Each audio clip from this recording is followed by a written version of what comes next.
Der Livestream der Nürburgring Langstreckenserie. Präsentiert von Falkenreifen. Herzlich willkommen zur Nürburgring Langstreckenserie. Welcome to the Nürburgring for the NLS, the Nürburgring Langstrecken Series.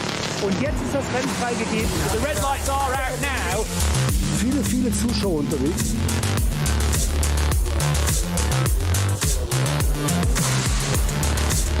I would think that's very, very close.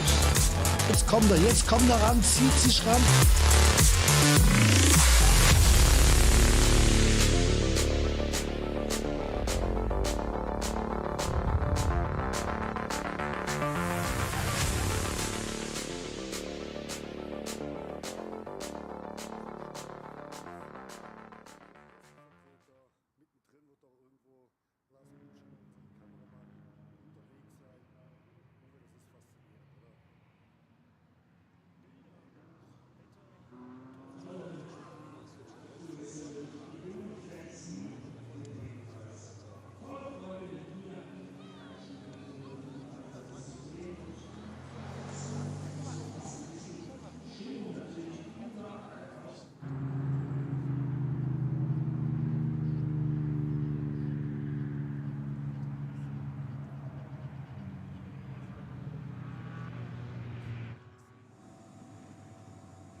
R8 NMS cars in GT3 level. Someone was doing something right, weren't they? Well, it's funny how it's changed, isn't it? Because as you said, the philosophy originally was for the motor trade. This was effectively, or motor industry, sorry, was for research and development. That's why they built these circuits for endurance, to test the product. The age-old adage we've had so many times: we win on Sunday, sell on Monday. And cars were not reliable. You said, chassis snapping. You can't imagine that. The principles are still the same now, where the customer cars, you mentioned how many of those 100-odd Audi R8 sold on to customers to race those as well, for amateurs, pro-amas alike. But what has changed dramatically is the reliability. 100 years ago, it was, could it get to the end? Would it get to the end? Now, it's become almost like a sprint race because the cars are so reliable, but they're now developing new technologies of all sorts of things that still filter down to the road cars that you and I, the man on the street goes and buys. Yeah, and I think it's also just looking at that top class. We're looking at the Porsche Cup class, which is Cup 2 here. We've got the Cayman class, which is the Cup 3. We've got GT4 cars, but we've also got the road cars in here, effectively the production saloon cars. As you will, we've got the Bio concept team with all its cars running with alternative fuel. This is still a test bed here, but it's a test bed on which people have an enormous amount of fun. And that's why people come and take part in the NLS. They come across the course of a season. They never know what weather's going to come their way. By the law of averages, they ought to have some pretty good races in the summer. But spring and autumn, we've been here before and had to go home again because snow has started falling. I think 3 years ago, 2022, we had the snow, wasn't it? But as you say, your competition breeds innovation. And it still does. And we always talk about this as racing and performance. And let's not forget just how much safer modern road cars are these days, largely because of racing, because people have tried things, developed things, how they work. Now, we look at what drivers did or didn't wear 100 years ago. In fact, there were early days that were called riders because they sat on the car like a horse.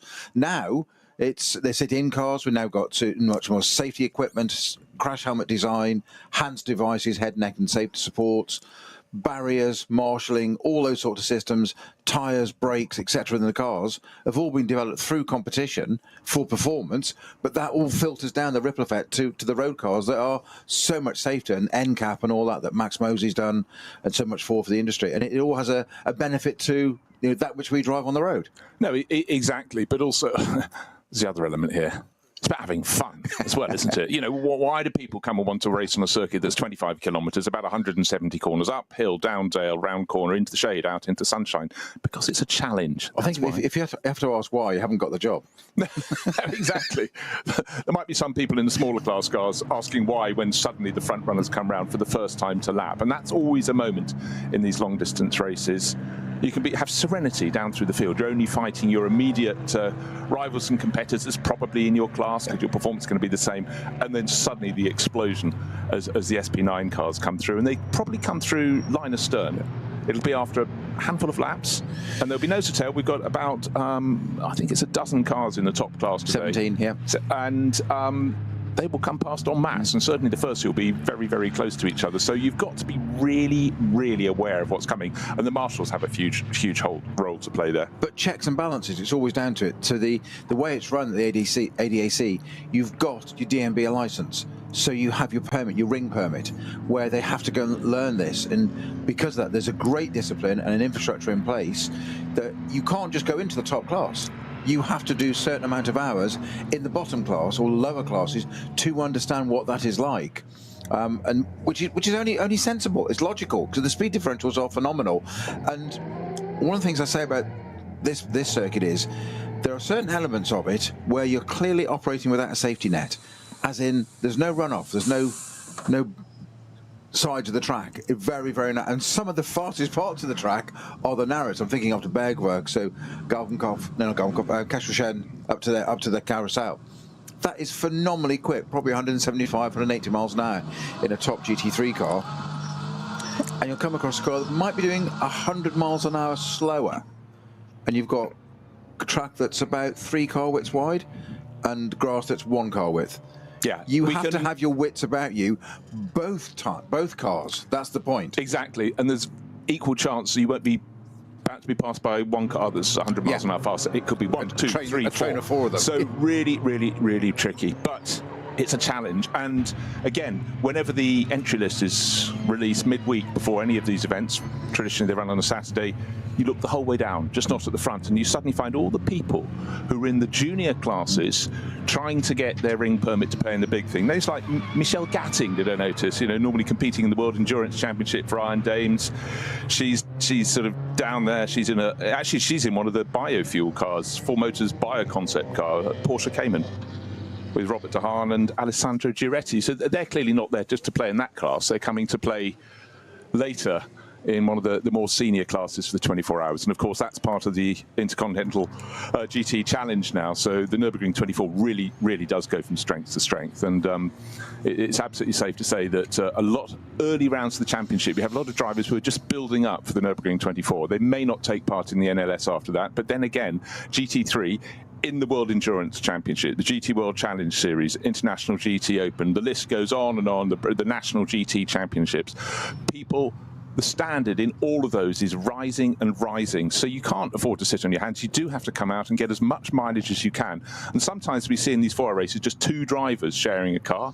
I mean, that's what Falcon Motorsport will be doing. Number 3, Dorian Boccalaccio, Alessio Picariello, bit of a tasty pairing there, and the number 4 car, Tim Heinemann, who's getting better and better, and Dennis Marshall, and they've qualified very nicely, 2nd and 3rd on the grid. We'll come to the pole car later, keep an element of surprise in there. But all along, the standard is rising. Even when we started commentating on these 5-6 years ago now as a pair, yes, something like that. Time moves on. 2019, you and I, our first pairing was the last round of VLN, as it was called then, yes, in October 2019.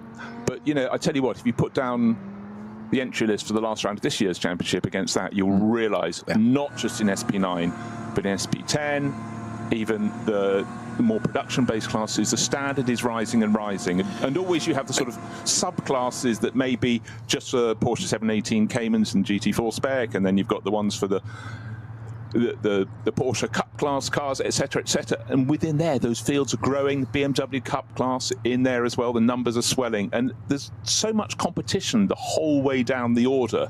You do need, well, not an eagle eye, you need many eagle's eyes to keep an eye on it all. But certainly the NLS is a really, really good training ground. You might say, well, look, today the weather is spring beauty. That's fantastic. It certainly is. It should make for some great racing. But one of the elements about this championship is the fact that they get, it's like a spring day in Norfolk. You have all 4 weather patterns, all 4 seasons in one day, as I think it was a New Zealand group saying once. They used to get it down there. And it does keep a driver on toes. You know, to race this in the dry is one thing, on a warm, hot track. Race it on the dry, on a cool track, different.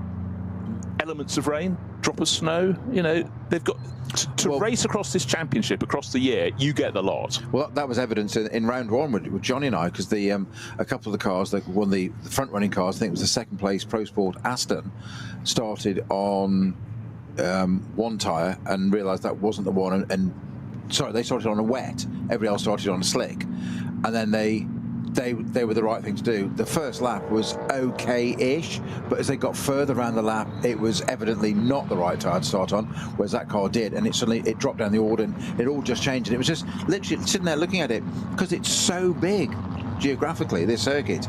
It's not like you can turn around in the pits 180 degrees, have a look at the other side of the track and look at the clouds and make a sort of intelligent guess. There's a lot more to it these days than a wet finger in the air, I grant you, with radar, etc. But because this is so big, you've got to start looking at everything. Like, well, what might start off corners 1, 2, 3, 4, 5, 6? That's normally most corners on a circuit, not much more than 10. Yeah, it's so true. Here, we're going 20, 30, 40. Okay, so we're a third of the way through the lap. 50, 60, you carry on into over, you know, nearly, I think it's 170 corners roughly. Opinions vary, but it's a lot of corners. And a lot of topography as well, a lot of contour changes, altitude. There is obviously halfway around the circuit, Horact, the highest part of the circuit, funnily enough. Bizarrely, where the fog was this morning, the delayed qualifying by 15-20 minutes. And I've never known that before, where I'd have thought fog would sit in the low bits, not in the high bit. It was stuck at the top of Horact and they couldn't run it. Well, hold on, wind your mind back to the 24 hours last year. Yes. I think you popped out, didn't you, to go and refuel the cars towards the end, and you literally went down about 30 metres from the highest point at the start-finish straight in Horact. Beautiful day. Yeah. But anyhow, the weather is great. Race will start at the top of the hour. But at the moment, the grid is absolutely rammed and plenty happening down. There's a presentation of a check to the marshals happening, and the car on pole position. They presented a rim from that car to raise money for charity, so the check will go across. That's very good news indeed.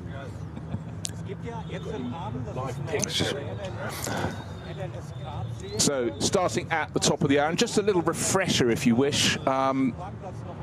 Opening round was a 1-2 for the Falcon Motorsport crew. Sven Muller, Morris Schöring, German-Dutch pairing, taking victory from Dorian Boccalacci and Nico Menzel. Third place, also a Porsche crew, Manthey EMA, Hanschen Guven, Thomas Preining.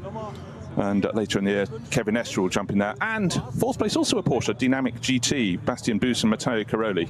And then the best of the rest was a BMW in fifth place. Rover Racing, such a rich history in these NLS events. Augusto Farfus and Jesse Krohn, sharing with 2 other drivers, Raffaele Marcello and Kelvin van der Linde. And they will be back taking part in the race day. So the race start is just over half an hour away from now. And Plenty of action lying ahead. My name's Bruce Jones alongside Peter Snowden. Round 2, it's the ADAC Ruhrpott-Trophy. And next action is on the 5th of May. And then that's round 3, that's the ADAC Rundstrecken-Trophy. And then 23rd to 25th of May, it's the qualifying races for this year's Nürburgring 24. So building up, and we go all the way through the season. There's a race, and this is a breaking new ground. It's 5th of July. It's for the smaller classes. They have their own race. It's called NLS Light. Then we go back to Full Fat, which is 16th of August for round 6. That's the ADAC Ruhr-Pokal-Rennell. And then 2 races in the same weekend, 13th and 14th of September. And then at NLS 9, the Barbarossa Prize, 27th of September. And then 11th of October, who knows what the weather will be, and that will be the final race of 2025.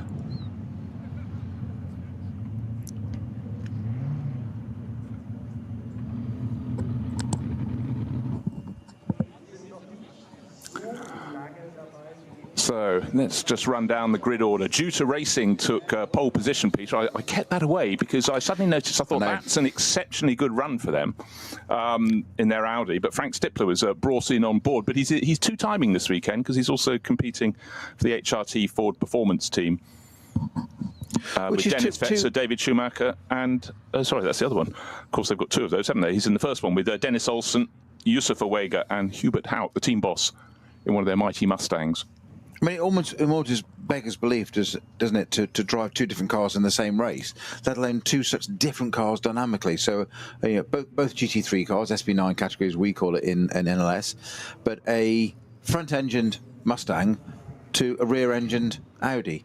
So, totally different dynamic of vehicle to jump from one to the other. It's not like you're jumping from one Mustang into the other Mustang and sharing the love in the team or getting that. It's a totally different. No, I think Frank Stippler's quite handy and really else what he drives, isn't he, though? As we witnessed a few weeks ago. Yeah, a few weeks ago, Goodwood members meeting. Doesn't seem to matter what you put Frank in. He's an absolute expert on the Nordschleife, but he is pretty hot around the Goodwood circuit. And his performance in the little Ferrari 206S Dino was quite remarkable. Slightly crumpled nose come the end, a little bit of a mishap out at Lavant Corner. But, he is one of the drivers you look for here and there.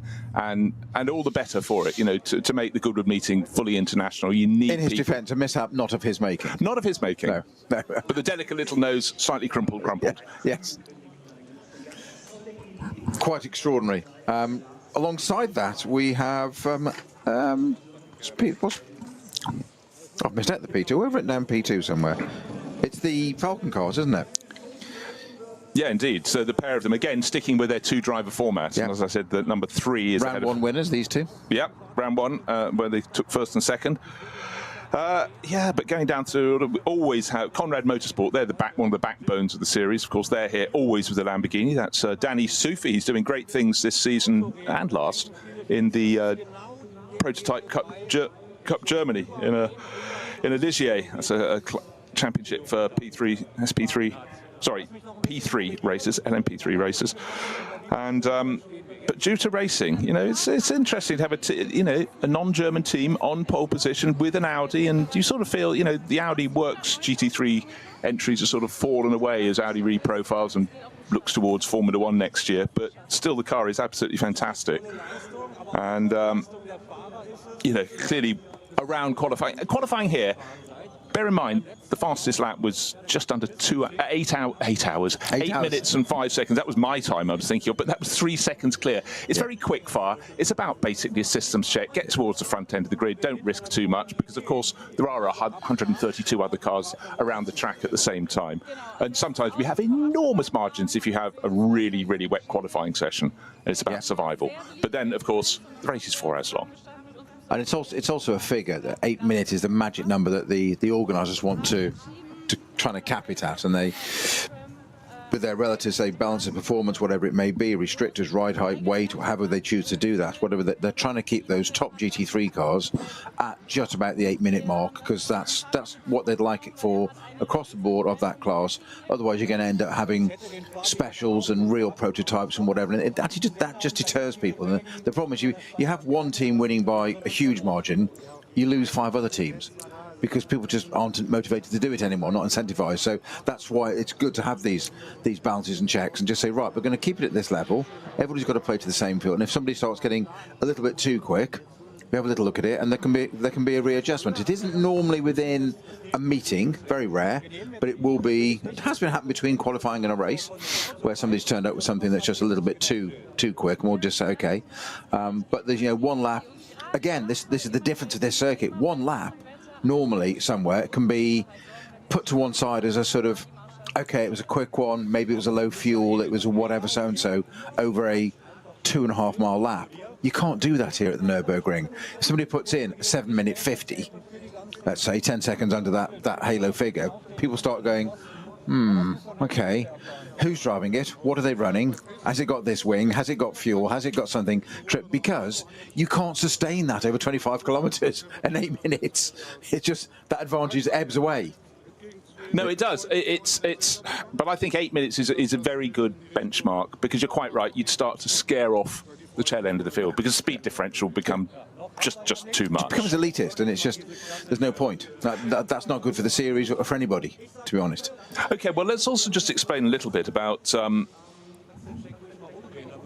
the way the championship works. It's split into many classes according to your type of car. That's a given. We've got about 15 classes, and the performance difference is whatever. The budgetary difference is appreciable. But you score points. If you win your class, you score points across the board. Oh, right, we've got the pictures now coming through. This is a check being presented, 630 euros to the marshals. And you think how many marshals you need at most circuits, and you multiply that by a factor of about 7 or 8. So great to see. And the check presentation has been made. And again, we always tip our hat to the marshals. But just going back through the numbers, Peter, if your class has, let's say, 15 cars in it and you take victory, you pocket 15 points. Yep. If your car only has 3 cars in it, you still might take victory, but you're only getting 3. So when you look across the history of the championship, it's very seldom cars from the top class that win it overall. It's quite often cars running sort of around the mid-grid in terms of the overall performance spectrum that we have at the NLS. And those are the ones that tend to take the title. An amazing view of cars, I think. And on that note, by the way, just very quickly, do my nerdy bit here. I've got my notebook with it, a little bit highlighted. There are, by the way, in this race, 24 classes. Not just 2 of them, 24 classes. The top class, as you just said, the SP9 GT3 cars, they have 17 entries.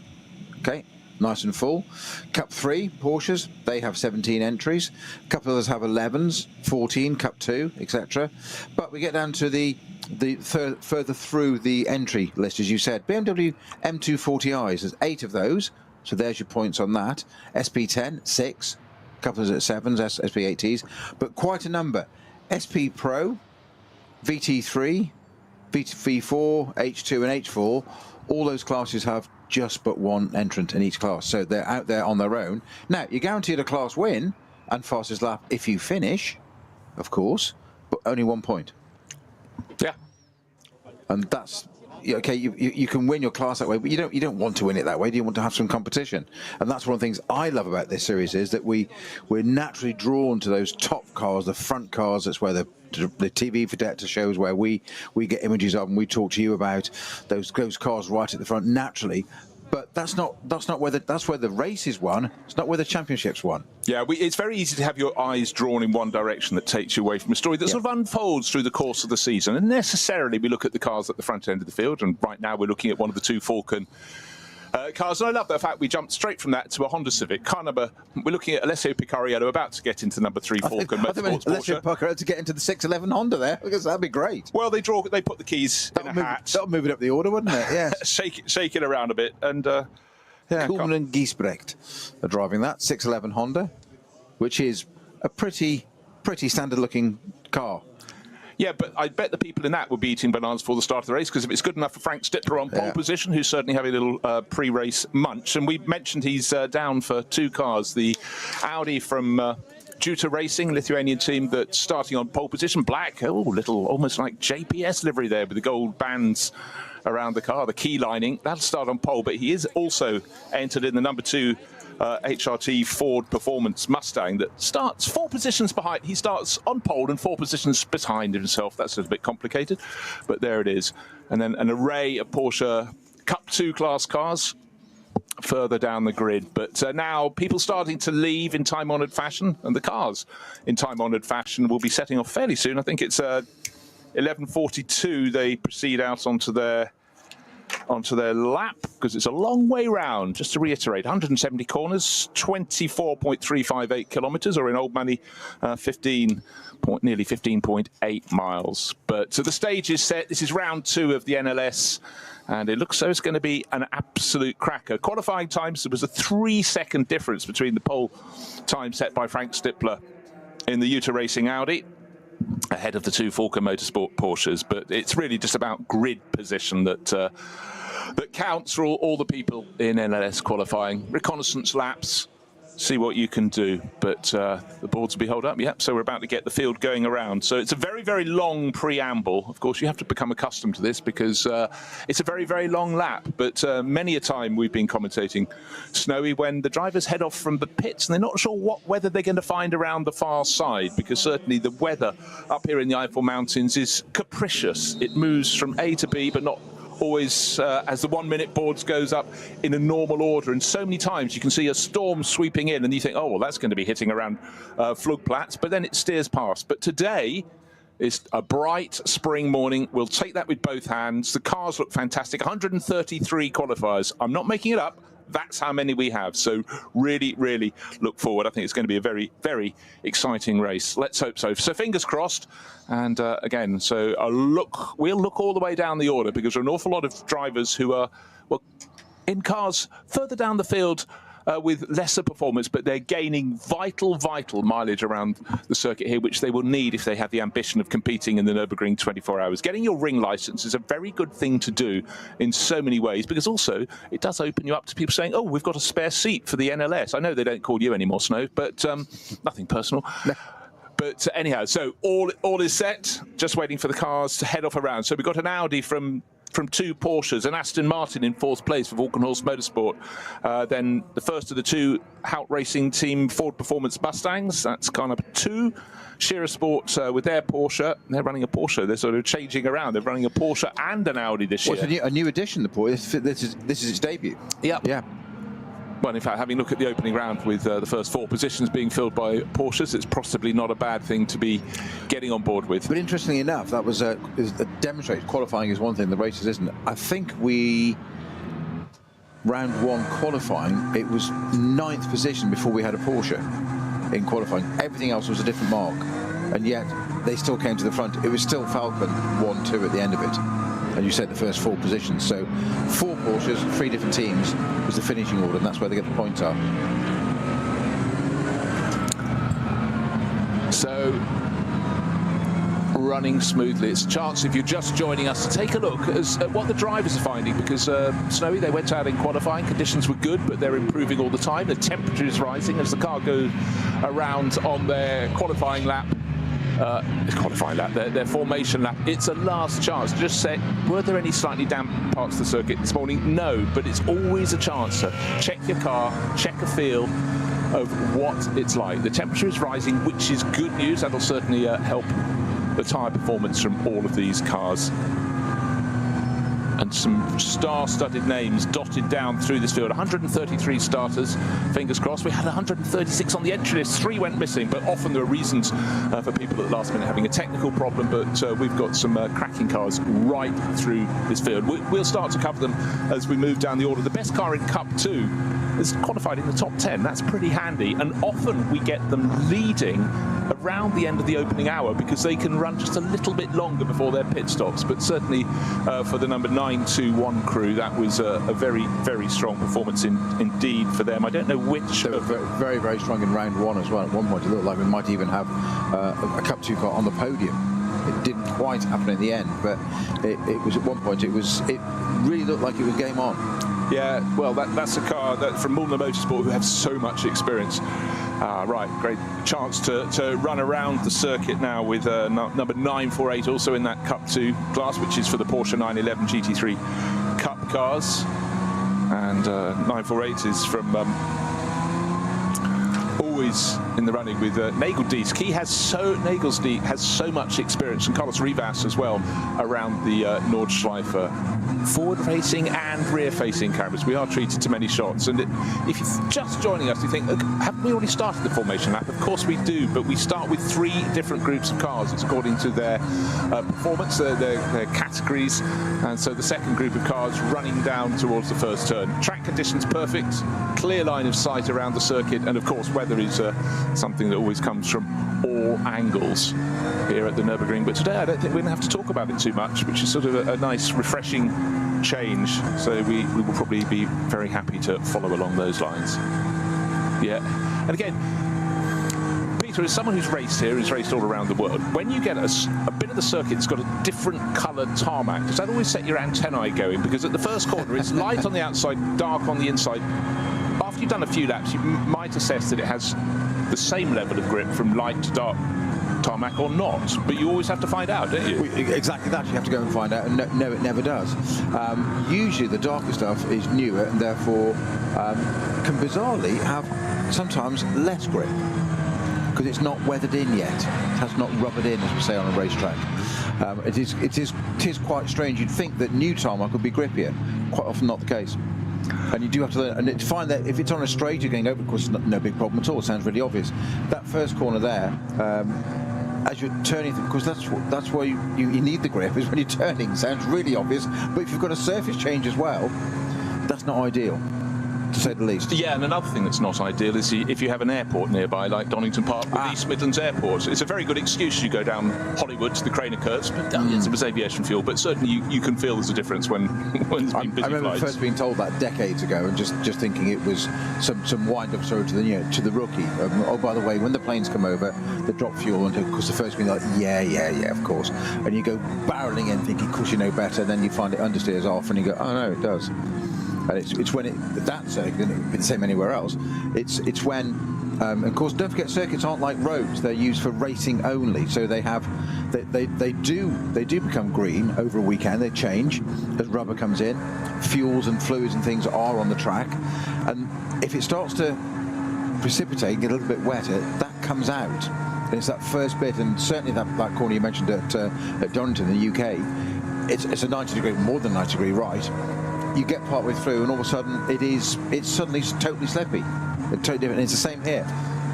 And you mentioned about light and dark. That's one of the other things you need to watch on a racetrack when it's drying, is how it dries out, where the patches are. So the darker, the wetter, the lighter, the drier, to where the more grip is. And you have to learn to read the road at 170 miles an hour, thinking, is that a good bit there? Is it not? Depending on what tyres are on, of course.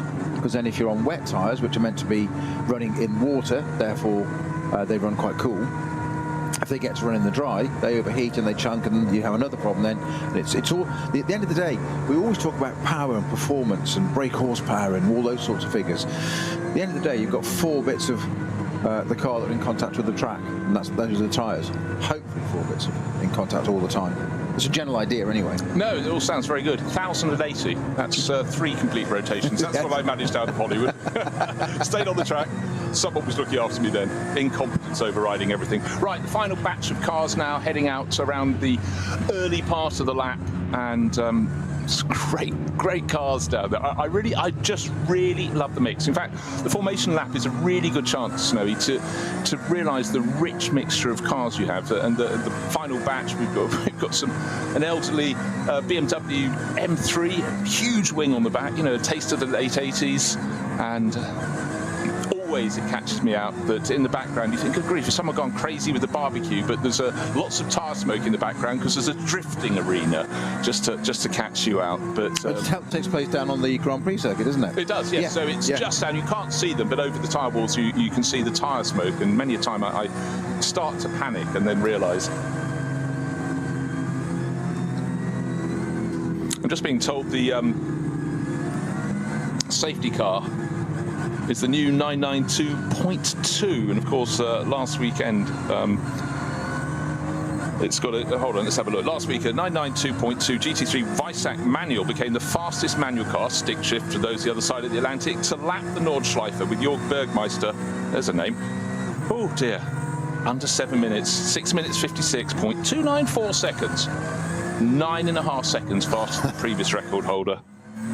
Wow, that's astonishing. And that's also more than 3.5 seconds faster than it was with the previous 992 GT3 car. Wow, and that itself has the lightning fast GT PDK transmission, so that's quite a performance. But then again, Jörgmeister, he probably does this in his sleep, doesn't he? You know, the Bergmeister family probably only 60 years in racing now, so they're right on top of it. Ein Traum vieler Rennfans, der für die allermeisten nie Realität wird. Mit dem neuen Gran Turismo 7 aber ein ganzes Stück the Nürburgring Nordschleife. Mit der neuesten Auflage des Spiels für die Konsole fahren wir zu den wichtigsten Streckenabschnitten. It brings competition, but it has history. 100 years ago. Die AMG Arena. Erstes Nadelöhr nach dem Start und durch die unterschiedlichen Linien ein toller Ort für Positionskämpfe auf der Grand Prix-Strecke. Auffahrt Nordschleife. Nach der Vidol-Schikane biegen wir ab vom Grand Prix-Kurs. Hier beginnt der 20 Kilometer lange Ritt durch die grüne Hölle so richtig. Fuchsröhre. Mit Vollgas bergab, durch die Kompression und den Berg wieder rauf. Wie so oft auf der Nordschleife, kein Platz für Fehler. Breitscheid. Der tiefste Punkt der Nordschleife. Die Brücke über die Hauptstraße von Adenau ist ein Zuschauermagnet. Das Karussell. Benannt nach Rudolf Caracciola, einem der ersten Heroen des Rings. Die alten Betonplatten der Stallkurve sind Kult. Brünnchen. Der Zuschauer-Hotspot. Ob beim Rennen oder bei Touristenfahrten, ob bei brütender Hitze oder im strömenden Regen, hier ist immer etwas los. Die Döttinger Höhe. Windschattenschlacht bei 270 km/h und die Überholmöglichkeit schlechthin am Ende der Nordschleifenrunde mit dem neuen Gran Turismo 7. Und damit von der virtuellen wieder zur realen Nordschleife.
Sie sagen, es ist nur ein Auto, aber wir sagen, es ist Herzblut, Schweiß und Perfektion. Denn wenn du schraubst, dann zählt jeder Millimeter.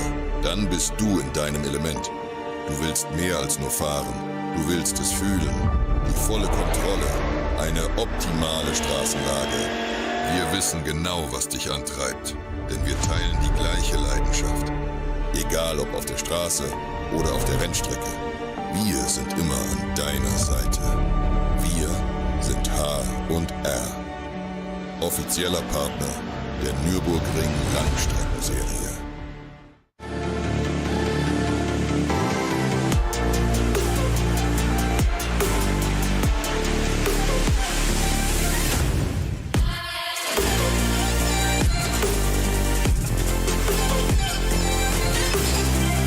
Faltenreifen.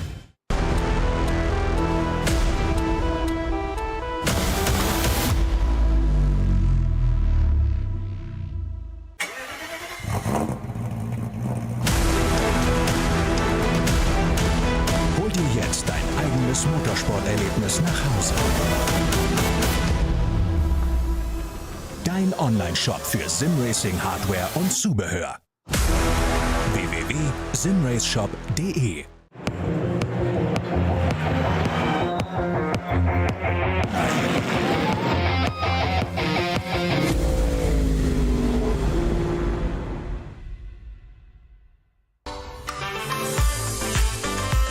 Liebe Fans, Lovely fans. Besucht uns auf unseren Social-Media-Kanälen. Follow us. Auf Facebook, Instagram, YouTube und TikTok.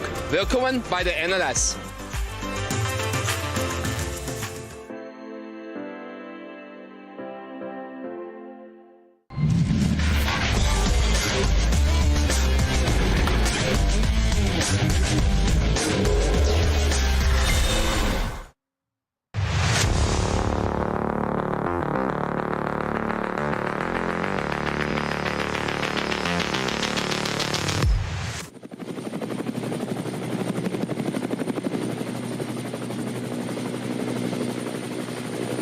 Shots are always useful to let you know where the cars are, how close they're running to each other. Of course, they're running line astern, it's the formation lap, but it also always strikes me. This is a circuit that runs through a forest, runs through fields as well, but the drivers, they've just got barriers very close on either side. And there's a tiny vestige of grass, sometimes less than a car width. Think about that, between them and the barriers. And the track keeps on snaking around, but it is very much a track built in a forest in this magnificent part of southern Germany. And it really, really does look a picture today. You talked about it almost being like autumn weather, the opening round, but luckily it was spring. And the leaves are now even more on the trees. Just a few weeks later, that opening round was the 22nd of March, in fact, a full month later. And it's pretty as a picture today. 5 weeks on, we're all set for NLS2. 133 cars coming out to play, and the front runners still a little distance away from the end of the lap. And of course, we will have rolling starts and that run down to the first corner where the drivers have to remember it's a 4-hour race. Don't dive for the inside, but of course someone is going to try that. But you tried telling a driver that. Yeah, exactly. What's that? I wasn't listening. I wasn't hearing what you were saying. But yeah. I've done this before. Perfectly safe, brilliant line of sight, but it is going to be a cracker. Porsche filling the top 4 positions at the opening round. Will it be the same today? Well, we've got Porsche's 2nd and 3rd on the grid with an Aston Martin in 4th, but on pole it's an Audi. The driver crew of that Juta Racing Audi, it's car number 8. Alexei Veremenko, Selv, as he calls himself, Selv-styled, and Frank Stipper. That's a very useful number 3 to have in the car, but put him in at number 1 because he's a busy guy today. He's going to be chopping and changing and moving over to compete in the car that's starting 5th later in the race. That will be the HRT number 2 Ford Performance Mustang. And one of the very features of the circuit as the drivers come down that long run, the Dottinger Höhe. It's the only straight of any real distance, weaving from side to side, and just the other side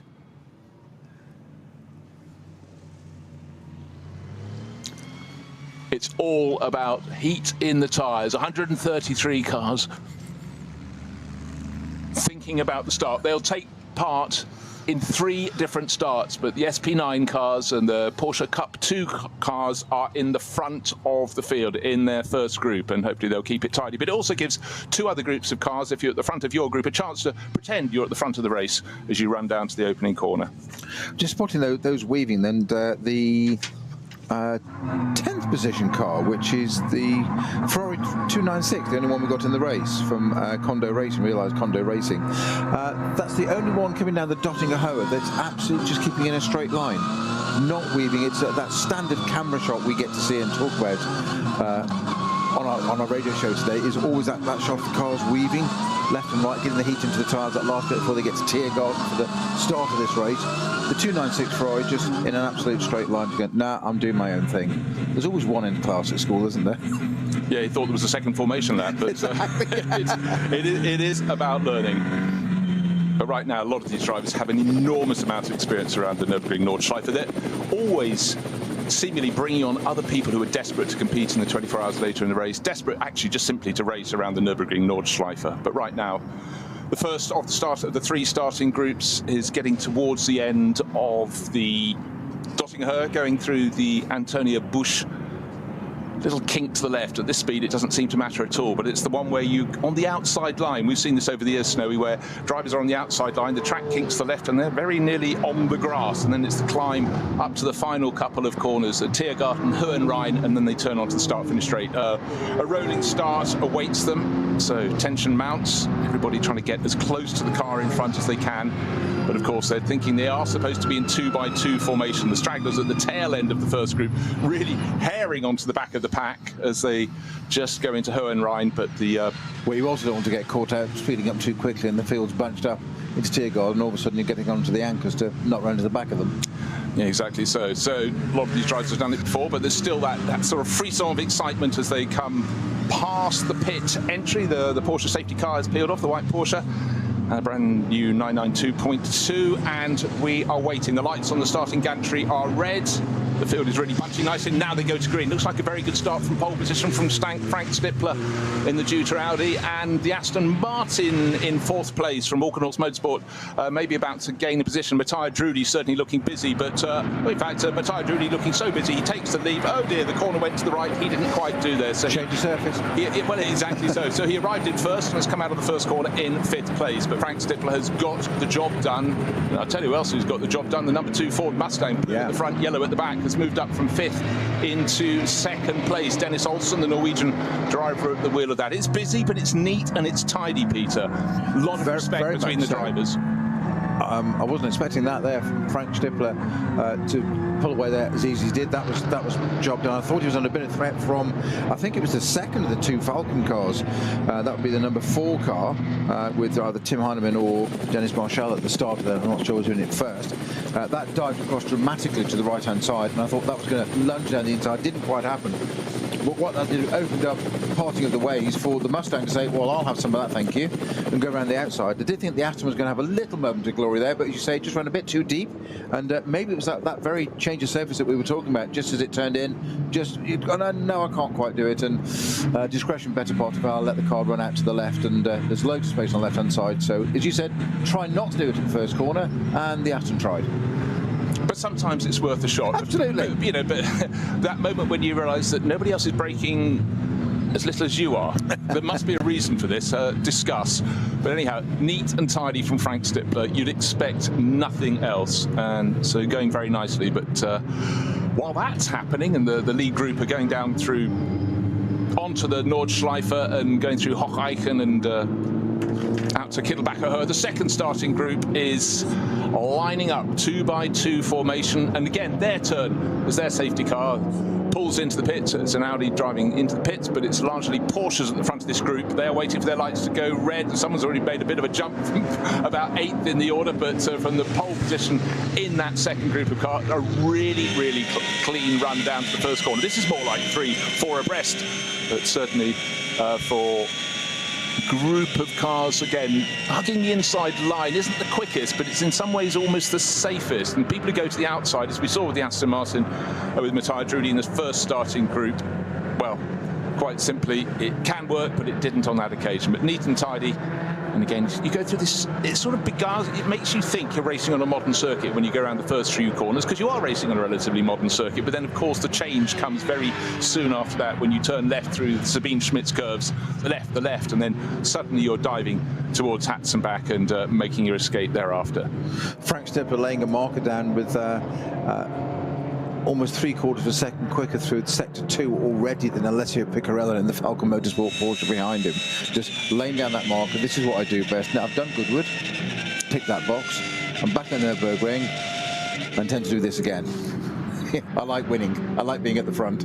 He also likes diversity, which is clearly certainly an enormous part of his career, and that ability to do just a really strong job in whatever he gets his derriere into.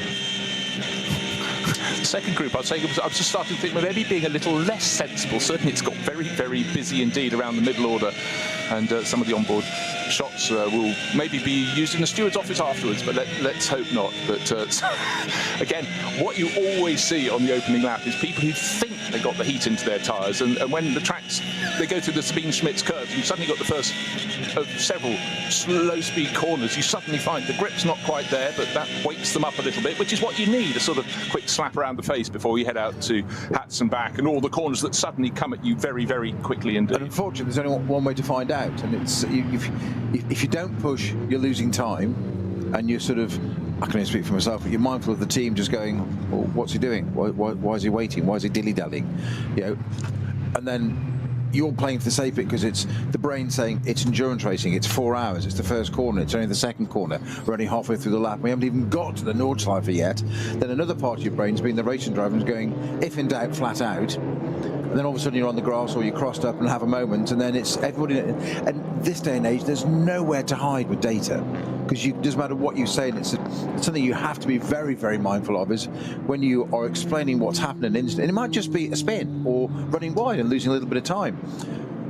Engineers will have all the data, and if you try and cover that with any amount of BS, you will get exposed, because they'll just say, well, actually, no, you didn't do it, you did this and did this and did this. And that's where the top drivers don't do that. A, they don't make the mistakes, but they watch, listen and learn, and you learn that from your engineers and just say, well, if you hadn't done this, it wouldn't have done that. I wouldn't have oversteered if you'd done this. And you have to learn, because they know the cars inside out, and you are the simplest part of a racing car to change is the driver.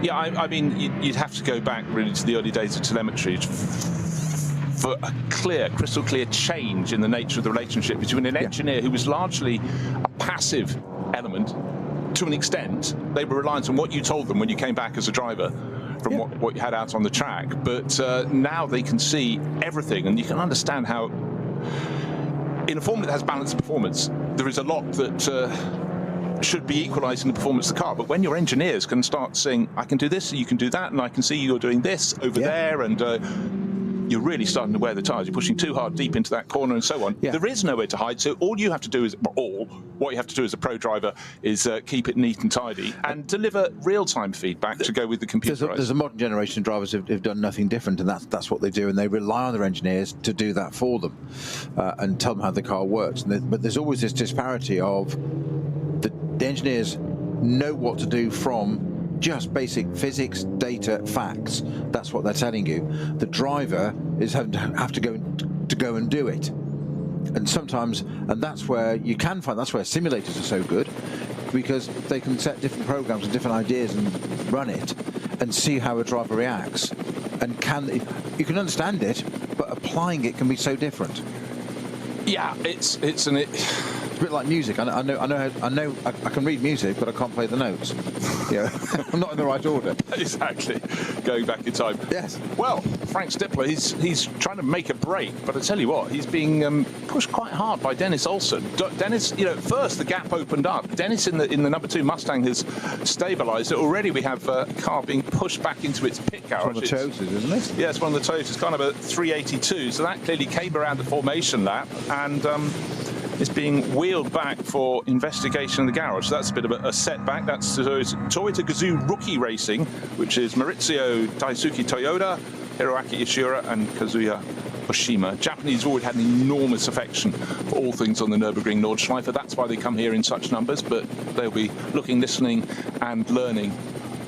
Already the cars on the Dottinger Hoa. I would suggest between first and second the gap is it's about 1.5 seconds, but Dennis Olsen in that rumbling blue and yellow Mustang in second place, then the 2 Falcon Motorsport Porsches in behind, and then a bit more of a gap back to 5th place. And just remember, Matthias Drudy was running 5th, had been running first into the first corner, didn't get the braking done. He went straight on to the very edge of the circuit, and having started 5th, went back to 5th place again.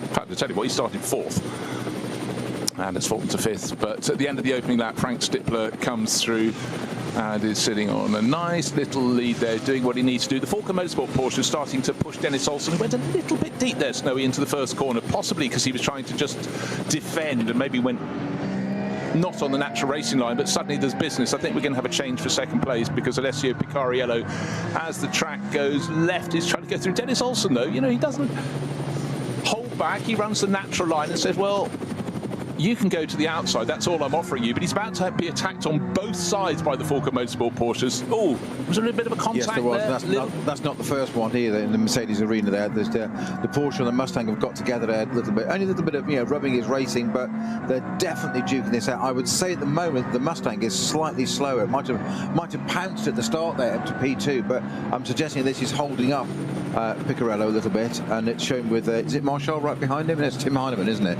in the second Falcon? And they've dropped back a little bit on the GP circuit now. That beginning of the GP circuit, the Mercedes arena bit is often, because it's a little bit slow, a bit more technical. It's a great place to try and get some overtaking done.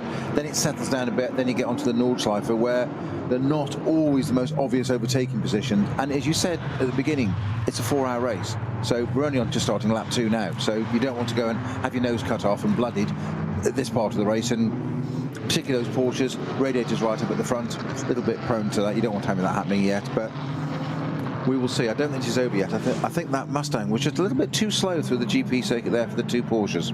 No, definitely. But bear in mind that the Mustang is very much at the early end of its absolutely so development. It's the I was informed a few weeks ago that it's the 58th model across various all the manufacturers to be homologated for GT3 racing. And oh dear, we've got a fall already. One of the Porsche Cup cars appears to be at the side of the circuit in front. I tell you what, wait, have to close in. Oh, how disappointing. The end of the opening lap. Well, you haven't even got, you just come out of Galgenkopf and didn't get to come along Dottinger and has pulled up. In fact, it's Bastian Boos. It's kind of a 54 as they focus on that, which is the dynamic GT car. That qualified well. That was going to be starting in 7th place. 7th or 8th, wasn't it? Yes. Yeah, and Bastian, really promising drive. He had a full season of racing lined up, and then at the last minute, the plug got pulled. Good to see he's getting some drives again, but he's opened the driver's door and steam is billowing out of the car. I'm looking for an engine issue there, a water issue. We're just talking about those. Porsches can be quite prone to it. They either work perfectly or not at all. There doesn't seem to be any mid area, does there?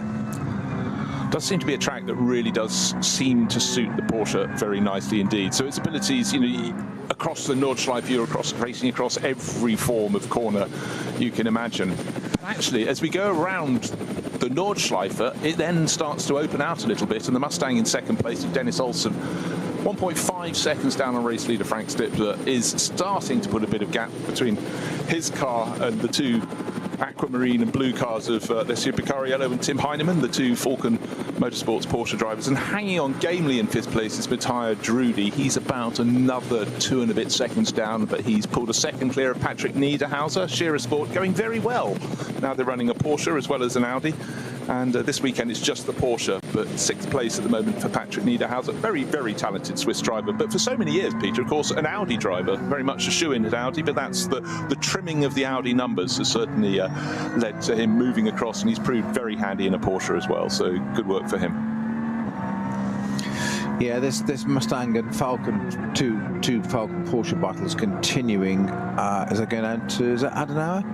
I've already got intervention vehicle on the circuit there at Adenauer. Not quite sure what that's for. It's just going past. So there's a green flag already. So we haven't got any code 60s yet. We have. My apologies. We have a code 60. Not there. That's after Carousel up towards Hoacht. They weren't at that point yet. Yeah, I can't answer that one now. Again, it's I think these two Porsches, the Falken Motorsport cars, need to hunt together, and they're doing precisely that, because Tim Heinemann is getting right under the rear wing and trying to push Alessio Picariello along. But both these drivers know that at certain points in the circuit, it seems to be on the tighter Grand Prix loop, they seem to have an advantage over Dennis Olsen, or maybe Dennis just made a slight mistake in the Mercedes arena, because certainly Alessio Picariello was pushing and probing and getting him offline. And maybe that's why they managed to catch up. But right now, they're not being dropped particularly by Frank Stippler. Frank hasn't got anybody to trouble him. He's 1.5 seconds clear, but it's staying at 1.5 seconds clear. And I tell you what, in 5th place, the Aston Martin for Walkenhorst Motorsport is now starting to close in. So it's all back. Oh, we've got a course vehicle, 2 course vehicles on the circuit. One is, I think it's an ambulance going around. They're on driver's left as they leave the carousel. So again, the marshals make it absolutely clear there are slower vehicles on the circuit. And up ahead, okay, now they're into the code 60. So it's 2 corners after the carousel, and that means our lead group of cars closing right up. Someone has, damaged the barriers on the driver's right, about 3 corners off the carousel. That's a heavy impact. It is a heavy impact. The car is nose into the barrier, but it's where it slid to. Obviously not the point of impact. That was so the front runners get through that and they continue on their way. But again, it was about being fully aware of what was lying ahead on the exit. Well, it was just before her act that impact had been made, just where the track kinks to the left before you have to go to the right and everything goes light. Other yellow flags at Hatson back. I thought it was. It's an Aston. It's the other Valkenhorst GT4 Aston, number 191. That's unfortunate at any point in the race, but to lose it so early on. But up front, we've got a cracking scrap. Frank Stippler just clear, but even now, with all the pressure from behind from Dorian Boccolacci's number 3 Falcon Motorsport Porsche, Dennis Olsen's doing very nicely for the Hout Racing team. Hout, or HRT Ford Performance, as we call them. Of course, Hubert Howe, a driver who works Audi driver a long time ago, and built a very successful construction business and runs a fantastic team, and he always makes sure if there's an Nordschleife around, he is part of the lineup. And another slow zone, and in fact, Alessio Picariello got perilously close to thumping the tail of Dennis Olsen's second place Mustang as they came across the course vehicle and all put the anchors out. And in fact, Frank Stippler has almost come to a halt, so it seems, but that is simply because he's going into a slow zone, and someone where the track went left has not quite managed that and has taken to the barriers. We also have Bastian Buss's Porsche off right at the start of the Dottinger Höhe, so a lot of fallers early on. Clearly mechanical problems for Bastian Buss and the Dynamic GT Porsche team, but contact with barriers for at least 2 other crews we've seen so far, Peter. Yes, and it was Niklas Abramson that's in the Valkenhorst 191 Aston that's gone off. Okay, that was the 146, wasn't it, or whatever number you said? 191. 191. That's 146 with inflation. So the car's being led past Bastian Buss's broken Porsche 911, and the top 6 cars nose to tail. Frank Stippler leading the way to Duta Racing Audi, then Dennis Olsen in the HRT Ford Performance number 2 Mustang, Alessio Picariello and Tim Heinemann in the Falcon Motorsport Porsches. They are all nose to tail now because of these slow zones. Matthias Drudy 5th, Walkenhorst Motorsport Aston Martin, Patrick Niederhauser 6th for Scherer Sport Audi, and tucked under his rear wing is Fernandez Laza in the Kondo Racing with Rinaldi Ferrari. That was the one that wasn't weaving too much on the formation lap. And the best of the BMWs, Augusto Farfus, Rover Racing. That's a cracking driver lineup. A quartet of drivers in that is running in 8th place overall. And then there's a bit of a gap, and the best of the Porsche Cup 2 class cars is actually no longer the Mullner Motorsport car, but we've had a change of position because SRS Team Sorg Rennsport have managed to make their move around this second lap of the circuit. Flat out racing again, and as the field is released for the final couple of corners of the lap, going to Tiergarten and Hohenrhein, there's a much slower BMW from one of the production classes, and suddenly found 1, 2, 3, 4, 5, 6 front runners coming past. But Frank Stippler, his lead has been cut because of the course vehicles, but it's down to about half a second, but he's still in front with just a little bit of air, 0.52 of a second, as they cross the start-finish line down to the first corner. Again, taking the inside line, the defensive line, Dennis Olsen trying to do what he can to make sure that the Falcon Motorsport Porsches don't make a move. But as soon as the track gets twisty, Alessio Picariello again, Peter, closes right in, and on his tail he's got Tim Heinemann as well. Well, this is where they seem to have the advantage now. Frank Stippler, obviously, because of that code 60, hasn't got the gap it opened out a little bit. He's pulled out a little bit more. The Mustang's looking a little bit more dialed in through this than they did the previous lap. These 2 Falcon Porsches, this appears to be their best opportunity. One of the Caymans just keeping out of the way there, exactly as it should do. Behind is the Aston of the Valkenhorst team, and I think behind that's the new Scherer Sport Porsche, isn't it? It is. And I was getting confused. I'm looking at the colours thinking Scherer Auto, but it's not an Audi. It's, of course, because they're running a Porsche this time. Yes. I know. They just do it just to test us. But I must say, at this point in the race and on the restart, Patrick Niederhauser looked a little bit more on his toes than Matthias Drudy, and now we've we just had a change of third place. I was just going to say, picking up on what you said on the last hour, that the two Falcon cars need to work in as a team. I wondered whether at this point, right, swap it and just see if you can have a go and almost let the other one drop back a little bit and see if you can get past that Mustang. Well, it's worth a try, but I would say Picariello was getting very close and doing a pretty good job. But anyhow, Tim Heinemann has just moved on the Grand Prix loop into third place through Hatzenbach. I just love saying through Hatzenbach because I love it if you've got it on board, because then you can see that it is one of the craziest sections on the most amazing circuit, but it's the point at which suddenly after the Grand Prix loop, on one side of the track you've got a bit of grass, on the other side you've got barriers. It just focuses the mind, and then it opens out a little bit as you go towards Flugplatz. I was just watching that little bit of footage there as you were describing it so well, Bruce, saying on one side of the track you've got a bit of grass, on the other side you've got less. Yes.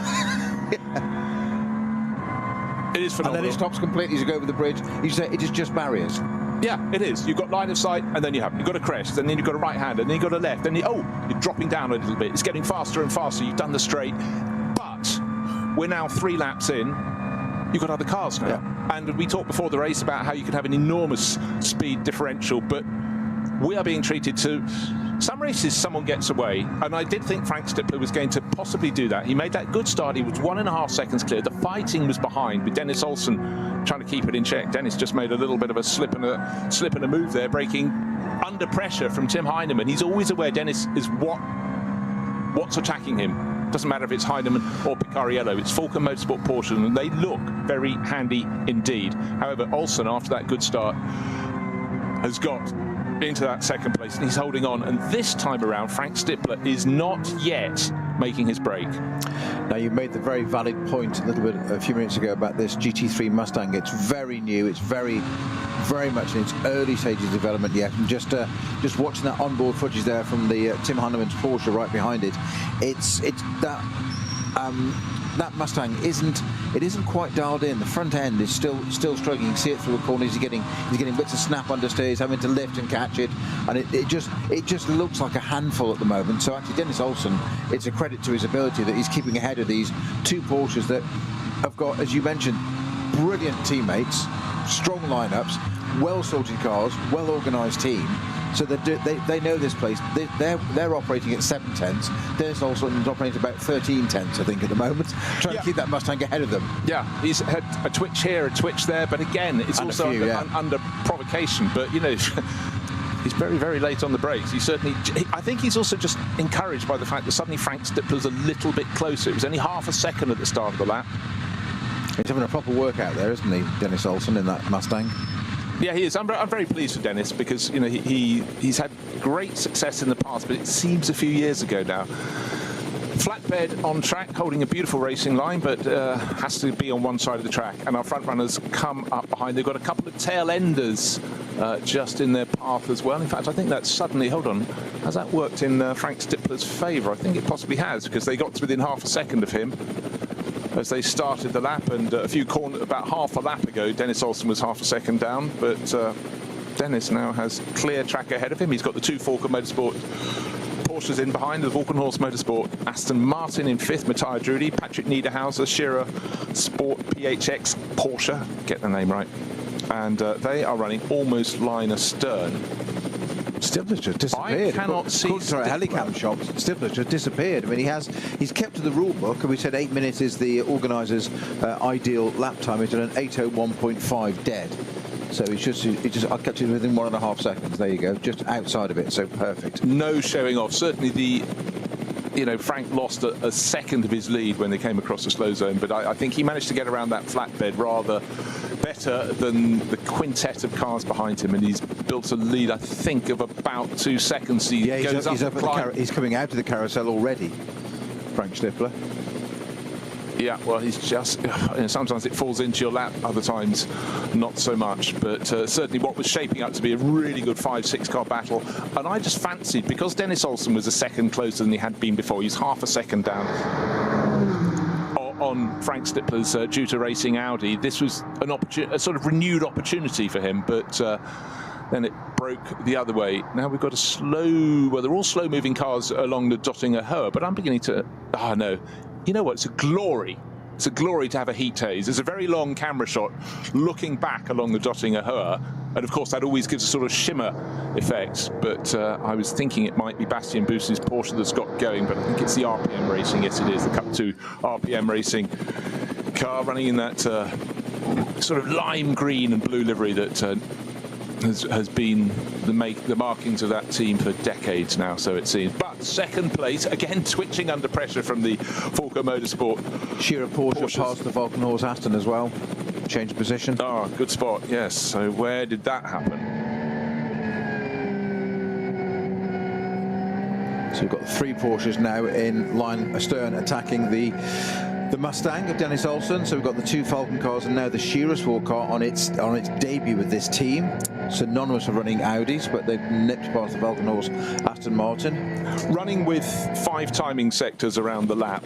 Again, from championship to championship it changes. In sector 3 of the 5 timing sectors, the reason we suddenly lost Frank Stippler from our shop was he gained 3 seconds in that. He gained clear favour from the way that he found the flatbed before the others and got through and passed it where they couldn't for a moment because there was a back marker, and he's making that advantage pay. But at the moment the drivers have to be right on their toes. There are quite a few points at which suddenly the flag marshals are urging them to slow down, giving them messages. There are slower moving cars out on the circuit, there are rescue vehicles, and so there's Dennis Olsen in second place, looking with a car that's still a handful, but he's doing a fantastic job to keep the Falcon Motorsport Porsches behind him, and suddenly he's got to use that sixth sense and be fully aware of what's in front of him and act accordingly and slow right down. But definitely there's been a gift to Frank Stippler on this lap. Doesn't not deserve it because he always drives brilliantly here, but well, some people's days don't get any better. The 101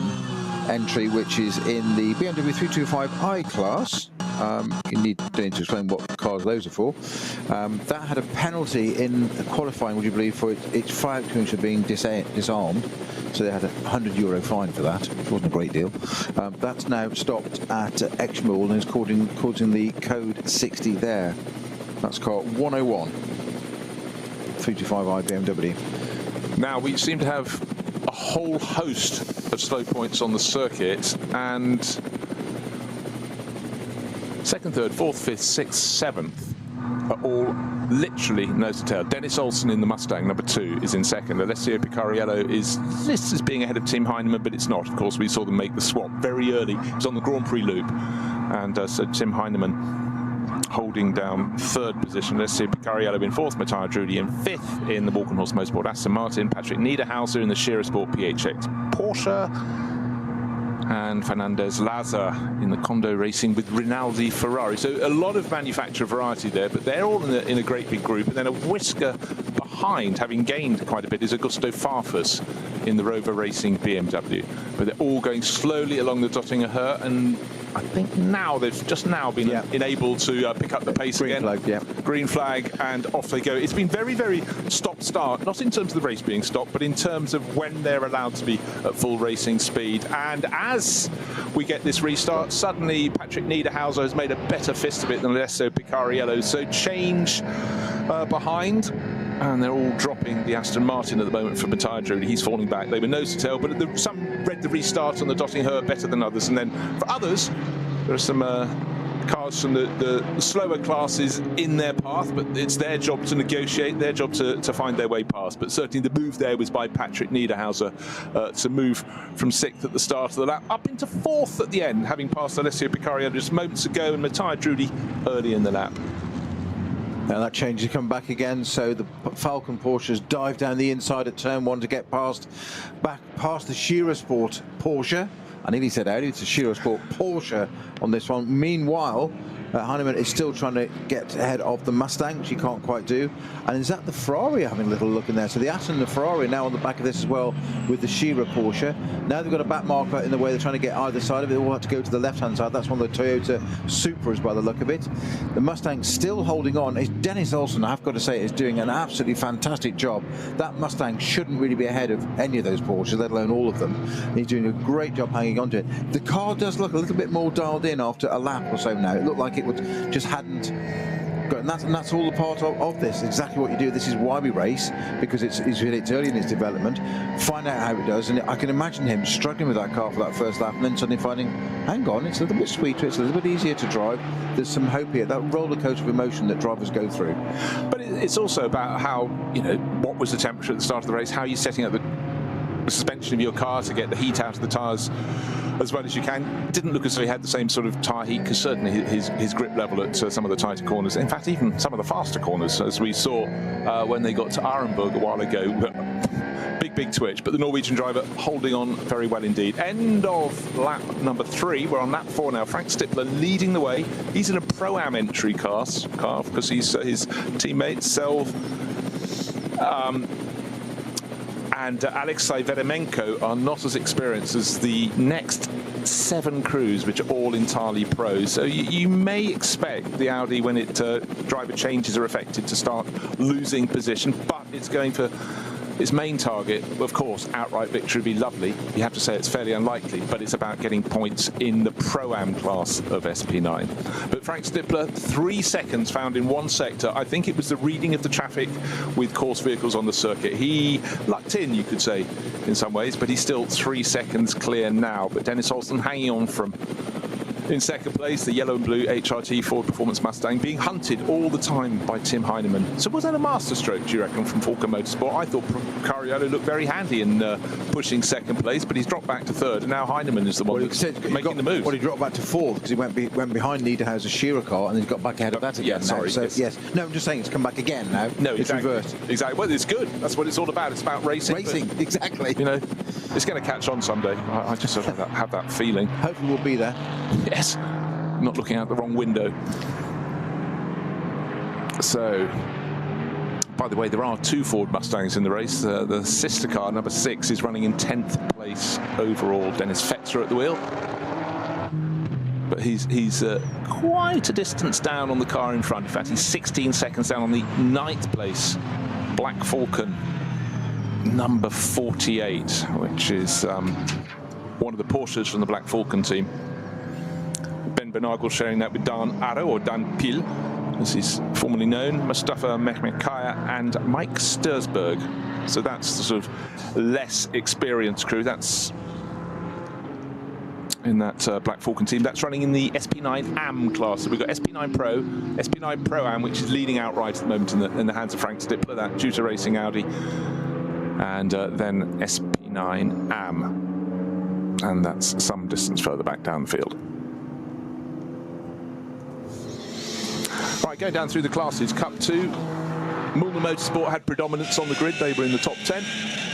They were led early in the race by SRS team Sorg Rennsport, but that car, 901, has dropped back to 14th overall and second in class. But Tim Scheerbart, Mulner Motorsport, leading Cup 2, and is in 12th place overall. Between them is car number 30, Hankook Competition. It's a car Marco Holzer's driving at the moment, but he's got a couple of Korean racers on board this weekend in their car. And of course, Hankook is a Korean tyre company, so they're all getting plenty of experience. There's Kim and Ricardo, which is Ricardo Bruins, the 2 other drivers in that car. They'll be taking that over either at the first pit stop or the second or the third, but we may have a double stint from Marco Holzer, but I think he'll probably pop out and maybe go back in the car for the final stint. This is a 4-hour race, this second round of the NLS. This is the standard length of race, Peter, and we do deviate with longer ones. And of course, a lot of the drivers are here to not just enjoy the racing, but also to try and get their ring permit to step up through the classes, to come and take part in the ADAC 24 hours. We packed summer this year. Quite a few drivers, particularly those in the pro class of SP9, will be doing the Le Mans 24 hours. They'll come up country to the Nürburgring 24 hours, and just when they fancied sitting by the pool at home, the Spa 24 hours the following weekend. It's going to be full on. At least it's only 60 k's away, isn't it? From here? Yes. Yes, that commute's the short one. Exactly, that's the easy bit. But yeah, so 3. I don't think I've ever known a season where we've had 3 24-hour races on consecutive weekends before. I can't think of one. I certainly, if there have been, they haven't been the major 24-hour races. Exactly so. The calibre is huge. And don't forget that quite a few of the teams will probably be racing somewhere else on the planet in GT3 the weekend before the Nürburgring, the Le Mans 24 Hours. It sets the whole ball rolling, and such is the life of a pro racing driver. They can be pretty much anywhere in the world, and it's certainly not only given us very, very high standard of racing around the world. You know, there's something about it. You know, back in the days when you might have been sniffing, thinking, oh, do I fancy, I'd really like a crack at somewhere like Le Mans. A lot of the drivers did only a handful of races a year, but these drivers are totally on their mettle, up on their toes, the engineers, the crews accordingly, because they race to a gold standard now. And a lot of these drivers, it hadn't been for GT racing with a Pro-Am lineup, they would have run out of money and they wouldn't have been able to carry on. But everyone benefits. They get a salary and a career, and we as the spectators and the commentators and the fans, we get drivers who can drive at a far higher consistent level than before. Well, I think there's a definite sea change when you're a factory driver, by which I mean you are yes, you're a racing driver. Forget the glamour. You are a racing driver. You are an employee of the manufacturer, and therefore, like any job, you have a reporting line. You have to give reports back and the information. It just happens to be about racing a car on a circuit, which sounds very glamorous. But the job is you're reporting to your superiors of what your product is doing, with a view to how it sells, or is it worthwhile, was it worth the investment? It's all it is at the end of the day. That's what you're doing. It just happens to be the glamour, the TV bit, the radio bit we see and hear is all wonderful. We all go, oh, racing driver. There's so much more to it. As you say, these pro drivers, they're working for a living. And we saw a great example of that a couple of years ago, didn't we, with the BMW Junior team. When they were racing here, they racing in the M4 BMWs, and BMW put them into a junior squad, into a M240i, to say, we're developing this product ready for customers. So all three of you are coming out of the top category, the SB9 Pros, and you're going to drive an M240. And here, I remember talking to Dan Harper about it and said, how do you feel about that? And he went, it's great. And he turned it to a complete positive, where he said, we're looking at it as a greater understanding of how those cars work at a different category. So when we go back into the other car, we understand what it's doing, where it's likely to go, what you're doing. I was thinking, what a great philosophy, what a great way of looking at it. But it was at BMW's behest. You work for us, and that's what you're doing this weekend. You know, you're being sent to Coventry, you're being sent to this kind of thing. You know, that's what you do. It's a job. No, and it helps understanding all round. And in fact, one of that junior team, Neil Verhagen, is here this weekend. But you have to look down to a BMW M4 GT4, which he's sharing with Samantha Tan. They raced together in the GT World Challenge America. But, you know, again, he's got a full career ahead of him. And BMW, you know, their history of running a junior team dates back decades, absolute decades. I remember... long time ago, dear friend of mine, no longer with us sadly, Ronan Ratzenberger, was down with an opportunity to go for a test, and he phoned me up and he said, I know they look at absolutely everything, not just what we do on the track, what we do out of the car. And he said, could you just run me through exactly which cutlery I use? I went, oh, Roland, you're having a laugh. He said, only a little bit, but you know, he just didn't want to mess it up, element to go wrong. And hey, presto, he's a BMW works driver. You know, there was someone who used to have to do, when he was working in a racing school as a mechanic to start his racing career, he used to go back up to Salzburg to his parents' house and sort of basically empty the fridge and then live off that for the next X, you know, go over the cool box. You know, it was hand to mouth, and that sort of gets lost. But, you know, for them to suddenly, and also manufacturers can support you for a long time. Just had a change of second position because Dennis Olsen has just dived into the pits. And that, by my reckoning, is what we call early. That's 4 laps on the board. But remember, it's a 4-hour race, and you can split it however you want. But what we did have on that lap was the lead that was 3 and a bit seconds for Frank Stippler. Came down to 2 seconds on the line, and it's now, he got caught by the back marker and has been in the Mercedes arena again. First 3 cars, nose to tail. How did that happen? Dennis Olsen out of the mix for now. The car having a driver change, nose in, but that was a strong stint from Olsen. He's going to have an awful lot to report to the crew. They'd have picked up a lot of the car's handling and seen how he was trying to fight it from what he was saying, but also what they would have seen on screen. But again, it's very early in its development.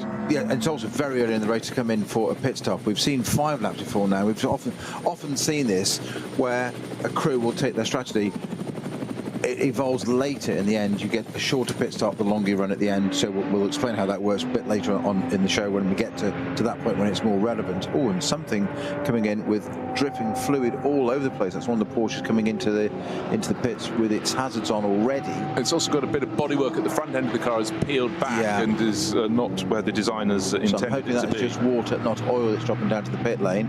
We'll get an eye on that in a minute. That's just gone past the number 2 Mustang in the pits, so I can't quite see which Porsche it was at the moment. But so this Mustang, very early, we often see a 5-lap run at the beginning if you've suddenly got elevated to somewhere higher than your starting position, which is exactly what they've done with this. So I think they're playing the long game there. The 2 Falcon Porsches line astern again now, as in 4 and 3 in that order, competition number wise, but they are now hot on the tail through the hats and back of Frank Stifler. So all that work Frank Stifler did at the very beginning has now been negated, and it's a little bit of similarity here between the first round. Those 2 Falcon Porsches were way out of contention in qualifying, and I often say that what does qualifying really mean here on the Nordschleife? Yes, it's bragging rights and whatever and so. You don't want to start 20th, but in some ways it doesn't really matter if you do. No, I mean, and the Falcons did this last time. They came through the field, just got higher and higher and higher, ended up being 1-2. They were P3 and P4 anyway, were they not? Or were they? No, 2 and 3. 2 and 3. Which is exactly where they are now still, in the same order. We saw that the Toyota Gazoo Racing entry arrive in the pits. It didn't even get the start of the race, did it? It sort of went off on the formation. That busy garage. In fact, both cars are in, and one's being pushed around the other. Pit garages here, you don't get. I thought they were swapping cars, or they got a spare car. Exactly. No one will notice. Quick, change the numbers. But again, it's about a testing element, and the fact they've got both cars in, it's almost like it was a preordained plan, but just to get your sighter. But the good news is, it looks like they're both going back out onto the track. This is their Gazoo rookie racing team, so they're developing the drivers as well, getting them to know this amazing circuit. But up front, the pros are doing what they do. Frank Stifler, but he's now being hounded by Tim Heinemann. Alessio Picariello in 3rd place in the 2nd of the Falcon Motorsport Porsches, having a go, and it's a Dacia moment, and it's a Dacia going for a spin. That's just been to the pits, just left the pits, that has, so I think that's on its outlap, the Dacia Logan number 300. That's now sitting on the grass. That's got Krisa at the wheel. Well, he's the only entry in that car, so he can only blame himself. Okay. No other drivers have done anything to the car, but it's just simply looped around. Don't suppose he's got time to admire the daisies and buttercups as he sits upon them, but it's spring, but it has sprung. Well, it looks like both of the junior Toyotas, the rookie racing cars from Toyota Gazoo Racing, about to go out onto the circuit, but it's a voyage of discovery. One is a GR Yaris, and so's the other. Dramatic pause, but they're coming out. This looks like it's a preordained plan. They've still got, well, time aplenty in this race remaining. Out into the race, obviously they won't feature in the results. Now, I'm just trying to work out which was the Porsche that came in. Number 77 is sitting in the pit lane, but I don't think that was the one that we saw come in with the bodywork. That's one of the Porsche 718 Cayman GT4 cars from BSL Racing, Alexander Walker and Philip Hagnauer, but can't quite work out who came in with the bodywork akimbo.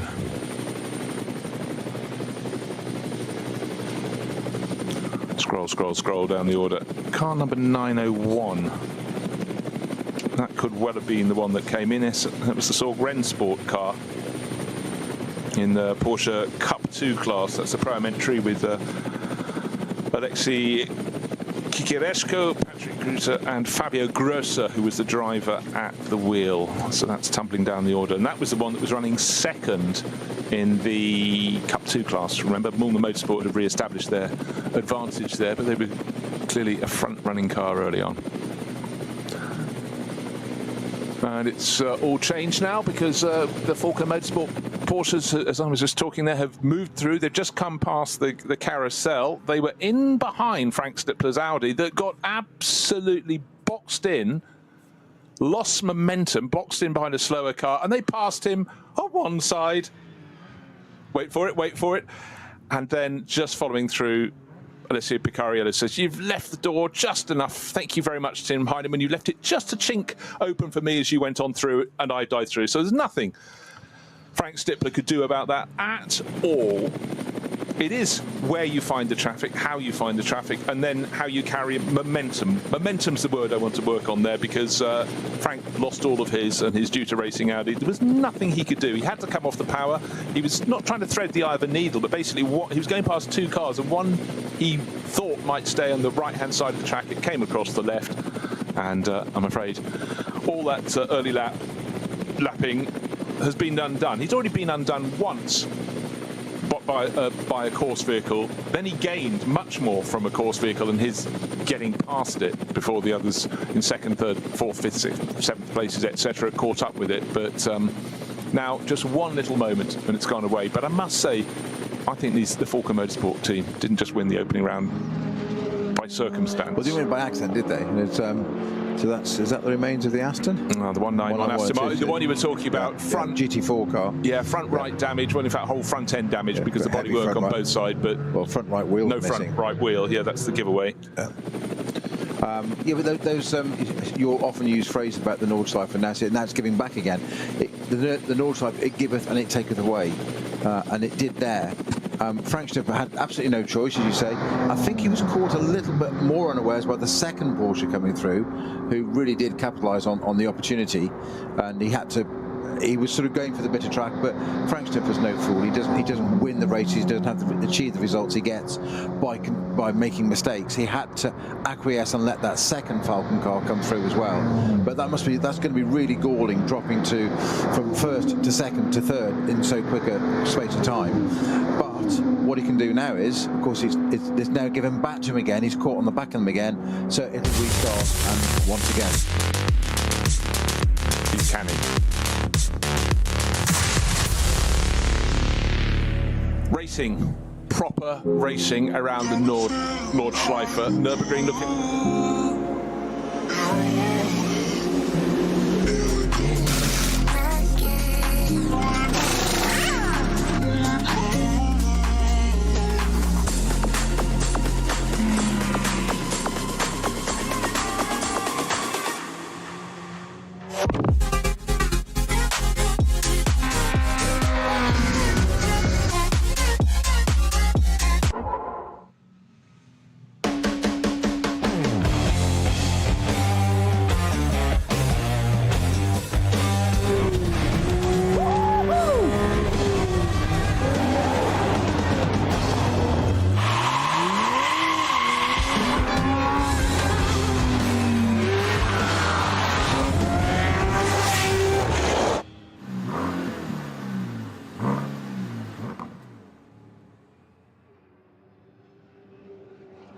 Sie sagen, es ist nur ein Auto, aber wir sagen, es ist Herzblut, Schweiß und Perfektion. Denn wenn du schraubst, dann zählt jeder Millimeter.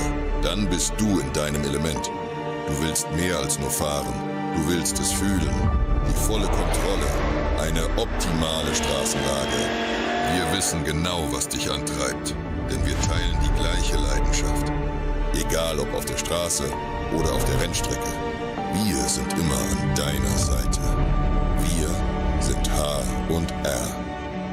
Offizieller Partner der Nürburgring Langstreckenserie.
Liebe Fans. Lovely fans. Besucht uns auf unseren Social Media Kanälen. Follow us. Auf Facebook, Instagram, YouTube und TikTok.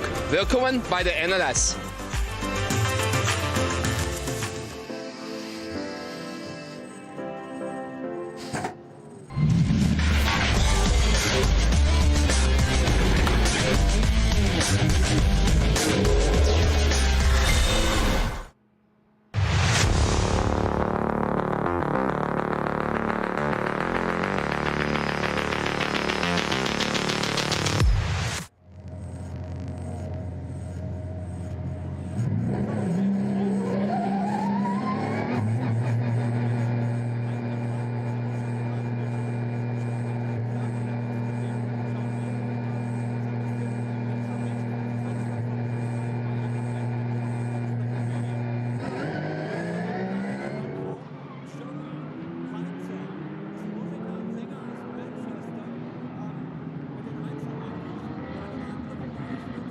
Board. He's popped out just in front of, I think, the second of the Ford Mustangs. So if Boccolacci, fine weather conditions, but of course a sighter lap, and he's come out in a gaggle of cars that he just has to have a little bit of caution, decide which way they may be going and move accordingly around them, not take too many risks. But I suppose at least you come out on an element of the Grand Prix loop, not all of the Grand Prix loop. But then again, you've got a safety net. You have got a safety net. It's an entirely different circuit, and then suddenly you get to Sabine Schmidt's curve, and it all changes, and it changes. You have to refocus very, very quickly. Yes. Yeah. Oh, I had some room. I have no room whatsoever. Exactly. Or that lovely, those beaches at the side called gravel traps, and beaches become barriers. It's that close. There is literally nothing, no room for error. Yeah, really, really keeps the drivers on their mettle.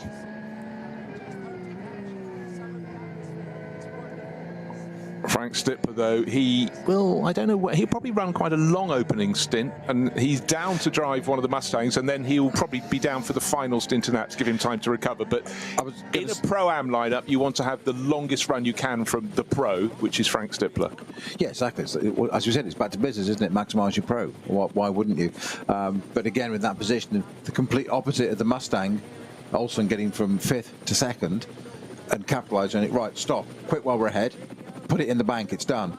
Stippler, okay, we've led, now we've got second, we went to third, we're back to second, whatever. So maybe run him a bit longer and see how it balances out. And plus, he'll need a rest anyway because he's got to get into another car and reset his brain. Although back with Frank Stippler, it's just a switch in his head. He just goes Mustang, Audi, done. That's it. Just has to remember where the other pit garage is. Don't walk off in the wrong direction down the pit lane. Exactly. Yes. But if you've never watched the Nürburgring 24 Hours or the Nürburgring Langstrecken Series races, we have a lot of cars. 136 cars were entered here. 133 have started the race. I think we've lost about 3 so far. We don't have 133 pit garages. Necessarily, you will be sharing sometimes with sort of 4 other cars. So a little bit of moving cars around in the garage is required. We saw that from the Toyota Gazoo Racing rookie team. They had to shift one car round from behind the other at the back of the garage, get round the front one, and keep on moving. But it is quite something. The sheer number of people involved as well is something else. And any grid walk here, you are shoulder to shoulder. It's like a very, very busy shopping. It never ceases to amaze me in the 24-hour when we go into the garages to try and get some more information and talk to some of the crews and whatever. And you'll have the top teams, have their SP9 GT3 cars right at the front. There could be 6 other cars in that garage with different classes, and you're all mixing it. And there are people trying to do setups and run bits of string around the cars and do corner weights, etc. All on that when it's just absolutely crowded. No, well, it is. You have to be quite slender to get between without treading on something vital. Another slow zone there, and Tim Heinemann that's the barrier repair for the GT4 Aston Volkenhorst one. Yeah, so they get clear of that, and then it's all down to that moment where the driver in front sees the flag signal that he can go again. It's all green. And then how hard he pushes immediately. Frank Stippler actually just rode the curbs quite big time as he was just trying to have the shortest line around the circuit. But Tim Heinemann is looking very, very handy and smooth and comfortable. His Falcon Motorsport Porsche set up very nicely. Now, they took first and second in the opening round, but he wasn't one of their drivers. Falcon Motorsport always shuffle a whole group of drivers through before the Nürburgring 24, and so they very seldom have a regular driver pairing. But again, the drivers have to learn how to interact with others, because that's the very nature of GT racing. It's also about finding a good working driver relationship, and just the ability to put the information that you've learned about your car over in clear, concise fashion to the person who's about to take it over, as well as to the engineers. Well, this goes back to that which you were saying earlier about professional drivers and their role. And I'm always reminded of sort of Oxbridge type people in the UK, of when you get to one of those universities with that sort of level, certain abilities that are expected of you as the norm. It's what else can you do? What can you bring?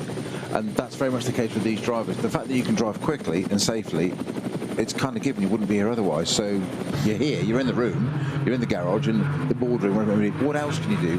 What else are you going to bring to us, whether that be Ford Motor Company, Porsche, BMW, those manufacturers? What are you going to bring as well? And it's that reporting, and that's where I do think people like the Stiflers of the world, we've just joked about switching that brain from one car to, but that is an innate ability, and they can do that, and they will just tell you, matter of fact, they'll go out and do a lap or something in it, or get on the radio and say the car's doing this. They're not complaining, they are informing their employees of what their product is doing to help develop it. Yeah, that's what they're doing.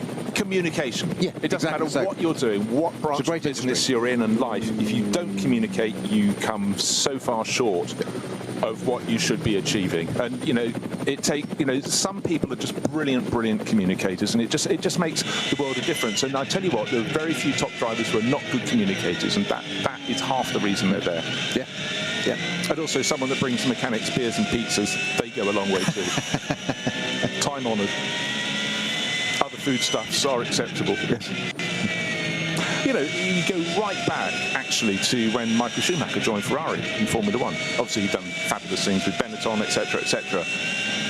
But he immediately stood out. He was the first one in the garage, and he wouldn't leave until they left it. And that's something, because he knew they were doing the car for him. And even if it made the tiniest of difference in terms of the distance they'd go to make sure he had the best car they possibly could give him, was just that little bit more. It's all down to small increments, and he absolutely got that. Yeah, I believe Senna was the same, and staying the latest. And go back to Friday to Niki Lauda when he first drove the car. And he famously, I can't use the word on air, but he described the car as a certain inability to be driven. And Enzo Ferrari was just, you don't say that to Enzo Ferrari. He said, but why not? Because that's what it is. I will drive it and I will race it, but I can make it better, or we can make it better. But there's no point in it being this deifying it. It's a Ferrari. Well, it isn't. Right, it isn't doing what it should be. No, exactly, and that was a real pivotal point. So in from the lead of the race comes Tim Heinemann. So that's 6 laps done, and that's the number 4 Falcon Motorsport Porsche. I said that as that comes to a halt now, Frank Stippler would stay out as long as he can, so he's probably going to try and get 7 laps in the bank as he continues. We said he'd go as long as he could in the Duta Racing Audi, so another lap chalked up. The Scherer Sport PHX Porsche, have to keep pausing so I don't say Audi, has been brought in from by Patrick Niederhauser, and then we're working through the cycle of front-running cars coming in to make their pit stops, and then we will see rising up the chart the Cup 2 Porsches. That's the 911 GT3 Cup class, and at the moment the top one of those is Tim Scheerbart, Mulner Motorsport, but he's more than likely to do a longer run than the SP9 class cars, so we may even see him get up into 2nd place, but of course then they will serve their pit stops and fall back down the order. But right now, Frank Stippler for Duta Racing. You may not be too used to the name Duta Racing. They've been racing here for a handful of years, but it's nice to have teams from all around the world coming to play. They're a very strong part of the European racing scene, but again, the team from Lithuania, just interesting to have different names at the front end of the field. And Frank Stippler, the Audi looks great actually. You don't often see too many black Audi R8 LMSs, but using the trick that certain tobacco company did long ago, put some gold flashes down the side, gold pinstriping, and it suddenly makes the car just look so much cleaner, so much less bulky. Not that an R8 LMS has a lot of fat on it, you can say that for sure, but anyhow, it looks great for Duta Racing, but the teammates will be thinking about getting ready, unless we're going to get a double stint from Frank Stippler, and then if he knows that he's in the fourth stint of the Ford that he's about to get, and he's not holding back as he goes through traffic, almost has the impression of an in-lap here, or just the fact that Frank will steal every nanosecond he can. Squeeze a bit there, didn't he? Squeeze his way past that Porsche Cayman. Not entirely sure, knew he was there. Yeah, but for team boss Audrius Gilzinis, for Juto Racing, they do a lot of the 24H series. It's great to have them racing here as well, and it's about building up a lot of young drivers as well. Lithuania, they haven't had a big name on the map, but we're starting to see more and more entries, normally in the 24H series rather than at this level, but it's good to see them not only in this event but leading, having got pole, leading in Frank Stippler. Yes, he's the pro, he will get out at some point, but the first pit stop for him, I would suggest, would be at the end of this lap. And also in after 6 laps was the number 98 Rover Racing BMW. That's Augusto Farfus. Dennis Vetzer bringing in the second of the Mustangs. So it's suddenly been busy in the pits, with the majority of the teams coming in after 6 laps. But just remember that number 2 Mustang came in after only 4. Which, as we said before, is very, very early. Yeah, if we've seen it before... We're surprised at 5. Yes, exactly. So 4, most certainly. But when we've seen it before, it's often been down to, look what weather's approaching, or we need wet weather tyres on. But here in a full dry racing circuit, magnificent racing circuit, it's down to a decision, unless there was something untoward that he needed to sort out before he handed the car over. But now this Porsche that's been parked at the end of the Galgenkopf onto the Dodginger Hoa, which is still causing a code 60 pass, that is. I can't understand why it hasn't been moved. No suggestion that the marshal have anything right. I'm wondering if it's got a locked transmission or something. We saw that car emitting steam. This is the dynamic car, is it not?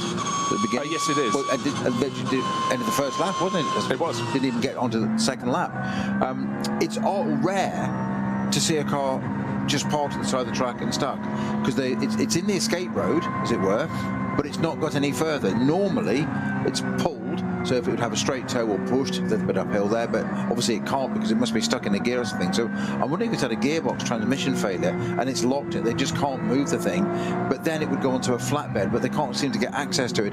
It's just really rare to see that a car like that just stuck in place so many laps later. It is. I mean, it seems to be by a gap in the barriers, and I would have thought they would have just opened the gate or whatever and said, come back. But I think that's a very good call.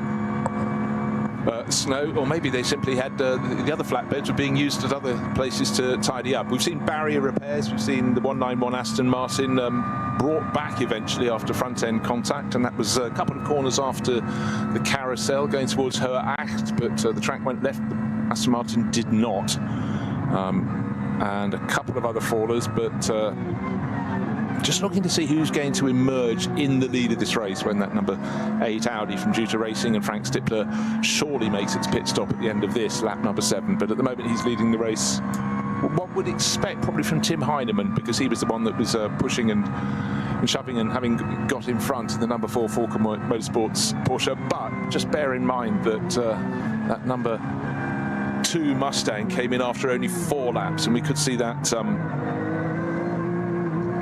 therefore having a shorter first pit stop. So that should actually come to the head of the race when all the front runners will come in, but then its final pit stop will be much longer because that'll be earlier, and that comes with a big time consequence. Basically, stop early, your first pit stop's short, but your last pit stop's long. Swap it around. That's the sort of equation. But we have a chart. I shan't read through it all because it would take quite a while. For example, if you make your final pit stop, you probably know there's 20 seconds before, 20 minutes before the end of the race. I shan't read through it. However, yes, exactly. It's straight in. Well, little thing, right? Just say this: if you stop 20 minutes before the end of the race, so after 3 hours and 40 minutes, your pit stop, the final pit stop, has a minimum time of 228 seconds. But if you stop 40 minutes before the end of the race, it's 304. So doing the maths on that one, we're talking 76 seconds different. So that's massive. But you've gained at the start, you lose at the end. And sometimes it can work, but the assumed norm is normally 6 laps is your starting stint. And then if you do 7s, because of course your starting stint includes that 25-kilometre formation lap, then you do 777. Often it's rain affected, but the runners are working their way through the order. By the way, leading SP9 AM is still Renazzo Motorsport. That's the yellow Lamborghini, car number 786. But again, it's down to when those pit stops fall. How you choose to read the race. No weather conditions to worry about today because it's glorious, glorious spring sunshine. So that sort of also changes the notion, the way the teams consider running this race. Certainly if you turned out without a very, very good weather app in your armoury, you would start getting caught out. And famously, the teams have to keep a very, very clear eye out for all that's going on out there. Now, a name we see quite a lot in the NLS races is Jimmy Broadbent, man, of course, who does a huge amount of sim racing, and he's out with a BMW M4 GT4, running third in the SP8T class, but he's been running better than that, just sort of coming out after his first pit stop. So pretty much everyone has made their pit calls so far. Just waiting for the Cup 2 cars, the Porsche Cup 2 class cars to come in, but they will be coming in probably this time around, as will Frank Stippler, surely. Well, he must do, sure, yes, absolutely must do.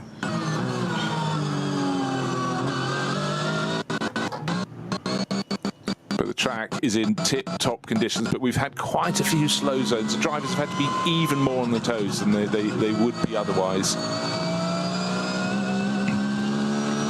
You know, it's one thing, Snowy, you're in the heat of a battle, you've spent corner after corner just trying to spot where the car you're chasing is a little bit loose, where its problems are, looking up ahead to see is there a slower moving vehicle that might be beneficial. We also have to keep an eye out for any signalling from the marshals. Often you don't have a long line of sight here, that's always an issue with the Nürburgring, with its ups and downs, and then you might suddenly have a slow zone called and you've got to throw out the anchors, pull it almost to a halt, so it seems, after you've been, you know, on the limit of your own performance. Well, it's receiving information, processing it, and then actually applying it, and that's the point. So it's threefold, isn't it? And it's, you know, you miss that flag, and there can be all sorts of consequences of. Physically on the track, it might be the fact that something is slowing down therefore and you run into it. Well, that's suboptimal. If you go into a slow zone too fast, you'll receive a penalty, which isn't going to help the team effort. So there's so much doing. You said drivers get so focused of, you know, looking down the track and reading ahead and all that, and in the heat of battle, as you say, in that moment of dicing with that other car and whatever, and you miss a flag on the side. It's like you go for a gap. And sometimes you might think it's there and you go for it and all of a sudden it was a yellow flag. Well, you haven't really got the position, and then you might have a penalty as well, which might make it tenfold worse. So is that Stippler into the pits? Stippler into the pits. I'd already, you know, thought... You teed it up, you told him already. Yeah, I like to forewarn people, but it's the small things. And when you commentate on GT, sports car racing, multi-class racing, what makes you wince is when someone picks up a penalty, because it just undoes all you do. But the very nature of drivers is to push right to the edge and maximise what you're doing. But one little slip up, and it's often down to being unsighted, not seeing a signal out on circuit. Now, one person who was very busy recently in IndyCar racing here this weekend, because he loves this event, is Robert Wickens. Of course, he has done great things since the accident left him unable to walk. But I remember watching all of his videos when he started putting them up as he was redressing the balance and working through an odyssey of pain and physical impairment to work himself back. And he's been quite a few seasons back in the saddle now, and, you know, just absolutely continues to press on. Not racing in the very top class. He's of course he's racing Hyundai, we're showing with Michael Lewis. In fact, there's a third driver in that car. I've got to look up who it is, because in the early entry list is a thing of majesty, but we do sort of start to have other drivers added at the last minute. There's an eternal desire to come and compete here, but running in one of the Elantra N TCRs. It's a small class, the TCR class, only 3 entries, but Robert putting in some good mileage. Another car that came in very late after 7 laps, therefore, to make its first pit stop was Danny Sufi, the American racer, bringing the Conrad Motorsport Lamborghini into the pits. So he's followed the example of Frank Stippler, so we can remove them from the top of the order, because they should have longer pit stops than those that pitted very early and of course will fall down the order. But at the end of the race, their final pit stop will be shorter, and the scales will be rebalanced. But the big question is what the all-pro lineups can do, because they should, across their 4 stints, Peter, have a performance advantage. Their average lap speed should be lower than those where you have the AM drivers going in. So Frank Stippler, it's not all for nothing. Now we talked about a flatbed being needed, and maybe there wasn't one because they were busy clearing up the 191 Aston Martin, but finally one has picked up Bastian Buse's Dynamic Motorsport GT. I found our level. Frank Stippler, race leader, listens to you. You are lead commentator. The marshals listen to me and get the Porsche out of the way. There we go. How does it work? It means one person listens to me and you have 400. Oh well. Well, job done. So what that does mean, though, is interesting. Now we get that code 60 taken away at the onto the Dottinger Hoe, which make things a little bit easier. Their cars can come through. They're still obviously doing that as we speak, but it's not just a flatbed, but a flatbed with a crane. So, lifting rig on it. That would suggest I was correct about the transmission or something stopping in that car, because he had just pulled in sort of 45 degrees and stopped where it was.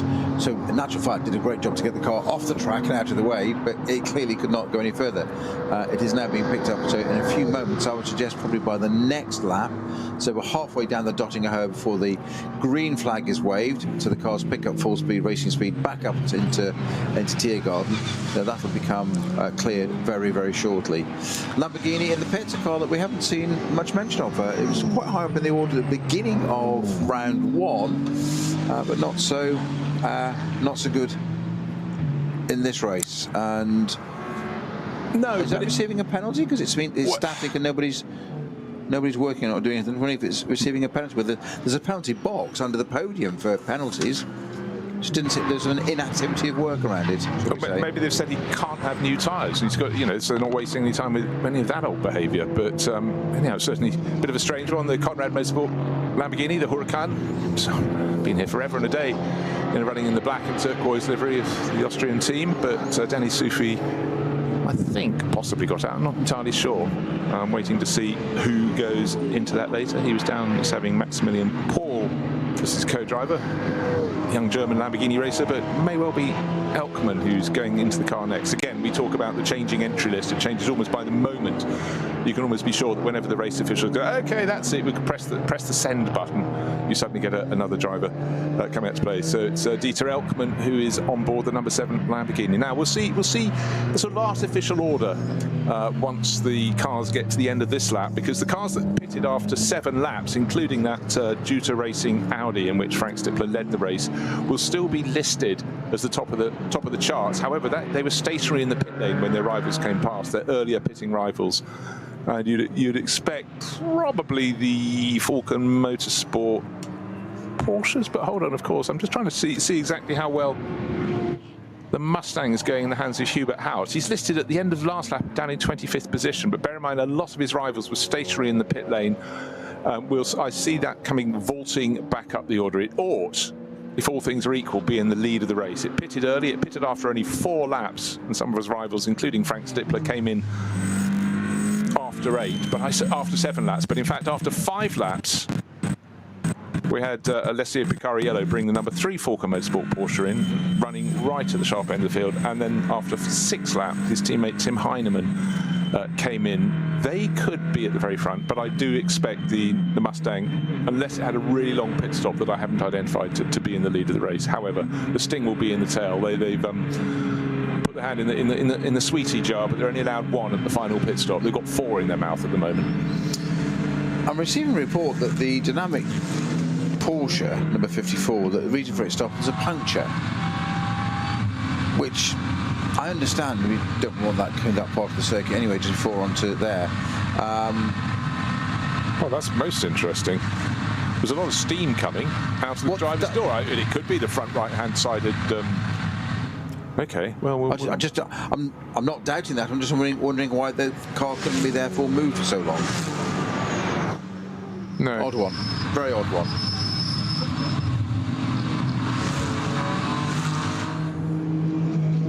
So just waiting for the front-running cars to come through, and we'll confirm as well. Jimmy Broadbent goes on to another lap in his BMW M4. Having good run. It's still an extraordinary thing, isn't it? 10 years ago, if you said we'd have drivers coming across from the sim racing world, I know. We didn't even know what the sim racing world was really, particularly. We sort of did, but then we got to COVID, and then suddenly, of course, and in fact, the digital NLS series, which I started covering, was phenomenal. Within moments of commentating on it, I sort of was just convinced it was a real-time, a full metal race. The graphics were outstanding. But the point I'm trying to make is the fact that a lot of the sim racing drivers proved that they had something special about them. They'd spent years in darkened rooms honing a craft, and then some of the regular racers came up against them and realised they could actually learn something about their car through sim racing, and so could the engineers. And with BMW, they even kept their motorsport press division honed by, they had to cover it too and treat it as though it was regular racing. It was eye-opening. But the fact of the matter is quite a lot of drivers are coming across. They spent years in sim racing and they're being slotted into cars. In fact, there's a guy called Chris Lullum who's racing for the team run by Max Verstappen's business manager, Vermeulen Motorsport, that Max always likes to come and play with. Son Thierry races in GT3s. They put this guy in, and he's racing in GT World Challenge.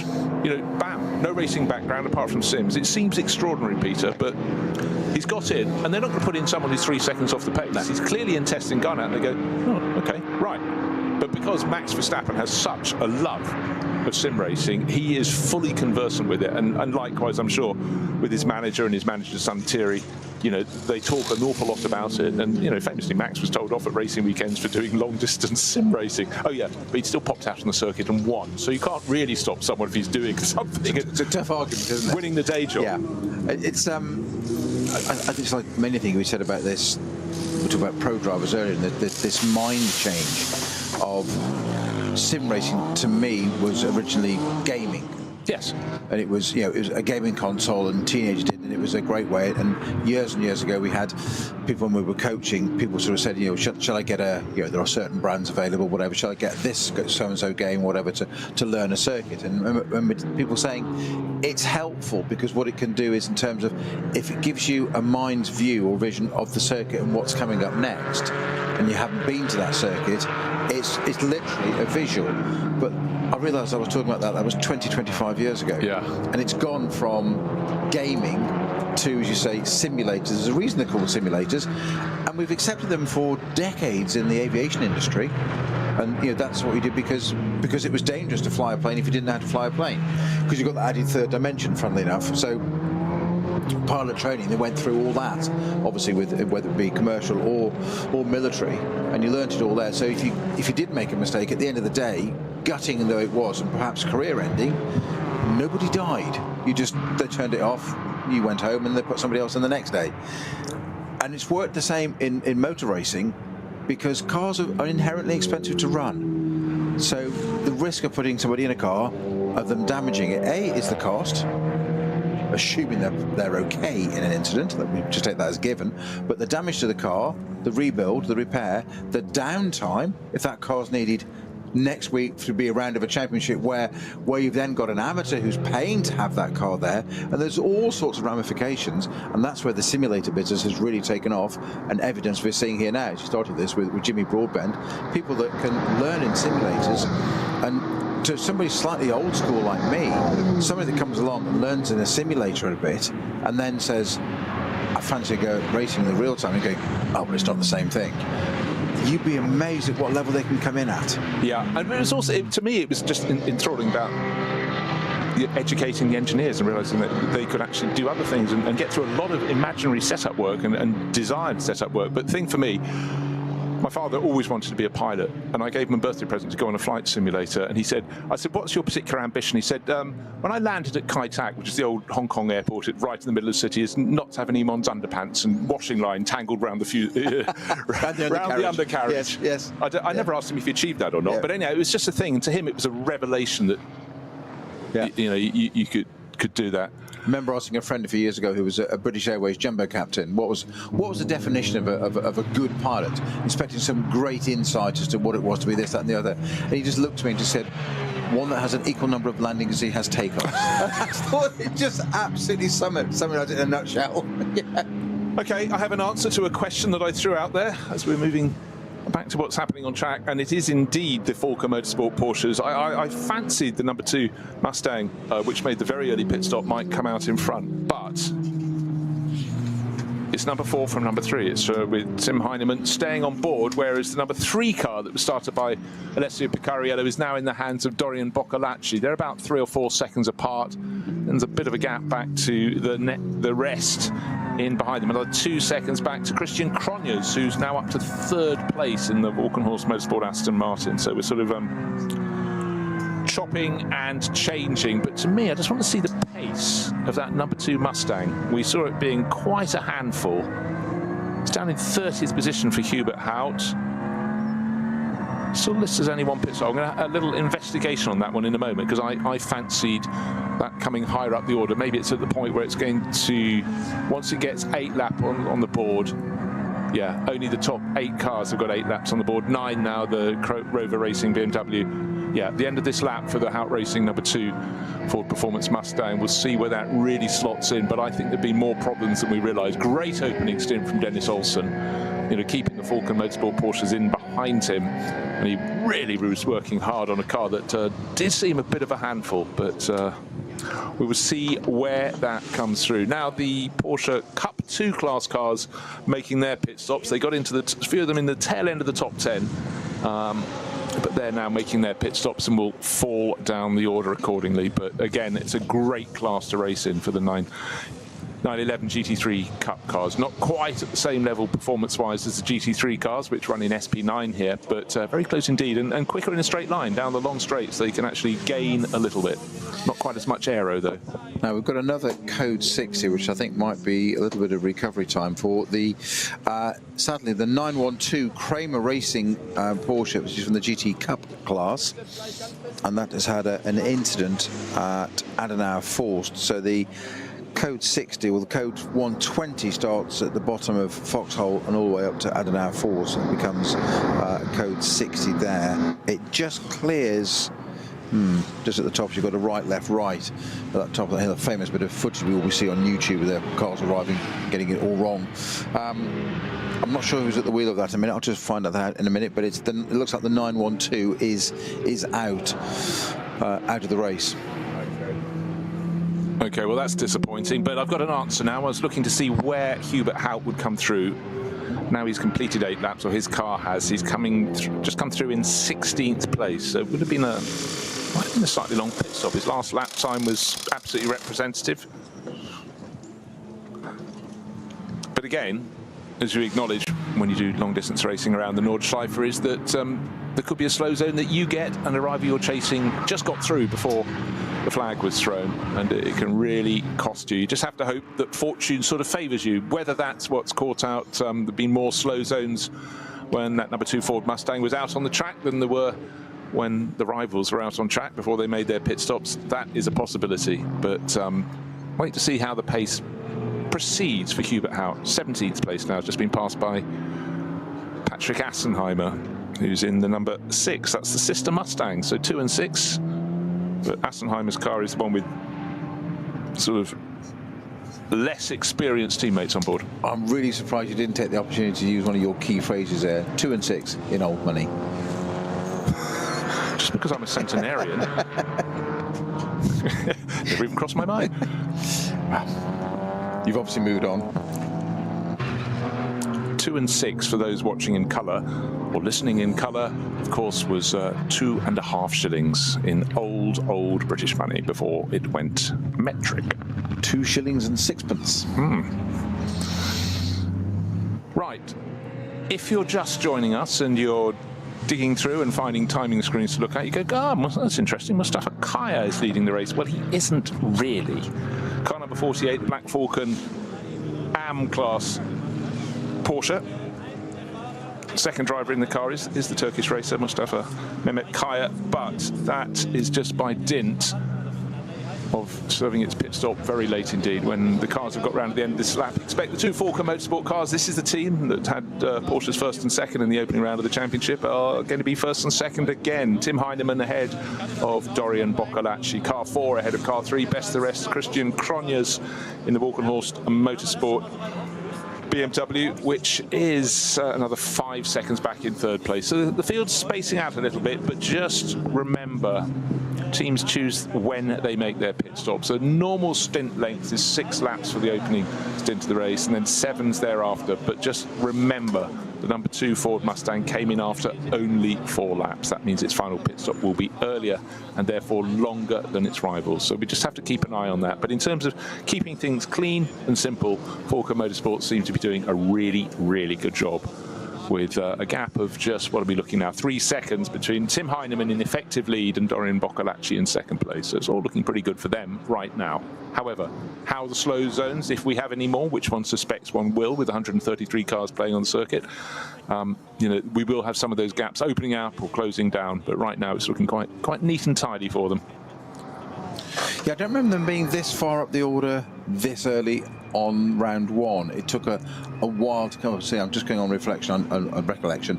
I think it was 9th before we had a Porsche in qualifying, maybe even 11th for the round 1. It was, they weren't there, and they slowly came through, and it was really sort of the last hour when it sort of, oh, hang on a minute. Not only is it going to be Porsches, it's going to be Porsche 1, 2 Falcon. It's going to be Porsche 1, 2, 3, and 4. So podium lockout and 4th, as in just got a spare, just in case. Yeah, it's always something that's just confusing. If people are looking at this, even confusing if you follow them the whole time. But the basic stint length, if you stick to average, then everyone knows pretty much where people are. The weather can affect all that, but at the moment, we're having the stagger unwinding, if you will, but those who pit early, they do pay the price later on. They get a bit of a foot up, so you'd have to say, in that case, number 4 leading the race has got an advantage over number 3, because the sister car, number 3, with Dorian Boccolacci on board, will have a pit stop earlier.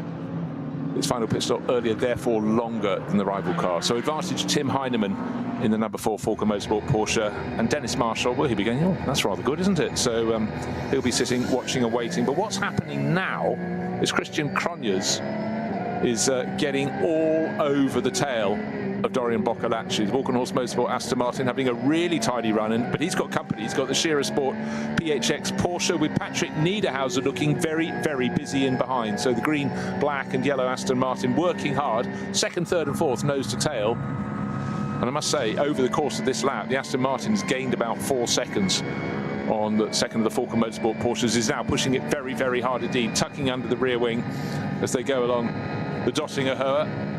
Porsche Cup class car between the Aston Martin, and then still trying to get a double toe at the back, and slingshotting to the outside is Patrick Niederhauser.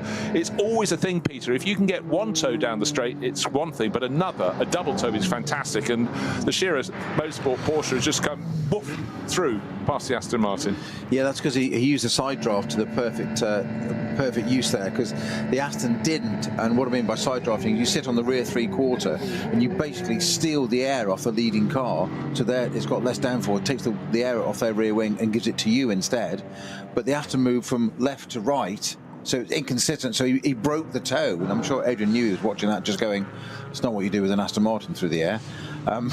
Whereas the Shearer Porsche was just like, okay, I've got a double toe, you're helping. You've got 2 lots of air over him, and away he goes. Great job there, actually. It's a very, very good visual whenever you get a long straight to just watch the advantage. And sometimes, particularly in the top class, SP9, and actually also quite often in the Cup 2 class for Porsche 911 GT3 Cup cars, you get 3-4 cars, and you think, oh, the guy at the back's got no chance, might pick off a position, and they can easily pick off all 3 of the cars in front if they're running 4th. Coming out of Galgenkopf, the first corner built on this circuit was established 100 years ago. God, that's really still quite a thought. 100 years ago tomorrow? They laid it down, as they said, wasn't it? We understood? Yep. Working on a Sunday. I joke. It probably wasn't. Well, there was unemployment, so you're probably grateful for the job. But going on the Dottinger Höhe on a line of cars as you come onto it, you don't want to be the lead car, actually. You really don't. You want to be the 2nd or 3rd car, because you've got much more of a chance. And then, of course, there's the rogue element, which is if there's a driver in one of the slower classes in the field, the smaller engine, the production-based cars, they've got to be somewhere, and your job in a pro car in the top category in particular, they stay where they are, and you go round them. But you've got to read them, and often they don't see exactly how many cars are coming in at warp speed, which always adds that sort of frisson of excitement. Have they seen me? Have they not? Right, looking down the field, every car bar one has made their first pit stop. One of the Cup 3 Porsche 718 Caymans hasn't quite made it in, but I suspect that will be happening this time around. So it's Falcon Motorsport first and second. It's Tim Heidemann from Dorian Boccalacci, but then Patrick Niederhauser all over the tail in third place, having got past Christian Cronje's Aston Martin. So 3 cars, second, third and fourth, very, very close indeed. But Tim Heidemann had a very good lap, and he's opened out a margin of 11 seconds in the lead of this race. And really, one would have expected from the 2 Falcon Motorsport cars, the one that pitted first would be the one that's in front, but it was the one that was pitted second. So that's quite a run for the number 4 crew. Full lap advantage. What am I talking about? He's not a full lap ahead. What I meant by that was when we get to the end of the race, he'll make his final pit stop a full lap later, which, as Peter knows, saves him 24 seconds. But you were too polite to say so. I wasn't even aware. I would have been at that point, maybe. So great mileage for the drivers on a dry surface today. Lovely weather, but we know full well, particularly in the Eifel Mountains, you could just as easily be faced with 7 different types of rain in the course of a race. But right now we'll take the dry conditions, the spring conditions, the leaves coming on the trees. It looks beautiful. And I'm just having a little look to see.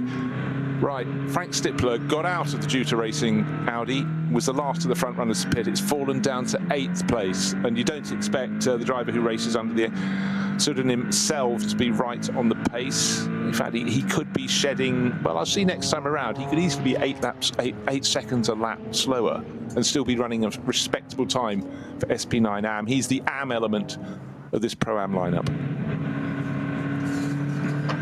Which is, again, it's something that I always find fascinating, because we just take it as read because we've grown up about it, and we're just sad. We love motorsport, and we think about these different classes and this and that and whether. And again, I always find it interesting when you're trying to explain to people that are not involved in it. Much like I've got a very good friend who doesn't really quite understand motorsport, and I don't understand cricket that well, so I'll talk to him about that, and we try and understand these others, and the spin and this and that, and what do you mean so and so, leg off, and all those sort of terms. I like the tea and the sandwiches exactly. with cricket. All those different terms. Slogger Jones. Who won? That kind of thing. But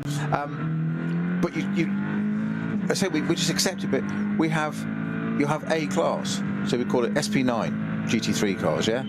Within that, you have got 3 more categories. Sorry, so you've got 3 categories within a class. How many classes are there? Oh, 24. Yes, I know. I know. This is in one race. Oh, okay. And it goes for how long? 4 hours over a 25-kilometre circuit with 170 corners on it. People at some point just go, you lost me at 3 classes. It is, we forget, don't we, that it is that it's high-speed chess, isn't it? Yeah. There we are with certain forms of racing, with about 6 different analysts and endless presenters for a 1 hour 20-minute race, which is one class.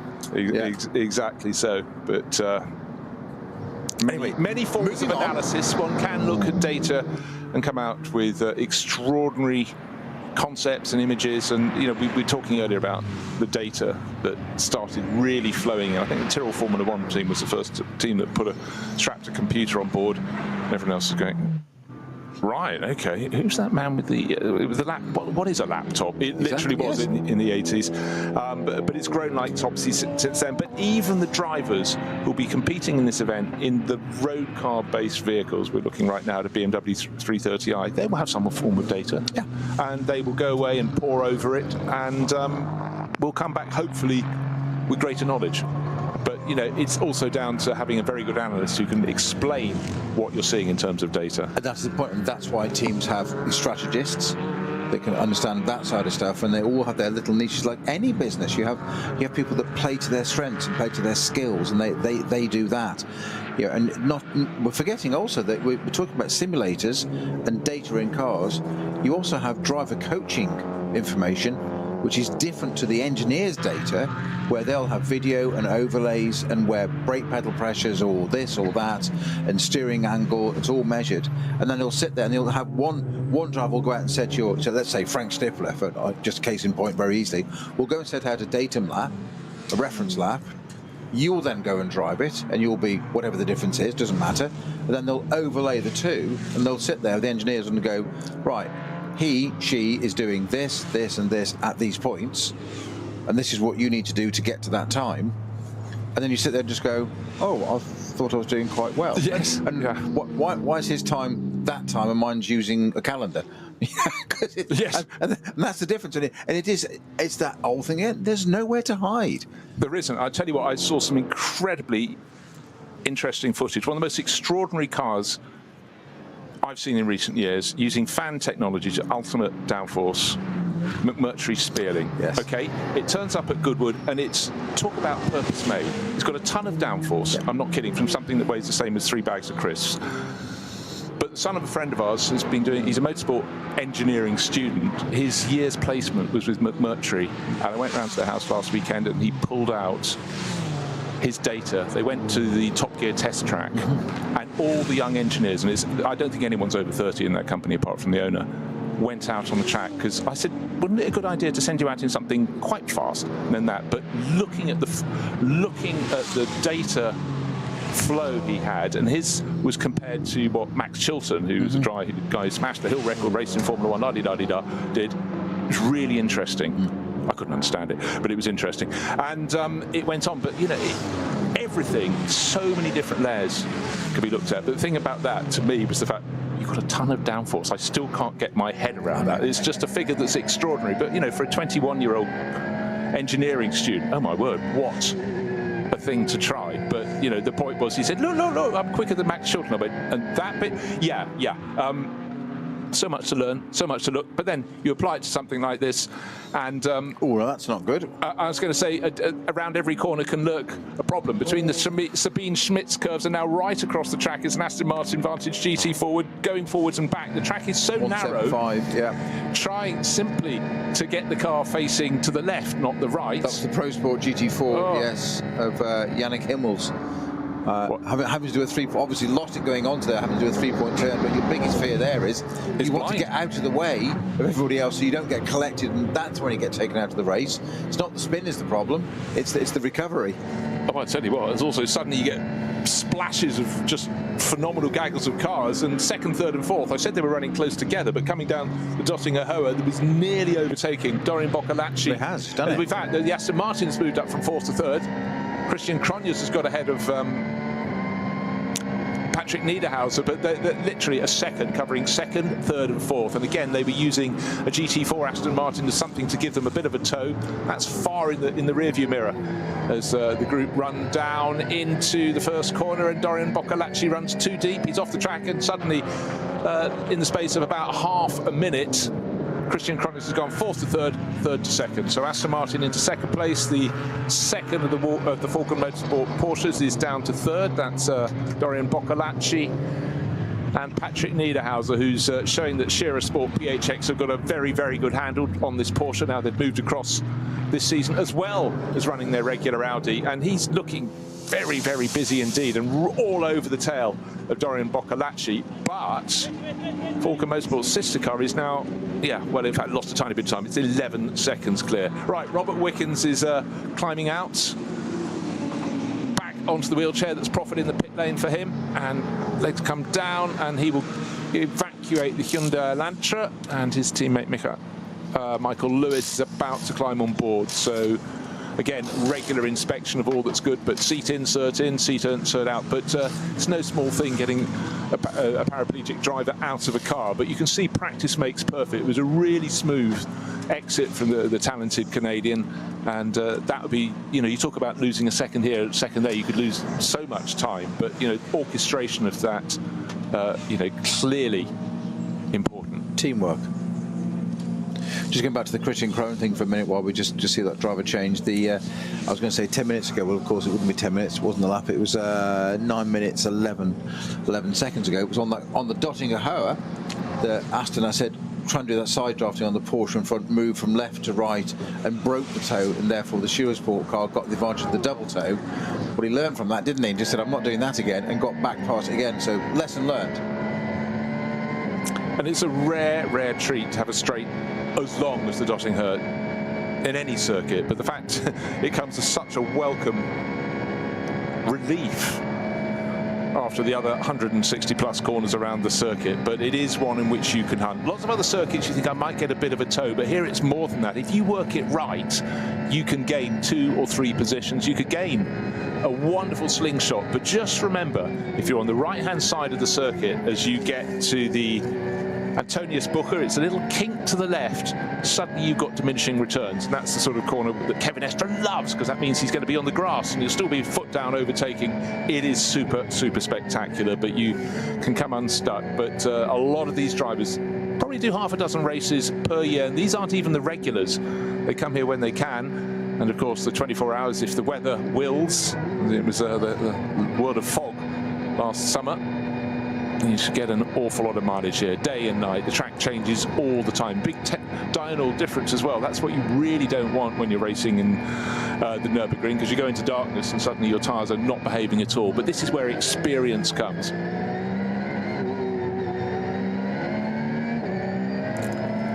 We're talking about the licensing and the structure, how it all works here. A couple of penalties that have come in, and there's a point in this for us. Car 909.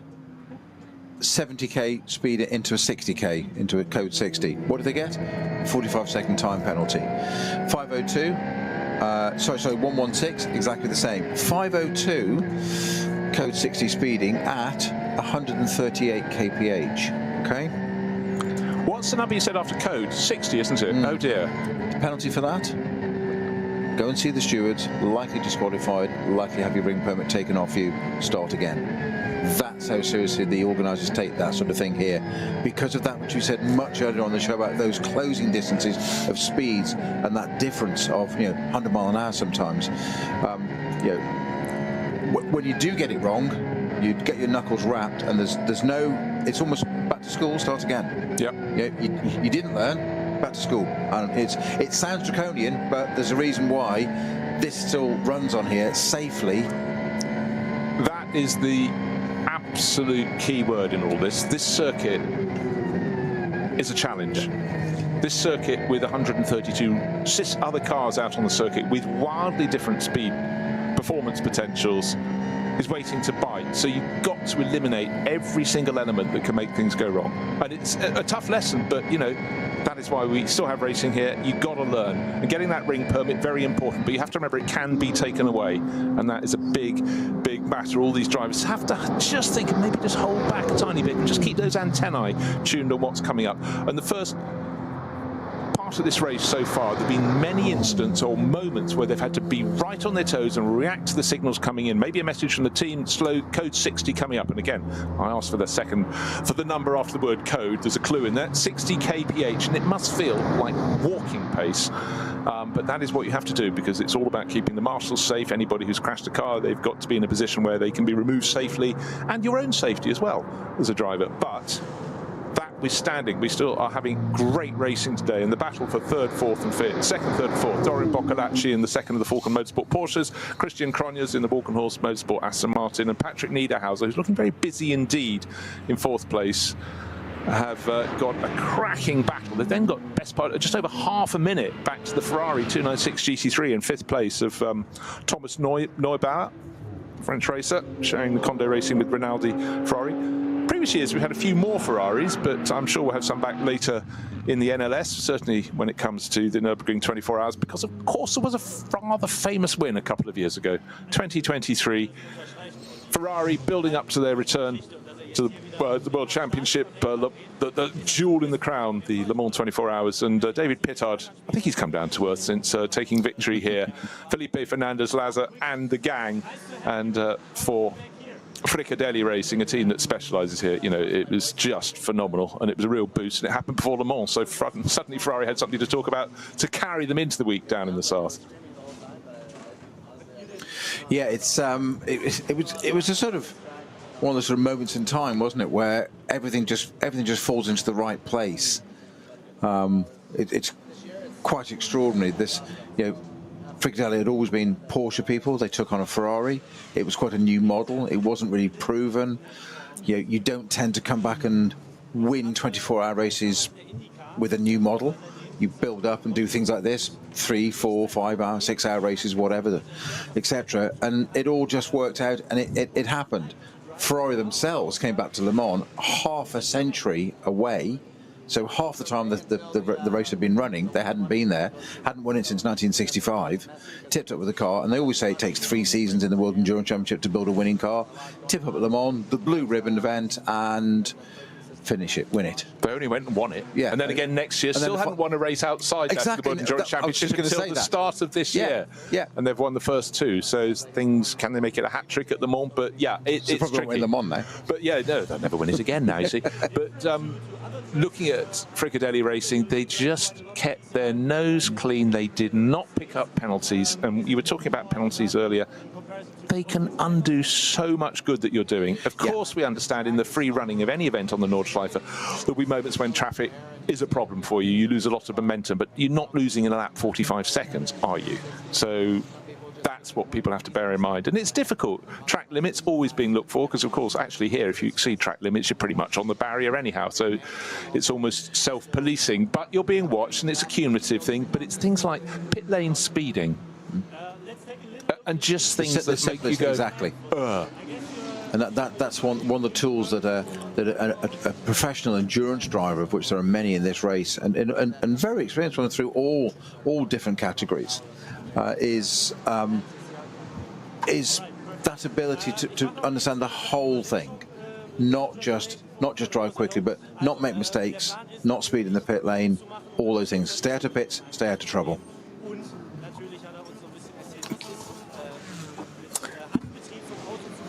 So 2 hours and a quarter remain, but it's looking very good for Falcon Motorsport. They took victory and second place in the opening round, but they're sitting first and second at the moment, but it's very, very tight in the battle for second place. But it's advantage Tim Heinemann at the moment. He's got a margin of 11 seconds or so going on to this lap, and he still seems to be carrying that pace through. So looking handy for Falcon Motorsports.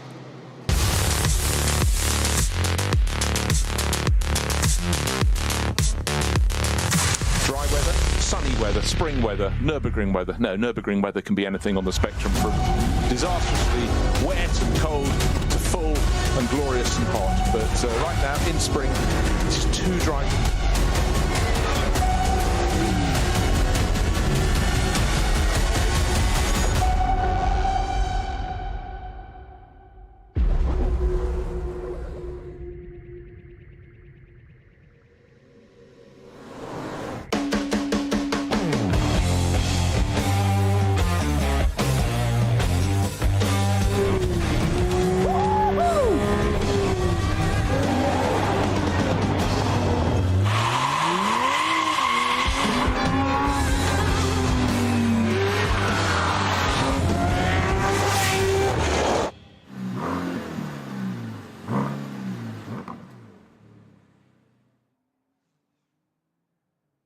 Sie sagen, es ist nur ein Auto, aber wir sagen, es ist Herzblut, Schweiß und Perfektion. Denn wenn du schraubst, dann zählt jeder Millimeter. Dann bist du in deinem Element. Du willst mehr als nur fahren. Du willst es fühlen. Die volle Kontrolle. Eine optimale Straßenlage. Wir wissen genau, was dich antreibt. Denn wir teilen die gleiche Leidenschaft. Egal ob auf der Straße oder auf der Rennstrecke. Wir sind immer an deiner Seite. Wir sind H&R. Offizieller Partner der Nürburgring Langstreckenserie.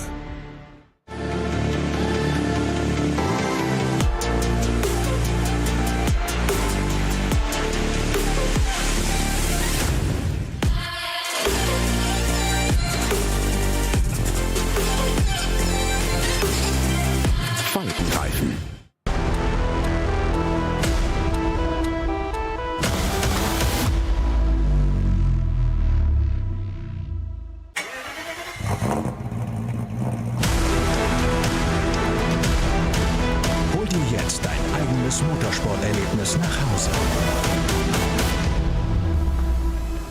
dein Online-Shop für Simracing-Hardware und Zubehör. www.simraceshop.de.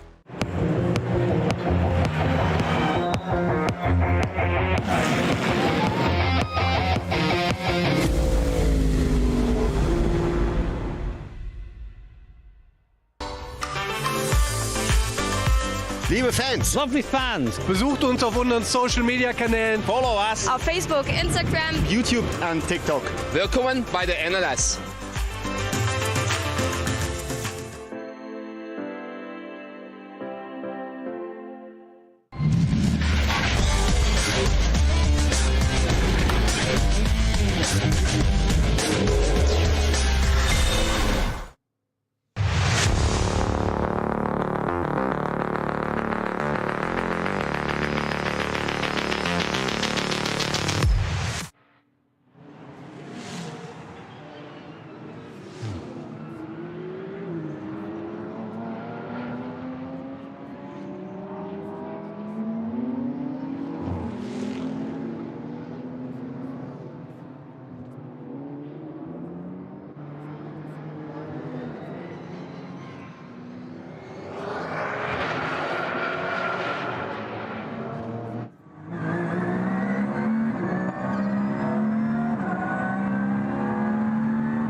As in, No, I understand. don't get through. Some people are fighters, elbows out, and will find their way through. And then actually, you get some drivers who are at the front, don't like being at the front because they've got the pressure of being chased all the time. And you have to know your driver and understand their characteristics of, okay, this, I'm not suggesting this was going to happen then, but it's the mindset of a team of this driver may be better placed there in front to go and do this and lead the attack now. You say, hunt in pairs, that's what they're doing, because it's all about a team result. It doesn't really matter. Teams don't really mind which one of their drivers wins, as long as both get in the points. No, exactly. And bear in mind, of course, with Falcon Motorsport, they swap their driver pairings around the whole time. So it's not like there's a driver pairing A and driver pairing B. They're bringing on drivers and giving them a turn on the Nordschleife this year in, this year's GT3 Cup GT3 cars. It's constant, exactly so, and also developing their tyres as well. Right, just having a look. I mean, the fastest lap of the race so far, we haven't really talked about that. Frank Stippler, as you mentioned, actually did 8 minutes, 1.5 seconds on the nose. The front-running car, the race-leading car, the number 4 Falcon Motorsport car, the best lap in that was by Tim Heinemann, only driver in it so far, but he's 2.1 seconds slower on the fastest lap. I know it's a long lap, but again, Frank was under a fair bit of pressure, but he probably did that lap when he wasn't in traffic. But bear in mind, a lot of those laps in that first stint were interrupted by slow zones. So you don't actually get many cracks at setting an entire lap without interruption. Talking of slow zones, we had 3 code 60s. We're down to 2 of them now. 1 has gone, so the HOA Act has finally cleared. I'm surprised we've still got... so the Dottinger HOA, that's now clear. So we've just got one at Schwalbenschwanz,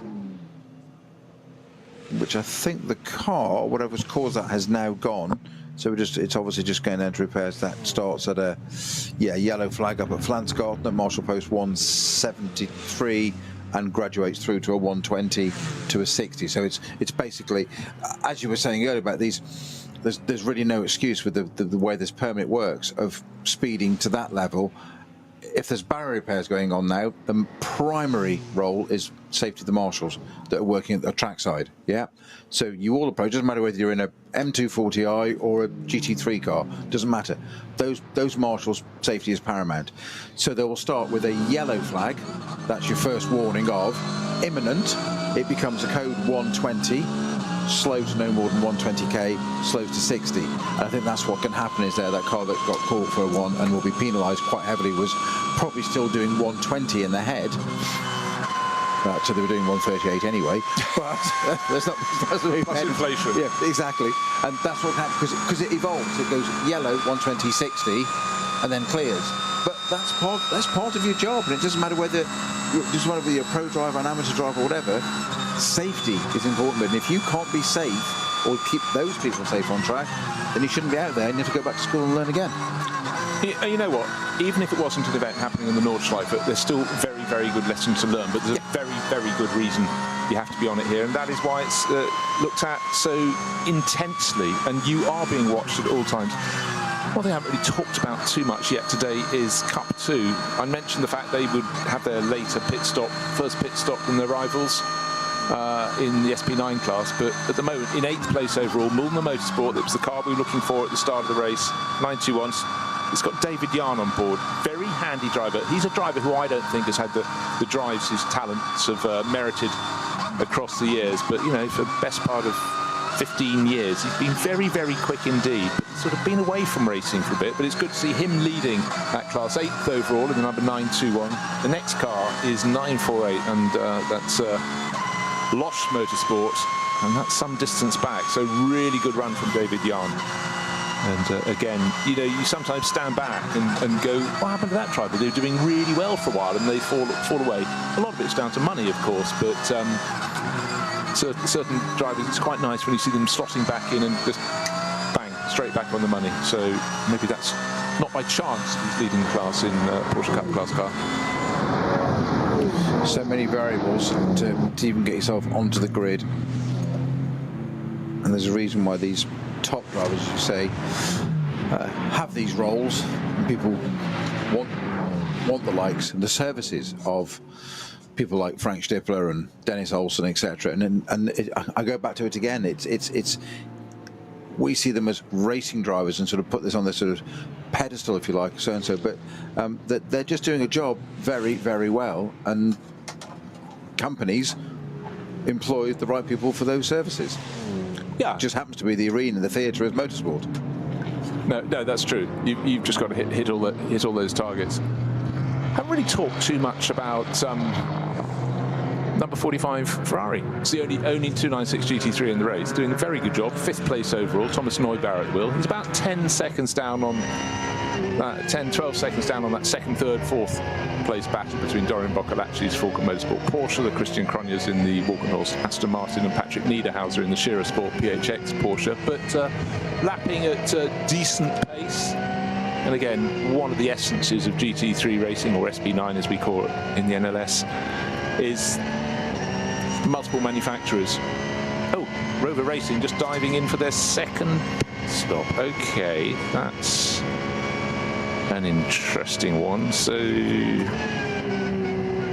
car number 98, they picked it first time after 6 laps, but now after, what are we talking, 12 laps, they've 6 and 6, so that's a lap shorter than I would have expected for number 98.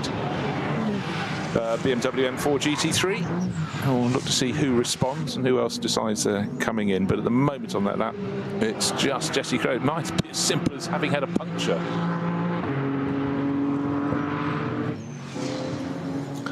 Keep an eye out on that. I'm trying to see how long the pit stop will be, but that had been running at a decent pace and gradually picking its way up the order. Now the pit stop is done. Can't see it as a standstill, but again, long view into the pit lane. Not always easy to pick it out through the mechanics. Again, looking for pace that we're seeing from, I said the due to racing Audi wouldn't run at the same pace as it had when Frank Stifler was in there. It doesn't make me a genius, it just means I'm stating the obvious. Selv is not lapping as fast, but he's in 7th place overall, which ought to become 6th with the pit stopping of the Rover Racing BMW. Again, it would have been great to have image of that to see if there was anything untoward, but just bear in mind it was a 6-lap stint for the opening stint of the race, which is fairly standard. In fact, that was effectively the standard length, and then another 6-lap stint, which is 1 shorter than expected for Rover Racing. Mighty Rover Racing, gosh, what a lineup they've got in that number 98 M4 GT3. Augusto Farfus, who started, Jesse Krohn, who was next, the Finn, and then we've still got Raffaele Marciello and Kelvin van der Linde. Eye-watering lineup. Interesting, the only M4 GT3 in the race. We used to have quite a few of them. Yeah, we did, but we talked earlier of the BMW Junior team. That was always one, and Rover Racing would run one, and we have another one from BMW itself. But I expect we might have more at the next round. Still, the best battle in the race, though, is for second place. Dorian Boccolacci, line astern with his Falcon Motorsport number 3 Porsche ahead of the black, green and yellow Aston Martin Walkenhorst Motorsport with Christian Cronjes, who very nearly got in front a lap or so ago, and Patrick Niederhauser in the several shades of blue Scherer Sport PHX. Porsche sitting there in 4th place. So the Aston Martin number 34 is the interloper. Otherwise, it'd be Porsche's 1st, 2nd and 3rd. Bear in mind the opening round of the NLS, they were 1st, 2nd, 3rd and 4th. But certainly I'd say the Walkenhorst Motorsport Aston Martin is looking very, very handy indeed. As I say that, unfortunately he's lost about 1.5 seconds. Traffic just in the wrong place for him, but not the wrong place for Dorian Boccolacci. And so the French driver actually gets his first breathing point for really quite a while now. So that 6th position Rover Racing BMW number 98, the M4 we just talked about, it's just had its 3rd change of driver. So Kelvin van der Linde has now taken over from Jesse Krohn in that car. Augusto Farfus that started it, but it's the first car I think to have a 3rd driver in it on this race so far. Yeah, it is. Some cars have only got 2 in them. Obviously, just stayed in the office just before you said. I knew it was coming. It absolutely was preempted. No, you get in early, get it wrong. Yeah, absolutely. I'm known for it. USB. No, but basically, another reason that we wouldn't have anyone else unless there's been something untoward with their 3rd driver is the SP9 class cars tend to run shorter stints than some of the sort of slower, less high performance cars, and they can run. You know, they're more likely to, if they are going short stints, they'll still be pitting a little bit later. Right, 2nd pit stop for the number 2 Mustang that had risen to 10th place. Remember that was the first one to pit when it came in after only 4 laps for Dennis Olsen to hand to Hubert Hout. And now Hubert's brought it in. 2 other drivers listed on the driver lineup there. Jusuf Wager and, we know this name, Frank Stippler. But I expect Frank will do the final stint. Give him time to have a 3-course lunch, coffee, and get his head away from Audi and into Ford. 2 cars that could almost not be more different, but they're balanced by GT3 performance rules. And again, that's been one of the beauties of GT3 as a category, and been adopted by the NLS for a long time now as their top category, and running under the SP9 nomenclature.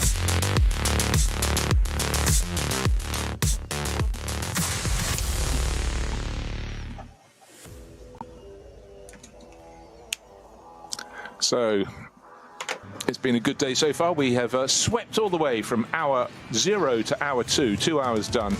And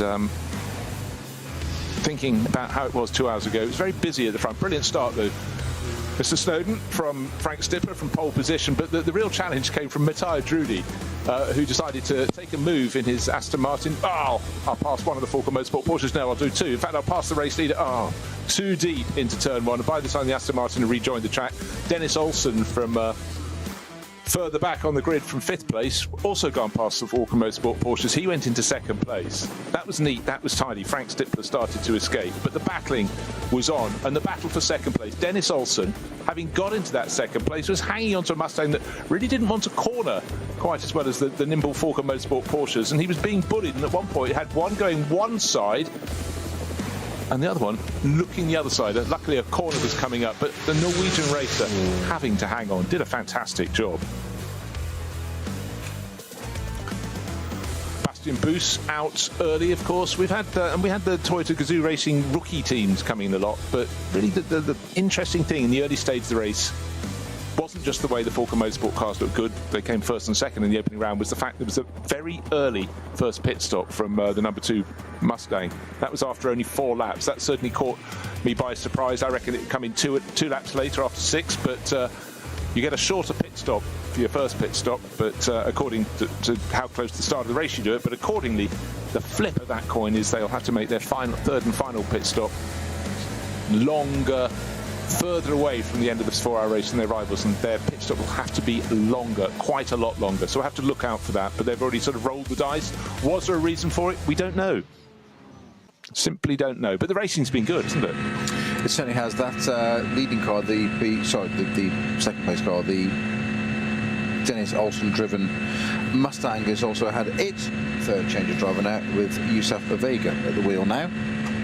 So we're starting to get into that stage. Or 2 hours in, we say some of the teams running just 2 drivers, and don't necessarily do 2 hours each. In fact, sometimes they almost keep them a bit fresh and tend to do hour each, and do each time it stops, change the driver as well. And I think you just get more data and more information that way. And as you said, Falcon in particular are very, very good at mixing their driver lineup. Very considered approach, but they get more information every time, and it's driver in for an hour, effectively, swap, driver in for an hour, see how it goes, swap back again, and you'll get, rather than one driver doing 2 hours at the beginning and one another doing 2 hours at the end, you'll actually get a load more information about that car, because it's different each time. Yeah, well, they split that, and in fact, as you speak, Christian Cronjes comes in from 4th place. Dorian Boccolacci in the Falcon Motorsport Porsche is just in front of that, is just behind the Aston Martin, and I sense we might have had another car, the Ferrari perhaps, joining them in the pit lane. So take your caps off your pencils, jot down these numbers: 3, 34 and 45. So it's the Falcon Motorsport Porsche, the Walkenhorst Aston Martin, and the Kondo Racing Ferrari not too far behind. It had been a better lap from Thomas Neubauer, seemed to gain about 2 or 3 seconds on those ahead, maybe 3 or 4 even, but as we know, those cars are running at full chat out there, so lots of these gains that are made are simply down to reading the traffic better. What we'd really like now is lovely green flag running all the way to the end of this race. This has been a race that's had incident aplenty in many ways, nothing major, but simply, the drivers have again had to be up on their toes. So for the number 3, let's see, pit stop after that was an 8-lap stint, 34 8-lap stint, and guess what, 45, the Ferrari, also an 8-lap stint. They did a 5-lap, so a short opening stint, about 1 shorter than the median, but they've all decided to do 8 laps for their second stint. If they can do 8 laps for their third, then they'll have a shortish final stint, which will allow them a decently quick final pit stop. However, the advantage has to be for those that came in a lap after them, or even 2 laps after them on the opening stretch of the race. And among that number, you can include the number 4 Falcon Motorsport Porsche, which is doing things slightly different to the sister car in that they're doing half a race each. But you do a double stint, I'll do a double stint. But for the number 3 car, they've chopped and changed between Boccolacci and Picariello. But as you say, why stick to a form, but why do exactly the same thing every time? We've got 2 perfectly good, capable cars out there with strong driver lineups. Mix it around a bit and just gather data. And whilst it isn't a part of this NLS series, everybody focuses on the ADAC 24-hour. And that's the one everybody wants to win. So that's why we get all this activity before that race, and it tails off. Our grid's dropped to 80 or so. Yes, you just throws in casually. Oh, the high 80s. Yeah, exactly. Thin grid today then. Yeah, different strategy, different information, and you're just building it all the time. It's in that database, that knowledge base of what happens, what's the weather.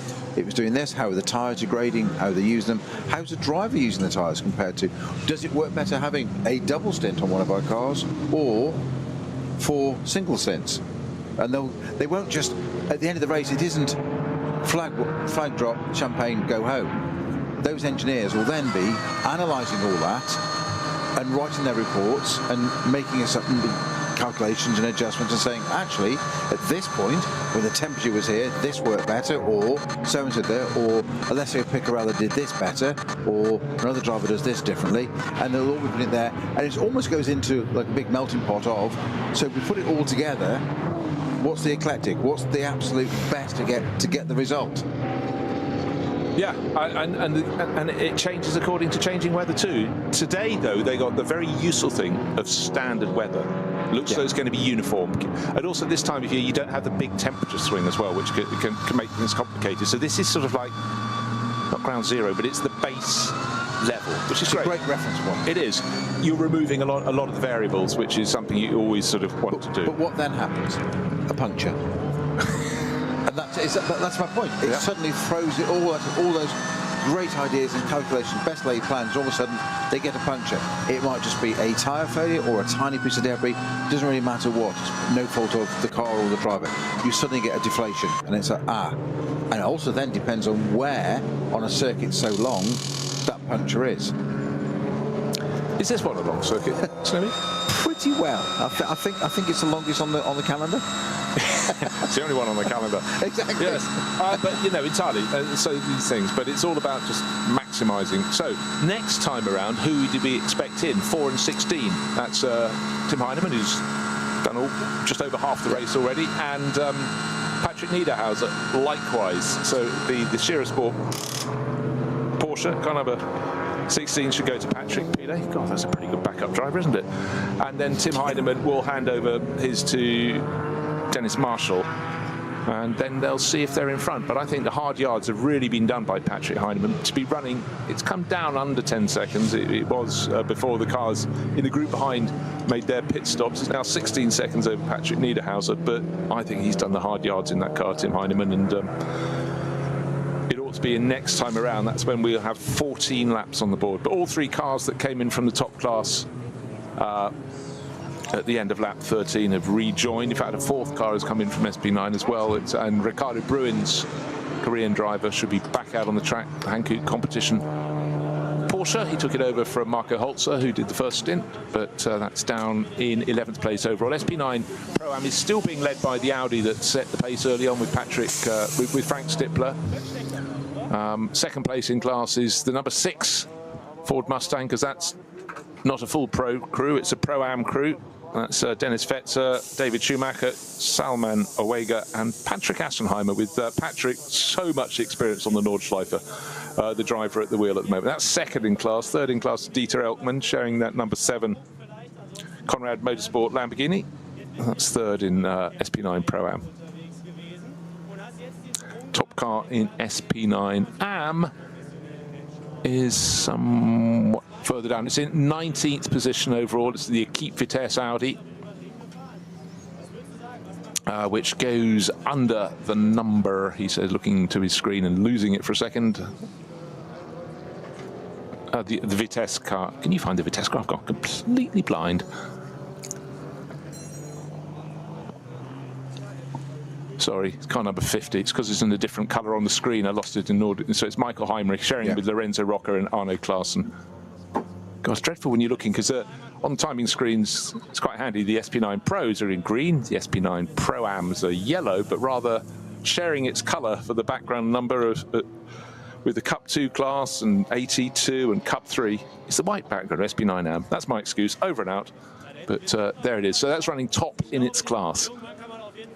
And we'll take smaller handful of points simply because there are far fewer. Because in the NLS, you get the number of points you get for winning your classes according to how many cars start the class. If 12 cars start the class, you get 12 points. Simple thing. So you don't pick up many. You're the only car in your class. You get the glory of winning, but obviously for the outright championship at the end of the season, biggest number of points tends to be with those who are for the winners and those in the biggest classes. So.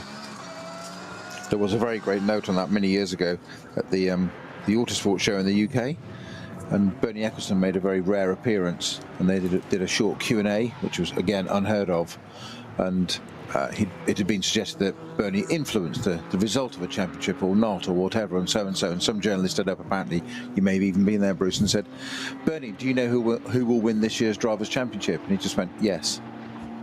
There was a sort of moment of silence, and they went, and he said, "The chap with the most points," and just moved on. And it was just a classic Bernie moment, but absolutely categorically yes, we won the most points. But that's always been a thing with Bernie, that you dramatic pause. Have I got the attention of the room? Yeah.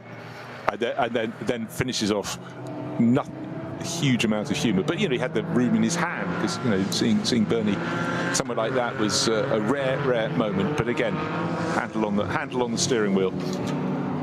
Right, as predicted, 4 and 16, our first two cars. Tim Heinemann has come in from the lead of the race after 14 laps, followed in by Patrick Niederhauser. So it's Porsche from Porsche, but Porsche into the pit ahead of Porsche. But just get used to Shearer Sport PHX running a Porsche, doing it for the first time this year, alongside their long-standing Audi R8 NMS GT3. And I must say, doing a very, very good job to be right at the sharp end of the field. Gap between them 15 seconds when they came in, so definitely advantage to the Falker Motorsport team. But we've got to see how the next round of pit stops, how they shake out. The next round of pit stops will be the final round.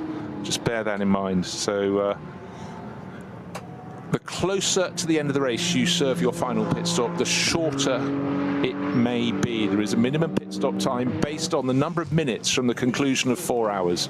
I won't go through the chart, but all I am saying, the later you can pit, the shorter your final pit stop is allowed to be. They've all got very generous time allowances, plenty of time to allow for the car to get driver on board, fresh set of tyres, etc., etc. No need to rush. And again, that's a safety element, Peter, isn't it? You know, if you don't have to have so many mechanics in your pit crew, keeps the cost down. And it's actually quite a simple thing. You know, why not build in a buffer? If everyone's got the buffer, everyone can then, incoming driver can be properly secured in the seat, belt stitched, and also more of a chance for people to go around and just check all 4 corners of the car. Are they still attached? Have we got any tyres on board? It's always handy that, all 4 corners attached. Always a good point. But yeah, again, these things, it's well drilled. We watch these pit stops, and it's, you know, we still use pump fuel here at NLS. There's literally pumps. There are pumps in the pit lane. And it goes through, and there's a meter counting or whatever, but there's also, you won't see it, but there's a marshal logging that as to how much has gone in. And it's not just for, obviously, there's the payment, you know, would you like a receipt? But there's also how much the car uses, how much you put in, minimum amounts, etc. You'll notice the cars go up onto jacks, and they're rotated around at 45 degrees to make it safe and get them out of the pit lane area, so they can go back into the box if you want to, but don't have to work on them. It's clever. It's well drilled, and like anything, practice makes perfect. And they will sit there and do this. I mean, I can remember days of doing 24-hour races where your race would be 2 or 3 days away, but you were on site or whatever, and it was like, right, guys, you might be in shorts and t-shirts, team kit obviously, go and get your lids, go and get your hands device, whatever, and we're practicing driver stops for the next hour, driver changes for the next hour. You're just like, sorry? Race is not till 3 days time. Driver changes because of those, exactly what you said earlier, those little things. Somebody's foot catches on something in the car, whatever. Right, okay, that doesn't work, so and so, but do it with your lip. And it's very different doing with a crash helmet on, getting in and out of the car, than it is just ordinarily hopping in and out. And I remember just sitting there for hours, to literally in, out, right, and people watching. And we were a relatively small team. It was a FIA GT, so it was a fairly high level, but it was a small team. But it was, somebody would make a note and watch us, like, right, you did that, you caught that, so and so, right, do that. And we had in the early days then, to aid it, I think it's done far more technically now, but we had surgical tubing was basically put around the seat belts on cable ties and tightened, really pulled tight and cut the end off, so that when you undid the buckle, the belts pulled away and opened, so you weren't getting in, fiddling, trying to do a belt, and that's when you panic. And you can't really see that well in a crash helmet, because you're trying to look down. A crash helmet is designed to save your head, and it's got a slot for you to look through to drive the car. It's not designed for looking where your seatbelt is, or have you dropped your phone down the side of the seat kind of thing. So all those things add up. But it absolutely, but it's that element also that I was about to bring up, the lack of visibility, but switchgear in a car that you may knock on the way in. I'm just thinking about Frank Stippler, though. He's hopping out of an Audi R8 LMS. He knows that cockpit intrinsically. He's had far less time in a Ford Mustang. What if there's a switch that, again, early in its homologation and its entity, that a taller driver happens to touch inadvertently versus a smaller driver? So he's got to sort of be able to imagine, with his eyes closed, sitting in either of those cars, relative to the steering wheel, what kit is there, and it's not uniform. That's the thing. I remember clearly from that having to learn to memorise what the switches were, what they all did, by feel, with your eyes closed, because they said, effectively, you're blind, because you cannot have a driver looking down at the switches, just as you can on the road. You don't want people going into menus and sub-menus and whatever to change the seating position or a heating position on a car, which is something the automotive industry are coming away from a bit now. They're trying to get a bit more to analog switches again, which I thoroughly approve of. But you don't want, you shouldn't be taking your eyes off the road on the highway. You shouldn't be doing it on a racetrack, and you don't want to be. Plus, 24-hour races, guess what? Some of it's in dark. And then other bits of it, you don't forget, you've got a glove on, you've got a racing glove on. So the switches don't feel the same as they do ordinarily. So you have to learn to look down that. And I remember clearly going into free practice once, being just suddenly getting a radio call, you know, the car's all okay, everything so and so, said, can we have a diff temperature, please? And you're like, pardon? And the point with that is they want you to scroll through the dashboard to the menu where the diff temperature is, so that they know you're comfortable with doing that whilst driving. Then it'll be radio check at an altitude point of, can you hear can we do this? And they'll give you an order if you haven't followed it, which was, did you, 1, not hear it, or B, not follow it? Which is it? The first bit's forgivable if you haven't heard it. If you've heard it and not followed it, yeah, it's a chat without a cup of tea, if you know what I mean. Hold on, just having a look, Snow, totally. And the other thing about, right, your car's broken down in the 24-hour race, you're in the middle of the forest and it's dark. Yeah. No lights on in the cockpit, you've got to sort it out. That's the sort of thing. The number 6 Mustang has just come out of its pit stop, so I suddenly got confused. One moment they were showing number 2, then number 6, so I was going to say that's way too early. That's the second HRT car, isn't it? That's the second HRT. This is the one in the Pro-Am class of SP9, and that's come rumbling back out onto the track. Patrick Assenheimer was the driver who brought it. He may be doing this middle stint, but I think he probably is not. But I'm just waiting. I'm just going to throw some numbers at you, Snow. Okay. After 4 laps, which was 1 or 2 laps early from my reckoning, was the number 2 Mustang that Dennis Olsen drove so well.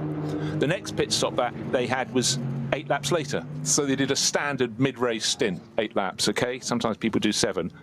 So that's why maximum, isn't it? That's when I suddenly panicked, and I thought it was the number 2 in the pits again, because that would have been two laps after its previous stop. But it's out on the circuit. Yusuf Awega on board, going around in 14th position. I'm surprised it's not a little bit higher. I'm just trying to see. 12 laps between the two so far. 8 and 12. 8 and 4. Yes. Yeah. Yeah. So that's all good and 2. But Dennis Marshall leading the race from Patrick Pilet. Porsche from Porsche, Falken Motorsport from Scherer Sport PHX. Scherer Sport, huge amount of experience here, but now running 2 manufacturers this year. Something that Falken Motorsports have done, quite a lot over the years when they ran a Porsche and a BMW, just to keep them on the toes. But also for Falken Motorsport, they don't just go racing for winning. They go racing to prove their tyres work across a range of cars, because they're in the business of selling them. Imagine that, selling tyres. And this is an amazing field. There's no demand for them, is there? No, just keep the cars off the ground, don't they? But now, if ever you look at these events, you think, why is the number 1 on the door of a car that's not in the top class? Quite simply, we were talking earlier about the points, and if you're in a class that's really well subscribed, and you win it, you're going to pick up an awful lot of points. You then get number 1 to carry into the following season if you're the outright champion. And almost invariably across the years, it's been someone not in SP9. SP9 is just too competitive. And Adrenaline Motorsport, a team that's won an awful lot across the years. And Kevin Wambach and Sven Markert driving number 1 this year. That's in the special class for BMW M240i. Great looking little cars, but they've got their own battle. But it's quite prestigious, number 1 on the door. You bear in mind that across the year, probably 200 crews take part in races of the NLS. But you've sort of picked your market. And this year, with 8 cars in class, unless you're consistently the best, that's going to be a struggle to win outright. But across the history of the VLN, as it was before, and now the NLS, the outright champions have been, from across the classes, but very seldom the top class. And Brink and Leisen, that's Danny Brink and Philip Leisen, often at the front end. 3 championships in 4 years, all in the BMW 325i. So they picked the sweet spot. But the main thing they did was win their class literally every time they were on the circuit, or more often than not, and that's how they ended up as outright champion. Right, 14 laps now on the board, waiting to see the next pit caller at the the start of the race. It was leading the race, and it's the Audi coming into the pits right now. Sell from 3rd place overall, but that will have it dropping down the order. But bear in mind, there was a bit of readjustment because a couple of teams made their second pit stop rather later than their rivals. So second pit stop for number 8, the Audi that was started by Frank Stippler. It was a good little stint from Selv there, but after 14 he brings that in.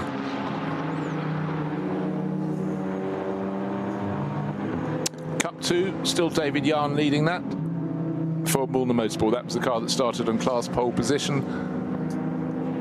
Max Cruz Racing in the AT2 class Strike winning that, leading that. That's a 911 GT3 Cup class, but not in the same class as the Cup 2 runners, because he's running alternative fuel. That's something that's always been a very, very big thing in these Nürburgring Nordschleife races. Certainly people trying all sorts of things. And again, you never know if it's an idea that helps keep motor racing going in terms of possible constraints in years to come. But it's very much been a sort of moving marketplace, Peter, hasn't it? Trying different things in the various classes. It's the alternative fueling class. I think things do need to change as well. I mean, if we're going to keep the internal combustion engine alive and well, and in racing, we do need to adapt. I don't want to see it go completely. I think you have to. I think we have to do something about fossil fuels and use alternatives if they're there, if they're reliable and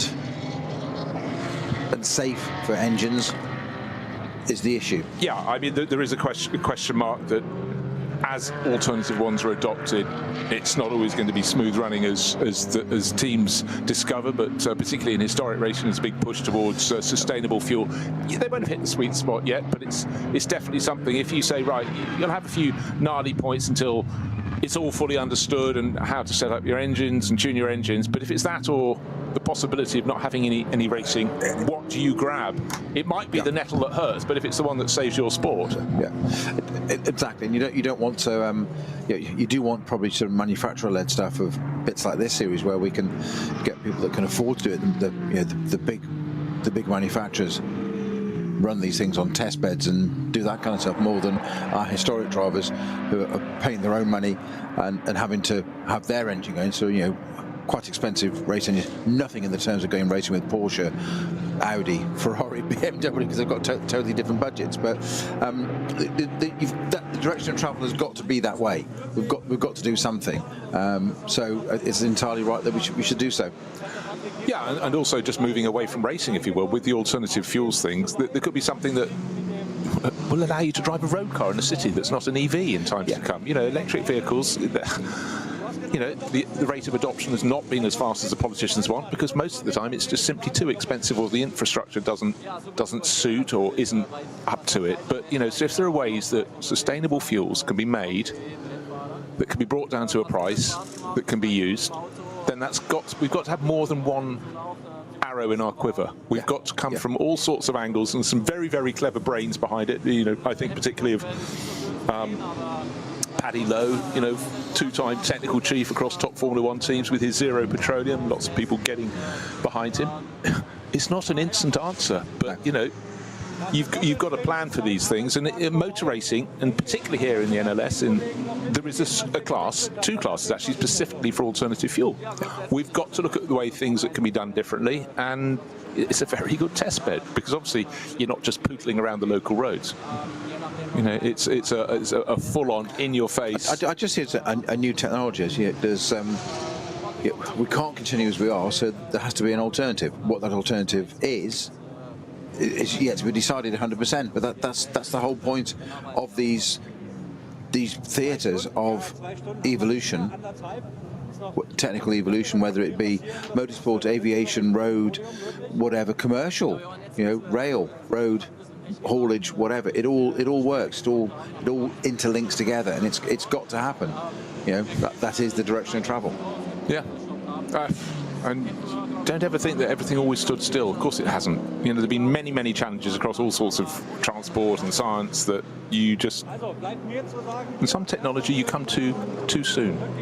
I have my little books that I had as a child, observer books of cars and commercial vehicles. Yes. Each year, can I please have that in my stocking? And there were little electric commercial vehicles back in the books of the 60s. But they were too heavy. It couldn't work.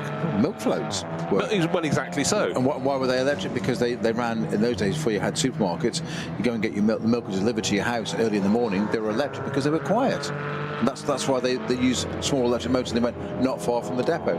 We have a very stationary rainbow-coloured 97 Porsche from the GT3 Cup. And that's Mercedes Arena, isn't it? Yes. Yes, it's basically you turn right at turn 1, you turn left and left again at the corners 2 and 3, and at turn 4 just parked outside the circuit. Not a natural place to go if you've had a rotation. In fact, it looks like it's been driven off the circuit, but it is pretty much dead ahead as the drivers are making the exit from the Mercedes Arena. But car 97, running in the SP7 class, is sitting going nowhere with no visual signs that anything is untoward, but clearly it ain't going, so not all is right. So we'll see what happened there, or maybe not. There's no reference marks to how it's got there with tyres and rotated. It's actually it looks like, I'm wondering if it's just a failure and it's just pulled off. Okay, it's down in 56th position, or was at the start of the lap, but for Julian Ree, that's unfortunate, sitting at the side of the track. I'm just wondering if he's just come out of a pit stop and something has been untoward, but I can't see that that's been the case. Well, it's served 2 pit stops. It seems exactly in the right number of pit stops relative to its rivals, but ain't going anywhere at the moment. Cup 3, by the way, I haven't really talked about Cup 3 at all in this race. 959 is leading. That's SRS team Sorgren Sport, a team with a very, very good batting average. Heiko Eichenberg and Harley Horton, young British racer, driving that, and they're leading the class by... trying to see in terms of time. Adrenaline Motorsport giving chase, but they've got about 3 cars between them, so that's a good little run. And it's Heiko. That's Heiko Eichenberg at the wheel at the moment. Very standard looking Porsche Cayman.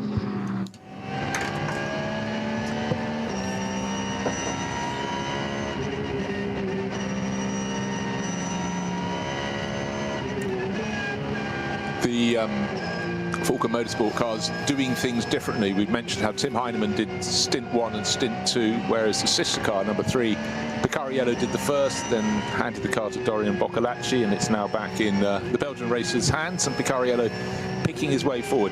Now, just to go back to its first pit stop, that was after only 5 laps. That was early to my mind, and Falcon Motorsport brought the sister car with Heinemann in after 6. So, just bear this in mind. The final pit stop for the number 3 Porsche will be earlier, further from the end of this race, and that will therefore make it a longer pit stop. So right now, Picariello is pressing on, trying to eke any half a second here or there to stretch it, because team pride means, of course, he wants Falcon Motorsport to win, but he wants his car to be the race-winning car. So right now, pressing on very nicely indeed. But will he be going? I wish we'd come in after 6 laps, not 5. We'll find out. And who decides these things? Looking at terms of lap pace, again, we talked about the fastest lap of the race, Frank Stippler, his car, the Juta Racing Audi, 8 minutes, 1.5 seconds, but how does that compare to the pace of the fastest car at the moment? Well, they're doing 8 minutes, just under 8 minutes 20, not just because of traffic, because of slow zones, have been code 60s. I don't think there are any at the moment, but it just goes to show, to get a clear lap in this race, if you're the race leader at the start of the race, you have several laps until you catch the tail enders, but for the remainder of the race, say it's 3.5 hours left in the race or whatever, it's traffic, traffic, traffic. It's how you negotiate that. As we said, one of the keys to endurance racing is stay out of trouble and stay out of the pits.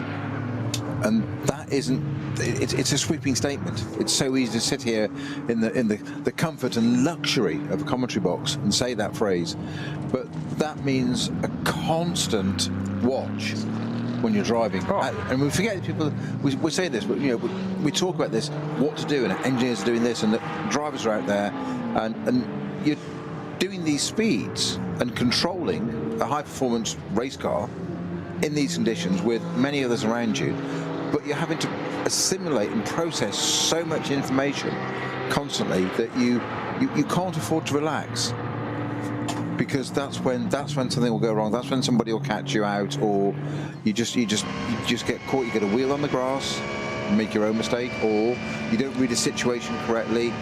And some of the times we've watched over the years and then talked about, obviously, the onboards and tried to describe what it's like at this speed, and that's, to me, that's the most exhilarating, most exciting bit. But boy, you're on a high wire with no safety net, and you've got to keep the balance right. You've got to do this, you've got to do that, you've got to follow the car in front, and sometimes don't always follow the car in front. because they may make their own mistake, and then you go down a rabbit hole learning into that as well. And those bits where we said, you mentioned earlier about approaching a car from a different class of a different speed at a very high speed part of the circuit in a train of cars, 2, 3, 4, let's say GT3 cars, and you're 2 or 3 in that, you're kind of stuck with what you do, because you're part of that train, and you can't afford to get out of sync, because it's just domino effect for everybody else then. Yeah, and also you get the element where, you know, as you exciting, become, exactly, but as you become more experienced, get your foot in. You run your own race, but that moment where you're diving deep into a corner and the other person hasn't done enough braking, you think, if they're not braking, I'm not braking, you both go past your braking point. You sort of just react to a rival. You don't want to lose a tenth of a second. I'll tell you who's not losing any tenths of a second is Alessio Picariello, picking his way through the second of the Sabine Schmitz corners and then onto the real circuit, the Nordschleife, and he is leading this race, but he's absolutely pressing on. Matthias Drudi not too far back behind him. The gap between the pair is 7 seconds. Who was faster last time around? Importantly for Picariello and Falcon Motorsport, he was, but we know it can ebb and flow. But what you absolutely crave when you're hammering around the circuit is clear track. And at certain points on the circuit it matters more than other, but it's actually just a point of, it relaxes you a little bit as well, and you can pick your lines, you can have your lines, but even if you only have that clear track for what, 30-45 seconds, for example, Picariello's just working his way over Flugplatz, etc. And the next sweepers of corners, they're all his lines. This is a good lap for him, but flash of colour up ahead. He's catching a tail ender, and it's where he finds that car. But for now, he's had the best part of a minute of being absolutely flat out and doing what his car can do. For Falcon Motorsport, and for him, that's magic. But he knows a few more corners he'll come across someone, and then you have to start playing a different game. But that's just pure nirvana for the moment. You've got a bright, sunny Nordschleife in front of you, clear track, and a GT3 Porsche. Yeah, it sort of works, but he's got waved yellow. You could just see there were flashing yellow lights off the throttle, on one side of the track. Just going to the foxhole, that bit where he's about to go, just nail it down here. You've just prepared yourself. But he went from a yellow flashing light on one side of the circuit on driver's right, the other side of the track had time just after that to get the yellow flag out. It was waving, the driver could see it, much easier in these conditions than others. But just as he fancied he'd have been catching a car soon. There was a flatbed track. It looks like maybe barrier repairs. Yes, there's a flatbed and a trailer and a great big crane on top. So that's what that's there for. And I must say, the rescue crews around the Nürburgring Nordschleife are something very, very special indeed. Now, Picariello out of the zone. But not only do they have enough vehicles to cover this entire circuit, wave yellow straight back again. Into a yellow again, yes. And let's see what the next rescue's for. But it's about having the right vehicles in the right places, but also the efficiency. You don't want the barrier repairs to take any longer than they have to, and they are so super efficient. But you'd also want them to be as long as they have to be, because you don't want them underdoing it. And a key there to those little details that make all the difference there is you've cleared the tow truck, repair truck, yeah, the barriers on the trailer, so you're clear of the marshals. But is it clear to go? No. Green flag. Just as importantly as going into that, as you said initially, a light on one side, a yellow flag on the other side, then it becomes a code 120, then it becomes a 60 to slow down for that marshals. It's just as important at the other end of it, and these are little things that can catch you out. Is you could be sitting there doing 60 and think, I've cleared that, limiter off and go, and you've done that a few meters before the green flag, you'll get a penalty because you're doing 70, 75, 80k, all of a sudden penalty, sorry, and that can destroy a race. You've got to wait for that green. It's just as important. It really is. Again, we keep talking about those are the details that matter. Exactly. Small margins, that can just be your performance around tail enders. But it's how you handle the critical situations that really can have a bite. One thing that always strikes me covering the Nürburgring Langstrecken series is the sheer diversity of machinery. You know, we've been talking about the SP9 cars, we've been talking about the RD-Out R8 LMS, the new Ford Mustang GT3, the BMW M4 GT3, the Porsche 911 GT3R, etc. At the same time, there's just as much right to be on the circuit for a pink, black and white Cupra Leon. And again, they have to be ultra vigilant, but you know, you look at it and it looks like a standard car with a roll cage on board, and that is always going to be an essence of this series, and it allows people to come in, have a go, have a dream. They may not think I'm ever going to be racing an SP9 class car, but this circuit. Who wouldn't want to race on it? And again, the championship rules have to be written in such a way so these people have every right to be on the circuit and enjoying it. The time it gets a little bit difficult is when you've got massive closing speeds, you might have fog, you might have rain, it might be dark, but they still have that place to go and play. We talk endlessly about the pro drivers of the world doing the manufacturers, but they are the cream of the top. They are just a few in the world that are doing that. They get the attention.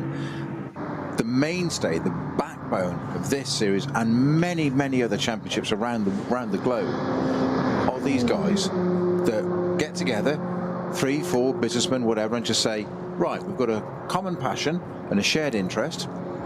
Let's share the budget and we'll go and put this amount in, do it together and build a little team. They go away and do it.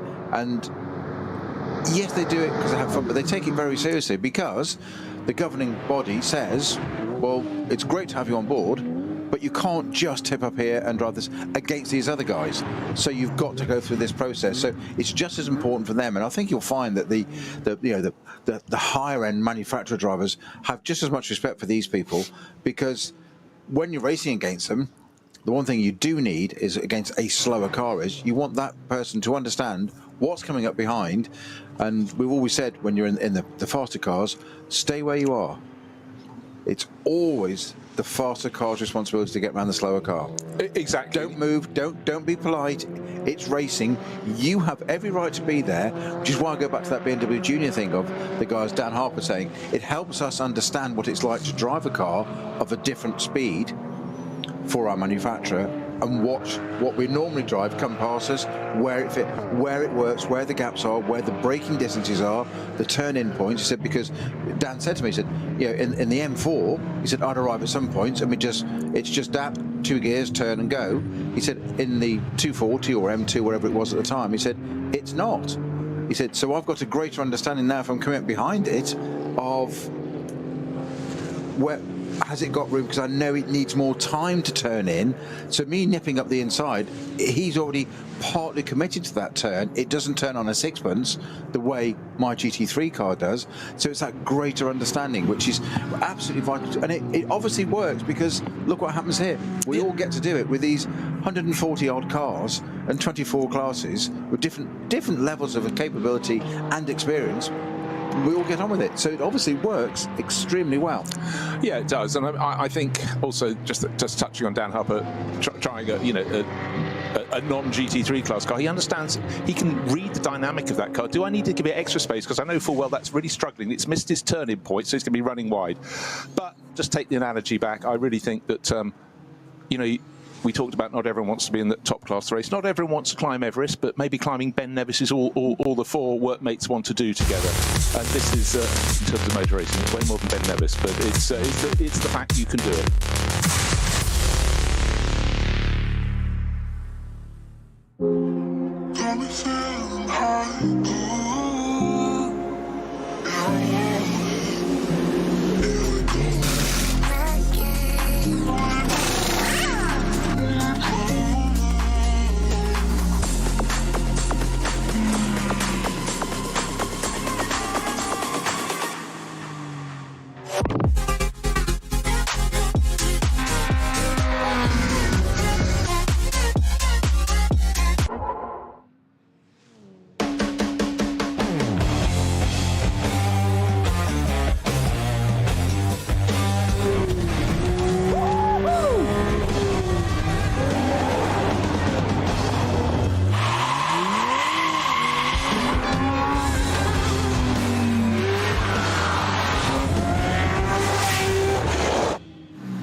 Sie sagen, es ist nur ein Auto, aber wir sagen, es ist Herzblut, Schweiß und Perfektion. Denn wenn du schraubst, dann zählt jeder Millimeter.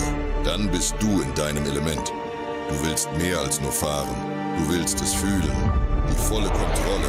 Eine optimale Straßenlage. Wir wissen genau, was dich antreibt. Denn wir teilen die gleiche Leidenschaft. Egal ob auf der Straße oder auf der Rennstrecke. Wir sind immer an deiner Seite. Wir sind H&R.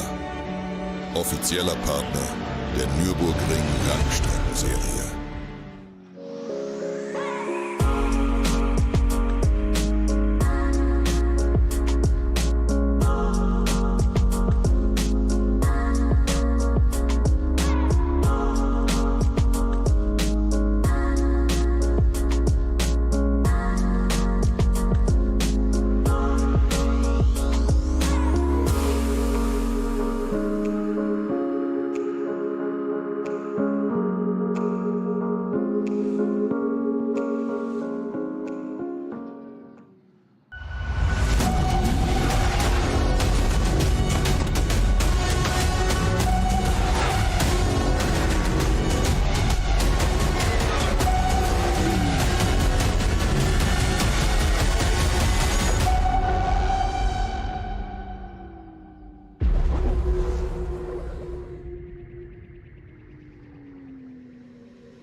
Liebe Fans, Lovely fans. besucht uns auf unseren Social Media Kanälen. Follow us. Auf Facebook, Instagram, YouTube und TikTok. Willkommen bei der NLS.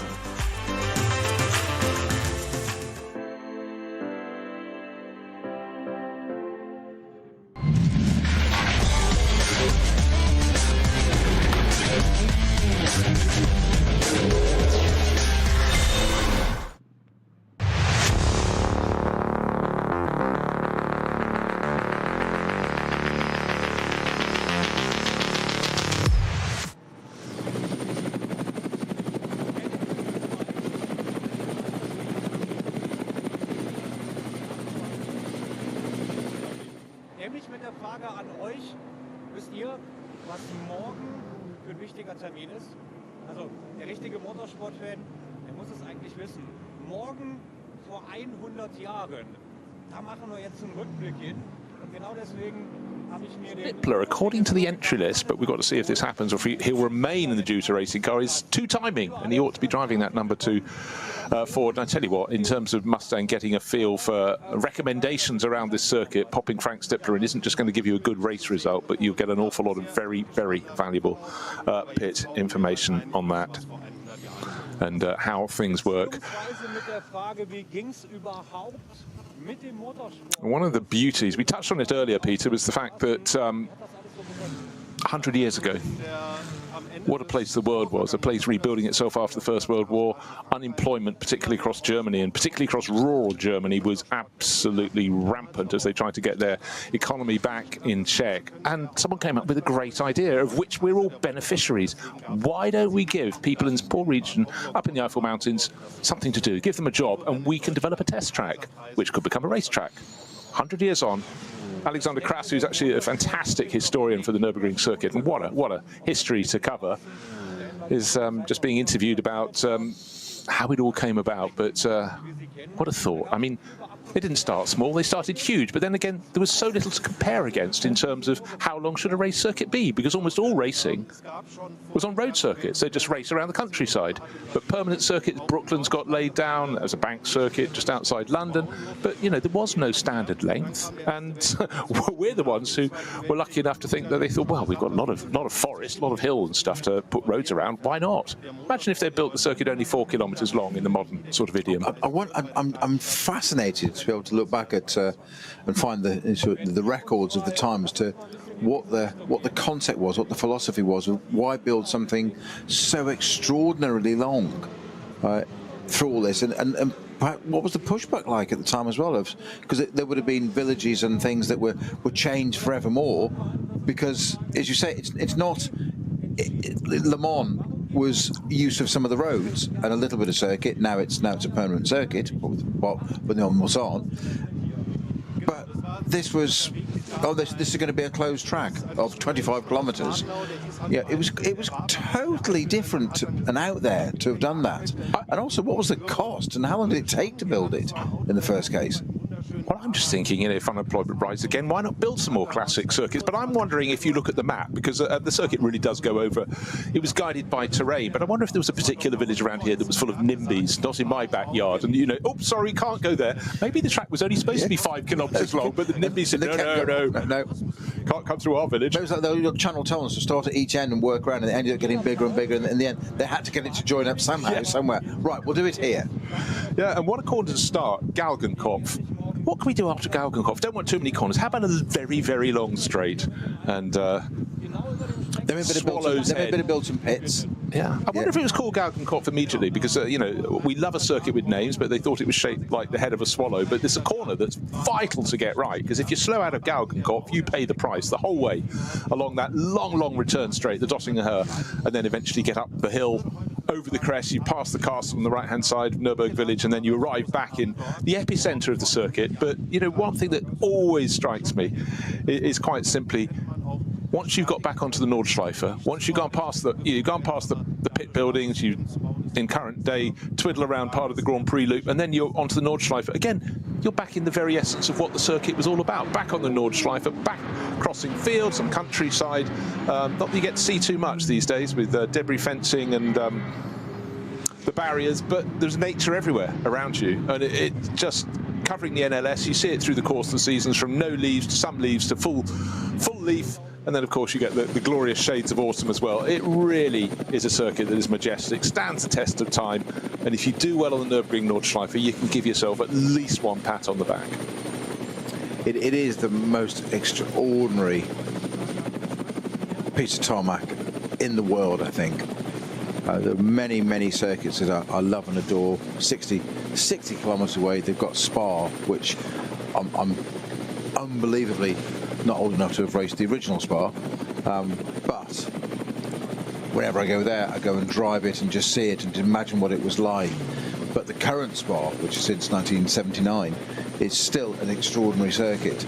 But you know, and that was only what, 1927 they built that. Yeah, it was very soon after this. So, and possibly also, but it wasn't made as a permanent circuit by and large. It was a circuit you could put your own oil down in your own car. Well, I can still remember this. This is a link of the two. I can remember doing the Nürburgring 24-hour in 2000 and driving back on the Monday and driving back through past Spa, and you drove down the Kemmel Straight the wrong way, and it was still a road, and you drove down through Eau Rouge and out, and it was still a road. And it was only, I think it was about 2001, it was just about that time that it actually became a fixed permanent circuit. It was still the road. I remember driving along thinking, I'm driving on Spa the wrong way, and not in a race for a change. Yes. Actually, I remember it's actually legit. A road trip to the 1987 German Grand Prix, and we felt it was rude to go past Spa. And we went diving down past the old pits, and then found the road was closed. Sharp left, and off we went through the forest. But you know, these things get forgotten. But another thing, I'm just going to allude back to when you talked about original Spa. For those younger listeners, Spa used to go Eau Rouge, Radion, up the Kemmel Straight, and where you get that lovely straight up into the pif paf, the right, left, used to go straight on, and you drop down into the neighbouring valley through a long downhill right-hander, then you'd get master to a straight in which you had to negotiate between a couple of buildings, which certainly kept the attention, and then you'd arc around to the right, and you'd gone along towards Stavelot, and now you're coming back out of the valley. It really went from one valley to another, one weather formation to another, and it still makes me grimace slightly. I did a little piece for TV once, and they said, well, I was showing the old circuit, and they came back and said, why did you do a piece on the public road? That was the very point of the piece. Why was a caravan in the background? Well, because that's what happens in the summer. But there's a bank corner at Stavelot where it would start to lead you back up the slope. But, you know, these permanent circuits were something entirely different. And as a consequence, they also had a better racing surface because they weren't, you know, trammeled by trucks and trailers and tractors. But it's still a miracle we have this. And we must cherish every day the racing goes on it. But the fact that they work so hard in this championship on keeping driver safety on a circuit that could potentially be really quite fearsomely difficult is an accolade, and it is part of the continued reason that we go on racing here. Yeah, because if somebody proposed this now, you probably wouldn't build it. But equally, nor would you have the Monaco Grand Prix if you proposed it now, because it would be ridiculous. But that's a different story. That's because the cars are too big for the circuit. But it is absolutely to the credit of the organisers that this was not only built 100 years ago, but it survives and it's still at the forefront. It's still a series that people want to flock to of every element, whether they're officials, drivers, spectators, teams, competitors, sponsors, media. Everybody wants to go to it. It's still one of the blue ribbon 24-hour events of the year, and its series around it, NLS with it as well. It's fantastic. I'm just long may it continue. I think it's absolutely brilliant that we have this going. I just want to go and race it again now. That's a problem, Bruce. You've teed me up again, you see. I know. I did that on purpose, actually. I just wanted to, you know, press the refresh button. But, you know, thank you. What a history. And you think back, you know, everybody's got their period on the Nürburgring. We love the Nürburgring 24 hours, but the 1,000-kilometre races, you know, like Sterling Martin and Aston Martin, DBR1, etc., etc. Then the Porsche 956 and Stefan Belloff, the most phenomenally talented German driver who definitely would have given Ayrton Senna, a very good run for his money. You know, his performance around here, it was as though nobody had told him the conditions were difficult. So great days, and, you know, we celebrate them all. New slow zone, ex-Muller. That's had a little bit of action today, hasn't it, ex-Muller? But is it slowing the pace of our race leader? No, because Alessio Picariello thus far is just eking out a bit more of an advantage. He's nearly 11 seconds clear of the Walkenhorst Motorsport Aston Martin Vantage, but the next round of pit stops should be coming up fairly soon, because let's see, the number 3 car pitted after 13 laps. It's on lap 19, so maybe a lap and a bit from now we'll see them coming. I think lap 20 is where we're going to have a flurry of activity in the pits, but at the moment, hold on, let's just double check. The number 2 Ford Mustang is running down with Yusufa Wega at the wheel in 10th place.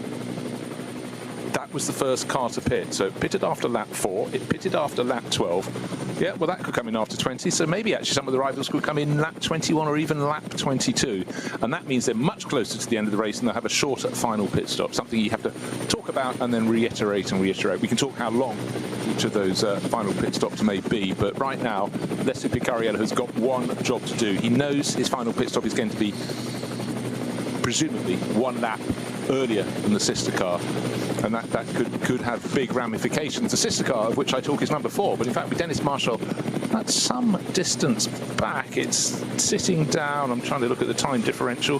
Dennis Marshall's in 6th place overall, but he's 1 minute and 11 seconds down. You must think he cannot pull that back. But, as Peter knows, because he revises the chart all the time, this is trying to put a look of fear into Peter's face. Take more than that, my boy. If he comes in one lap, you after 5 years. 1 lap later, so let's call it 9 minutes. It's not going to be, but there could be a lap with incident.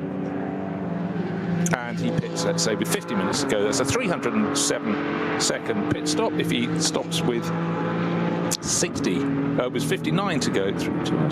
Yeah, we're talking 24 seconds difference. So at the moment, you'd have to say advantage Picariello and Boccalacci, the number 3 Porsche. But we'll keep an eye on that. But certainly Boccalacci's been looking very racy in this second stint. He hasn't really been waiting for a second glint of the eye. He's just dived on through. So nearly 11 seconds back, Matteo Drudi giving chase, and the BMW quartet, we haven't had Raffaele Marciello in it as yet, but Augusto Farfus, Jesse Krohn, Kelvin van der Linde, they've got up into just 5 seconds down on the Aston Martin in 3rd overall. And then the second of the Porsches is that number 16 car from Shirasport PHX. Patrick Niederhauser did the first half of the race, Patrick Pilet the second part. They're 25 seconds back. So say at this point, would it be anything other than the number 3 Porsche, the number 34 Aston Martin, or the 98 BMW that wins this race? Of course we can't say that. You'd say if they're within 15 seconds, we've got an hour and just over an hour remaining in this race, hour and 4 minutes to be precise. There's a possibility with incident you could get the 98 BMW a bit closer, the Aston Martin, but could anyone else further down the order have a tilt? You'd have to say no, except we've got those different lengths of final pit stops. As I say, suddenly, if you pit a lap ahead of your rivals, you lose 24 seconds. So all those margins seem big in modern nomenclature, modern gaps in racing, but it could come down. If you pit 2 laps after your rivals, you're going to gain the best part of 50 seconds. It's very hard to get your head around, but it's what's out there. So the car that's really going to suffer is that number 2 Ford from HRT Ford Performance that Dennis Olsen drove so well in 2nd place at the start of the race, because that is definitely going to have to serve its pit stop way ahead of its rivals and could lose the best part of a minute. And it's sitting at the moment actually outside the top 10 anyhow. It's down in 12th place overall, so that's maybe there's a bit slightly incidental. I think it was quite a long pit stop when it went from Dennis Olsen to Hubert Hout, unless Hubert had a problem or simply caught all the slow zones on his outlap, but he suddenly was outside he was down in about 20th place for a while in that initial stagger.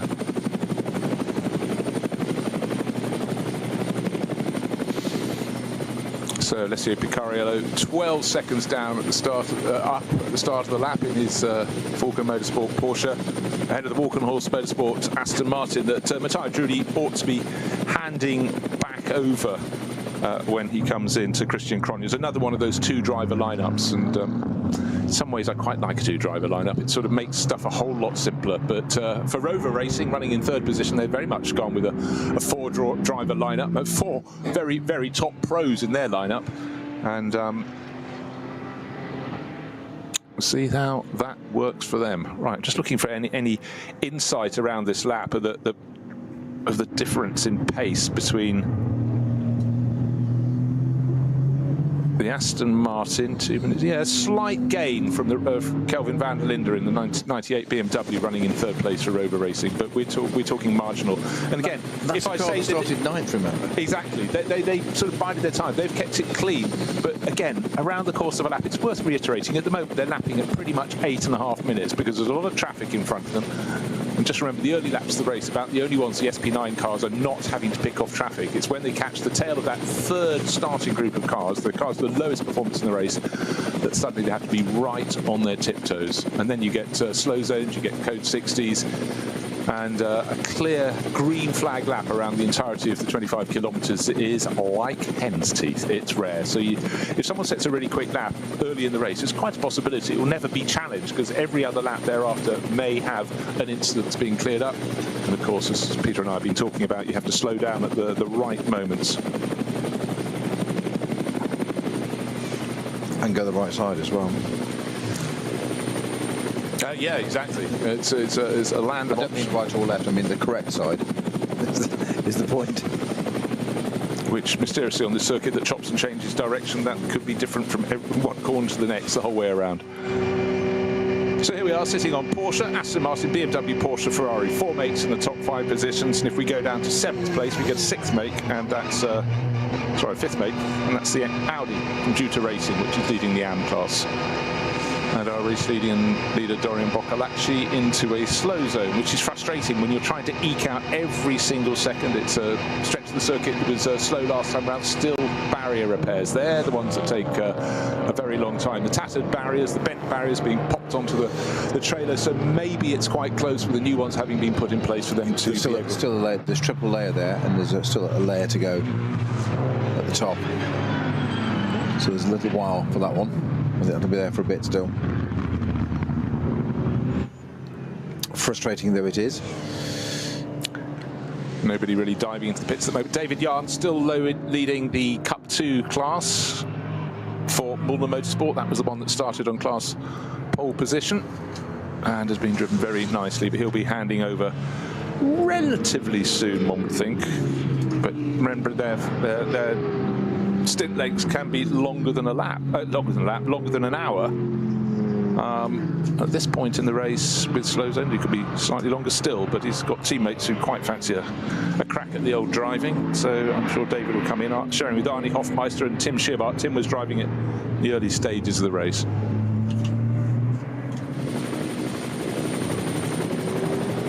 You've got to be patient if you know your role is to drive the fourth hour. You've got 3 hours of hoping and praying and looking at data and going away to sort of calm down a little bit, and you have to keep your focus. But you know, if you're fully focused 3 hours beforehand, you're going to be slightly tired when you get into the car. Well, how do you find that, Snowy? Looking at data, does it keep you in the groove? Yes and no. I think, like anything, it's dependent on the time. If there's anything that's different, I mean, you do rely on your engineers to say, how was that? Everything okay, whatever, and you kind of rely on them just saying, we've highlighted something, we need to flag something, we need to talk to you, and they'll sort of like, right, let's have a chat. That's fine. What you don't want to be is dismissive, obviously, like, oh, everything's okay, and just walk away. But it's different. It's very different to testing. An actual race weekend, it's very different because you've got different pressures on you when you're racing than you have going to testing. Yeah. Testing very relaxed and very engineer driven. I find it's all about the engineers telling you what's happening, that you can then assimilate it, understand it, get them to explain it if necessary, and then go and put it into process. So just to have that Cotex there, we've suddenly got an Aston Martin with a Rover BMW right alongside it. Yeah, or right behind it. Yeah, more than 3 seconds gained around the early stage of this lap, and certainly Kelvin van der Linde in the Rover Racing BMW is getting very busy indeed. But both drivers having to look up the track, what's lying in front of them on the track. Cup 3 Porsche keeps out of their way, does the job required, but it's down to half a second between second and third. Tyre Drudy hanging on. He'll be handing back to Christian Cronjes for the final stint of the race. We're into the final hour. We've already had 3 hours time elapse, and as that duo, the Aston Martin and the Rover Racing BMW, go up the hill and turn sharp left, left, left, left, left, they're at the carousel. They are still sitting, though, some distance behind Alessio Picariello. At the start of the lap, the Belgian racer, Falcon Motorsport, in the number 3 Porsche, 12.2 seconds clear. Did he get through before the slow zone was at Ex-Müller was upgraded to code 60? I don't think he did. Certainly there have been shots of him with cars slow across his bows and having to slow down. But I'm pretty impressed with Falcon Motorsport, their Aston Martin run. Yes, there was a mistake from Matteo Drudi, where his enthusiasm nearly had him off at the first corner, just had to go in so deep, but he went up the order, then down the order there, fell down to about 5th place. But ever since, they've been in that battle, both with Matteo and with Christian Cronjes, fighting, enjoying the slipstreaming battle, and it's looking pretty handy. But at the moment, you'd have to say, what have we got on the board? 19 laps. Therefore, at the end of this lap, it'll be 20. I think the pit lane is about to get really rather busy. So let's see if anybody's going to come in, but you expect the number 2 Ford to come in, because that would have done by then an 8-lap stint. Yes, a bit of fuel saving, but not. You see, the thing is, on a short circuit, Peter, you could save a bit of fuel and maybe gain an extra lap, but not when the extra lap is 25 kilometres. You have to save several bucketfuls, and so again, teams need to be on top of that. But I expect the number 2 Ford to come in. Yusufa Wager at the wheel, and maybe Frank Stippler getting on board. I mean, he's certainly listed on the entry of the number 2 car as a driver in that, much as he has been in the Juta Racing Audi, that he started the race in from pole position. But I mean, a great chance for Frank to get a feel for the Mustang. But all along, looking at the splits, I'll tell you what, Alessio Picariello's lead should grow enormously, because in sector 3 of the 5 timing sectors,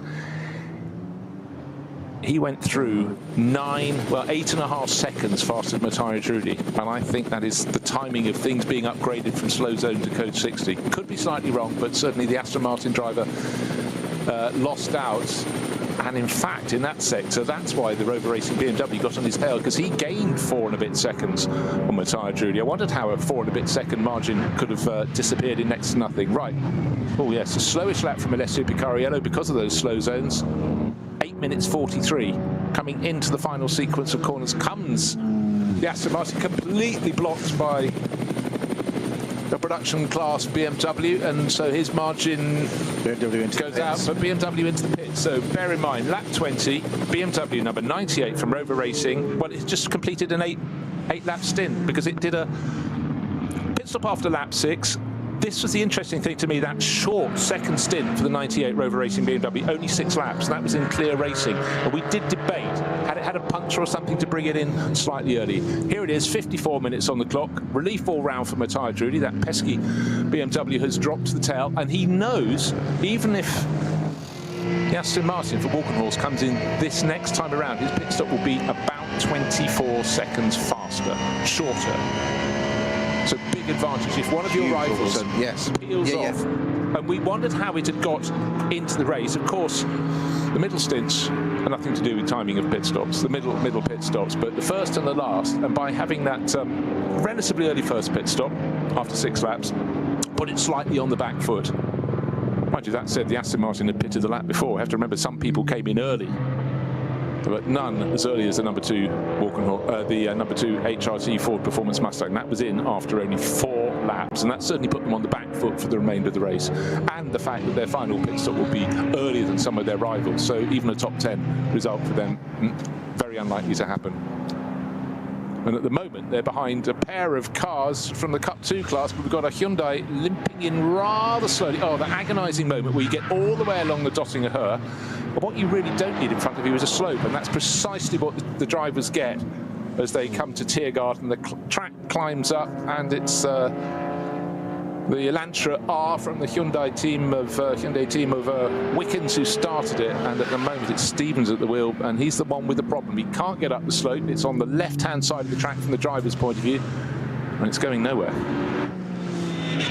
Yeah, it's only waved yellows as well, though, so it isn't a code 60, so it's a proceed with caution, be on the right-hand side of the track, approaching there anyway. Obviously can't overtake that, and that is a bit of a play where you can dive up the inside, so it just takes away that manoeuvre, that's all. Yes, it's a limiting thing. The driver's sitting on the slope, foot on the brake. You would feel vulnerable sitting in Oh, there. would you? At least at that point, it's a relatively clear line of sight. They've gone through the Antonius Buscher, that very fast left-hand kink, but there's still a decent line of sight, and he's on the line where it's slightly less likely to be. But let's hope that can be moved. But yeah, you wouldn't want to be there.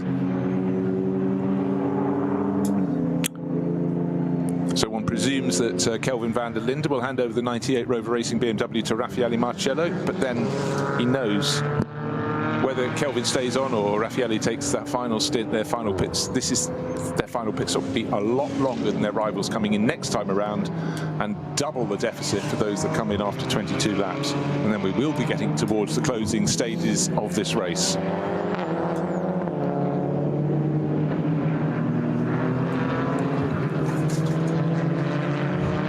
Still David Jahn leading the class in Cup 2, looking like a really good run from Milner Motor.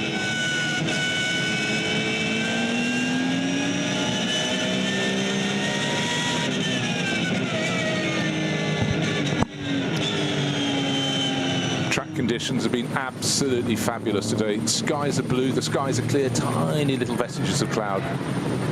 But it's not yet at the witching hour. We're looking to see how the multifarious different tactics and stint lengths are going to unfold. And at Tiergarten, it's now code 60. We know quite what, we don't know absolutely why, and that's the Hyundai that's come to a halt, the Elantra. It's sitting on the left-hand side of the track, and now it went to code 60, now it's down to slow zone, so it's chopping and changing. It changes by the moment, but it's as the rescue attempts to get that car off the racing circuit just right at the end of the lap. You've done already 24 kilometres. It's the final half kilometre up the slope and around the twisting left, right, left combination onto the start-finish straight. But we're going to have a flurry of cars diving into the pit soon. And this is the moment that the two cars in the Cup 2 Porsche class, first and second, they've dived into the pit. Milner Motorsport, Losch Motorsport, and very quick work from the marshals. The reason it went from code 60 to slow zone is they've hooked up the Elantra with a VW Passat estate car, and it's towing it into the pits. It's at the moment just going through the final sequence of corners now, but they've got it up the slope and almost out of the way, through the right, then the left onto the start-finish straight, and that will be towed back to the pits. So disappointment from the Hyundai camp, but the hazard has been cleared, and car 303 will presumably run no further, but it's no longer a hazard, so that's very, very good news for all parties concerned, and certainly for the driver sitting there on board the 303. That wouldn't have been an enjoyable period of time. And in fact, there was a bit of confusion as the slow zone suddenly was cleared, and the gold Porsche in the SP9 class goes flashing past. He reacted better than those around him, and that was the Black Falcon Team EEA car. I'm getting a report that the Conrad Lamborghinis had an issue up at the carousel, and I think it might well have collected another car, or it has been collected. Well, indeed, there's a BMW facing one way, and facing the wrong way is the number 7 Conrad Danny Sufi driven Huracan. That's the 652 Adrenaline Motorsport BMW. It's on the climb 240, yeah, up towards the carousel, and on driver's right as they come up the hill is, of course, rescue car. Hidden behind it but facing the wrong way is the Danny Sufi driven Conrad Motorsport Lamborghini, and just in front is BMW, just reading the number 652. That's 652. Yes, yeah. I was looking at 3 figures just behind the number. That's just a logo saying it's SS. So yes, sitting sideways. Can't see any particular damage to the car, but it's going nowhere. Can't see any notable damage to the Lamborghini, but that's also not going anywhere. So all 4 corners are intact. It's sitting there, as you say, just alarmingly at a very narrow part of the circuit. We've described this before about how narrow certain parts of the circuit are, and how even narrow are the bits of grass either side. And I would suggest at that point they're barely even a car's width. the Lamborghini's facing the wrong way, but with no evidence of any damage, as you said, Bruce. So no, it's also quite a long way up the slope from the previous corner. The right-hander that fires them up the hill from Stylestrecker, and no notable sort of skid marks on the circuit that I certainly spotted. But for those out front, well, again, because these zones turn to slow zones, sometimes to code 60, it can really bite you if you've just been the one that approaches as it goes to code 60. Down goes your speed for clear necessary reason, but it's just unusual to have two cars sitting stationary, facing different directions. That's been done before, but just with no real sign of what's gone on.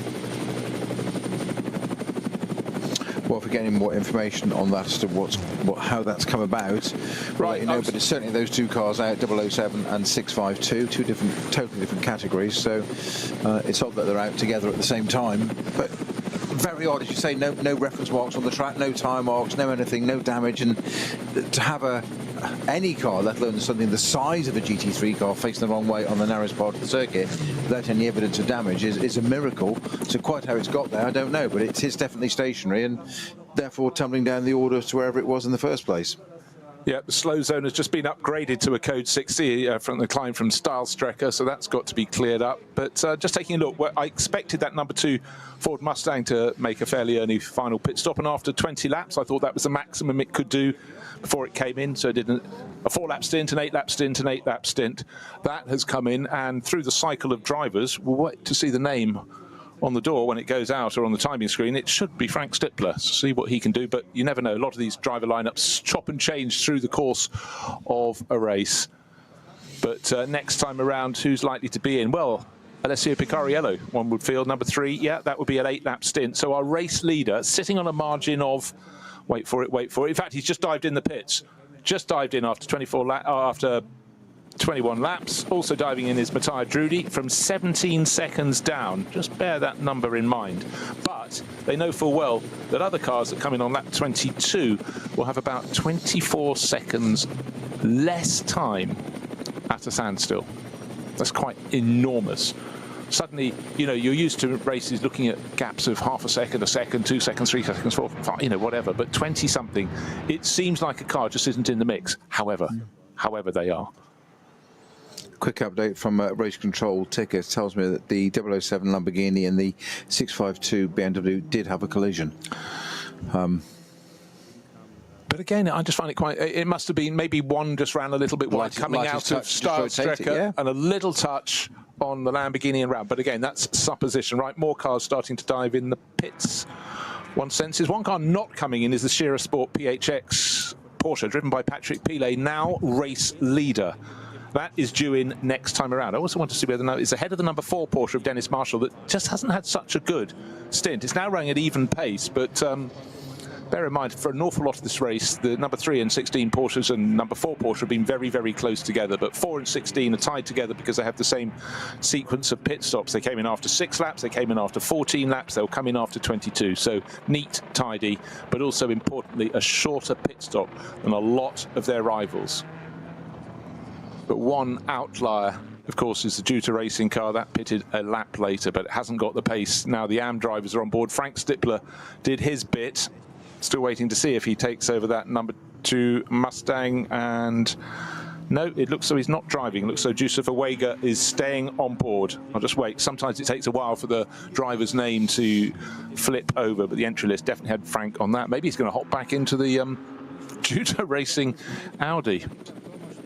But Patrick Pilet, Shearer Sport PHX, pressing on, still looking at cars at a stationary position in the pit lane, including the Walkenhorst Aston Martin.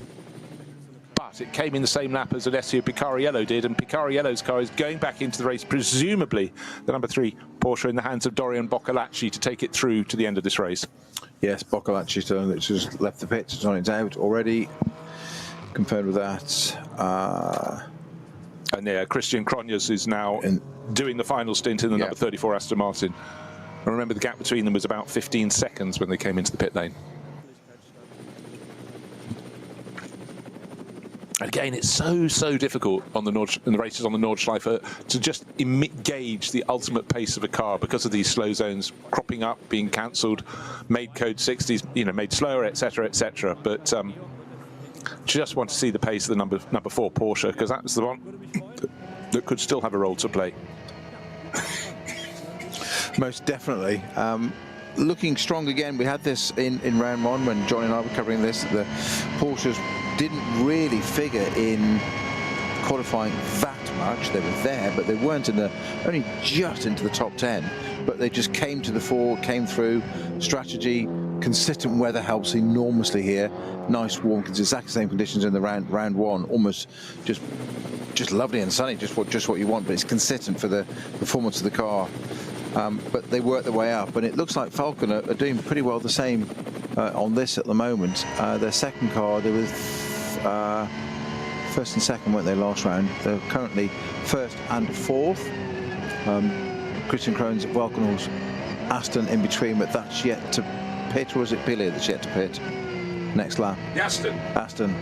No, the Aston pitted, and Christian Cronjes took it over because being Matthias Drudy went Drudy Cronjes. That should go through. Code 60 been upgraded to Code 60 now at Carousel. That's actually possibly a good thing. It means they're removing one of the cars through the Carousel, one would suggest, whether it's the Danny Sufi Lamborghini or they're both on the inside now, according to the GPS. They're both on the inside of the Carousel, out of the way. So there's just intervention vehicle there, which might suggest that there's a little bit of barrier repair, but that's all because we didn't see any damage on the cars. But no. Anyhow, we will see, but constant scrolling screen of information coming at us. Sometimes you just look down for a second and you miss. If you have a whole load of messages, you get a gap at the bottom of your timing screen for about 8, 10 lines according to the shape of your screen. And sometimes, particularly if it's a time of pit stops, you get driver coming into the pits, and you lose sight of them. What the drivers used to call analysis paralysis. Yes. You look too much time looking at the data. Go and drive the car. Yeah, you can definitely get it, and you can get it in a commentary booth, because sometimes it seems extraordinary to come out and say too much information, but you've only got one set of eyes, and at any point in time you've got to try and work out where you need to be sitting. And I was mentioning to you, Peter, I was talking to someone yesterday who knows someone who does an awful lot of analysis. He's basically a maths nerd, and for about 25 years been involved in motorbike racing, and his 19-year-old daughter was looking at data and said to Mark Marquez, "I've noticed that this is in a press conference, but you're not so quick through left-hand corners." That's right. And he went, "What?" And he said, "Can I look at your data?" And went, "Okay, how many titles have you got?" And but again, there is so much that can be punchy. But everyone looked at her and thought, "Oh yeah, really, 19-year-old really knows what they're trying to make a name for yourself, Tom, or whatever." Yeah. So it's now the turn of Dorian Boccalacci to choose his moments to make his moves. Doesn't want to blot his copybook. There was a yellow flag on the left. That's why. Yellow flag as well, and again, quite rightly so, because there's another course vehicle. But again, even at this late stage, in your second stint in the race, the car's good. It's been handed over in form. See, that's deceptive there. The little bit of onboard we saw there, just to describe that for the listeners. So we had that yellow flag, can't go by. White flag, slow-moving vehicle on track, intervention vehicle. Then he pulls to the right, and I was saying before, it's key that you've got to wait for that green flag. Yeah. There wasn't a green flag, but there was a blue flag, which means the slower car is you're being passed by a faster car, which means effectively, do I read that as I'm okay to go, because you haven't seen the green flag yet? Yeah. Now that one, I'd put my foot down and go, because I'd say, well, why did you give me a blue flag then? And I'd argue it afterwards. Pugnacious to the end, but no, you do, and you actually wonder how many flags a marshal could hold if they've got the yellow and red, they've got the blue, they've got the green, they've got the white. But again, it's all down to experience for all of them. But at the moment, waiting to see what sort of lap times can come in. But that margin between first and second, between Dorian Boccalacci and the number 3 Falcon Motorsports Porsche and the number 34 Aston Martin, now back in the hands of Christian Cronjes, 17 seconds. Around the early part of the lap, it has actually grown and then swung back again, because again, according to the slow zone, suddenly Christian Cronjes has gained about 3.5 seconds in the middle part of this 5 timing sector circuit. What's happening in Cup 2? Well, it's still the Mulner Motorsport entry should go through to the end of the race without a further pit stop, and it also has a 38-second margin of advantage. David Yarn had been doing the previous stint, and he's handed it over in good form at 9.21 to Arnie Hofmeister, and that's a decent margin. Very good indeed. And car number 948 is second in class. That's looking at his form around the circuit earlier, car number 948 with Nagel-Diesck at the wheel. Noah Nagel-Diesck.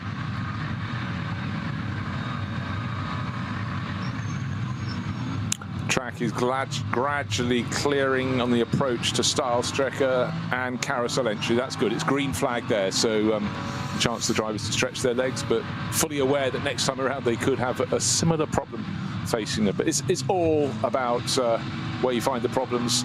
And there is another slow zone up ahead. It's actually it's one of the course cars is working its way to its next point at which it can remove itself from the circuit. But this does seem today to have been a lap that's very, very hard to have green the whole way round. Some days, even when it's wet, you expect there are going to be all sorts of incidents. There aren't. But today, because we've had barrier damage, and you're quite right, you talked about how one section of the circuit should be 3-layer Armco. It is again now, but last time around it wasn't. So they're moving as fast as they can, but it's just a constantly changing tableau of conditions for all these drivers. Well, of course, in defence of the marshals, when they're rebuilding those barriers, they come out with those unimogs with the trailer on the back, which is set to the lengths of strips of tarmac, of Armco, and they go in there, of barriers, and that's great. But it isn't just a question of sticking a new section in. If a car's gone off and hit it already quite hard, what it will have done is it will have damaged the posts in the ground.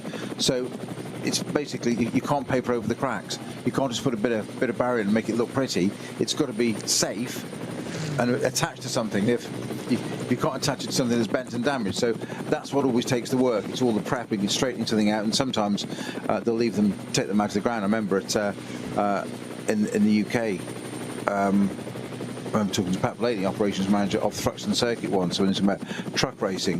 One of the things they did during COVID, would you believe, was they upgraded all the posts around the circuit to all the posts that were wood and then bolted to, but if they sheared off, you couldn't do anything with it. So they took all the wooden ones away, put metal in concrete, that if something broke it, they could angle grind it off with a stub and weld a new bit on to save downtime and re-get back for television, British touring cars, and get people racing again. But they did in COVID, just using that time. Think about something else as well. Think about it.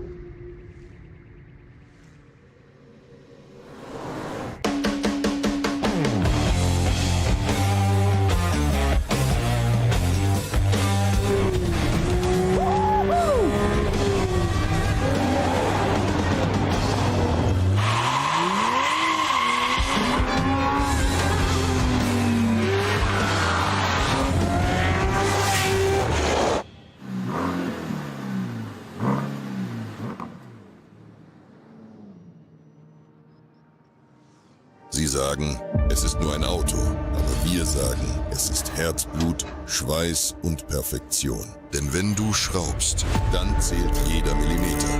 Dann bist du in deinem Element. Du willst mehr als nur fahren. Du willst es fühlen. Die volle Kontrolle. Eine optimale Straßenlage. Wir wissen genau, was dich antreibt. Denn wir teilen die gleiche Leidenschaft. Egal ob auf der Straße oder auf der Rennstrecke. Wir sind immer an deiner Seite. Wir sind H&R. Offizieller Partner der Nürburgring-Langstreckenserie.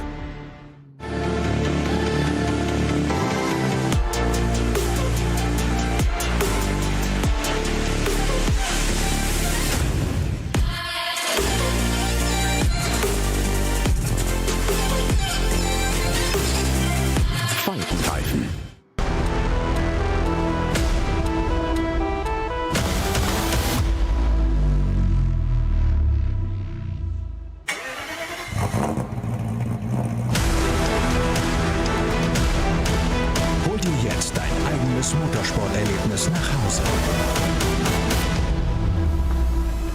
Dein Online-Shop für Simracing-Hardware und Zubehör. www.simraceshop.de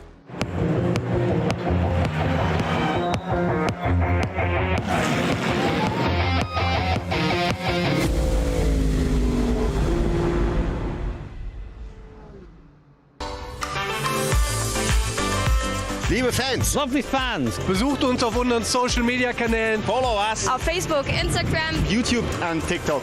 Willkommen bei der NLS.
Mustang that jumped from 5th to 2nd at the start, aided a little bit by the Aston going from where it was to 1st and back down again at the first corner.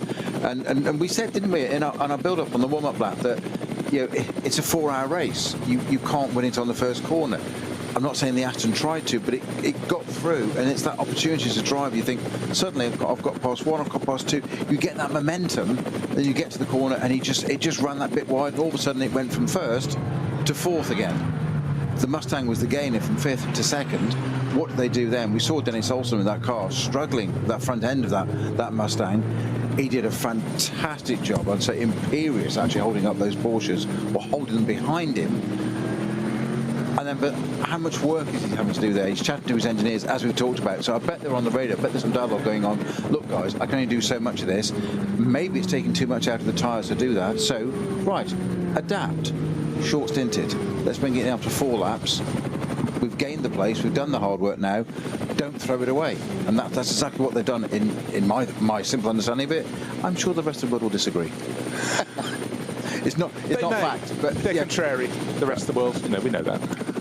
But it's just trying to look at lap pace at the moment. Obviously, it's very difficult at the moment because the cars in 2nd and 3rd and 4th places have just included their time in their final pit stop. But 8 minutes 56 and 8 minutes 54 for the number 16 and 4 Porsches, but that included their run into the pits. But we will wait and see next time around. But it's where these incidents may happen that could interrupt all the best tactics of those in the chase. The fact we can't tell you just yet where Dorian Boccolacci is going to come round. Will that number 3 Porsche be in the lead of the race? His pit stop, though, of course, was about 20-something seconds longer than the sister car and the number 16 Sport Porsche that came in the next time around. Roll the dice, blink first, you get an advantage early in the race, but you have to pay for it later in the race. And then, of course, with the slow zones, did it mean you could run an 8-lap stint without fear of running out of fuel? That was something today, because we've had quite a lot of slow zones, they could. And some days through the course of the season, and particularly in the summer months, when they seem to get 7 laps out of a good stint. But we don't deal in fractions when doing laps at the Nürburgring. No use being able to say, I could have done 7 3/4 laps on that tank of fuel. You have to get 8 laps. You have to get a full number and then dive to the pit accordingly. Well, the Shearer Sport Porsche that's leading currently is just coming through Brunchen. That's the one with Patrick Pilet at the wheel. Correct. And therefore will be Franz Garden onto the Dottingher fairly shortly. Okay, and Dorian Boccolacci is in front because he's halfway along the Dottingher, getting a really good tow from an Audi. He will sweep one way or the other. He's going to go to the driver's left and does it nice and neat as he moves through. That was a good bit of experience there. So Falcon Motorsport number 3. So they're basically opposite ends of the Dottingher. Yeah, and he went past the grey Audi. Made it neat, made it tidy, and again, it was just using what was in front of you. What was in front of you was a car that would give you a tow, and that's exactly what the Belgian racer needed to do. So it looks like he's sitting on quite a tidy advantage, and it should be Matthias Drudy, one thinks, coming through next. Just waiting to see that. But Christian Cronjes, no, the Aston Martin just dived into the pits in the background of the shot. Now, why so? That's after 23 laps. He came in 2 laps ago. Has he got a penalty to serve? That's interesting. He was about 7 seconds down, dived off the side of the circuit, and in behind we got quite a chase on. The Shearer Sport PHX car has just moved ahead of Kelvin van der Linde. No, he's in behind Kelvin van der Linde, I beg your pardon. And that number 8 Audi is still in the mix. The car that Frank Stippler started from pole position is being hunted down by the Rover Racing BMW. There's a car slightly obscuring its run through the final sequence of corner. The Cayman tries to keep out of the way, bounce off the curbing, delays the Rover Racing BMW. The Audi dives into the pits. We knew a pit stop was coming, and then Shearer Sport PHX pulled off a masterstroke to get ahead of the Rover Racing BMW. So Patrick Pilet has pounces on the right-hand side as the drivers head down towards turn 1. The first corner dives deep into the corner, a better line from a wider entry to the 98 BMW. That's Kelvin van der Linde, but the Porsche got in front. Bear in mind that the Aston Martin we saw coming into the pit. So was that the sister car? That was the sister car. Sorry, Aston Martin fans. Long shot. Looked at timing screen. So Drudy not in the pits, but going on through. But the real story is a margin of 15 seconds for the race leader, Dorian Boccolacci. Or did I see the Aston Martin come in the pits and have to drive through the pits? I'm just looking. No, his lap time was quick, near enough. Anyhow, so what's the answer to the question? What's the question? But the last lap was 8:32, wasn't it? That's there or thereabouts. That's yes, fine. It is. Yes. So it must have been the sister car. Boccolacci was 8:29. So yeah, it's only 3 seconds. Yes. So that's not a. And confirmation, it was the sister car with Anders Buchart, with Nico Hanke, 35 in the Pro-Am class, who came into the pit lane. Same race livery, and roughly in the right position it would have been. Yeah. It must have been running very close to the sister car, because we had Alessio Picariello coming down to the first corner, and in the background I was looking for an Aston Martin, saw one dive in the pits. Yeah, it 9 was minutes 8 to about 40 seconds. Yeah, different, which is about right. So presumably some drive-through. Yeah, well, one would think. But what we have had is a very promising run from Shearer Sport PHX. They've been in the mix, both with Patrick Niederhauser and since then with Patrick Pilet. Pilet's worked the traffic very nicely, but it's also starting to open up for the car that's giving chase. It's Kelvin van der Linde in that number 98 BMW. Lights are flashing. Of course, it used to be so easy with the van der Lindes. Sheldon drove BMWs and Kelvin drove Audis, but of course now Audi sort of wound up its GT3 program by and large. Yeah. Kelvin drives BMWs as well. He's making a very, very good fist of it. They do it to confuse us. They do. I'll send them a comment later. But that battle for third place is looking really pretty tidy. The start of the lap, the gap between them is actually... Oh, my timing screen is saying it is Marciello.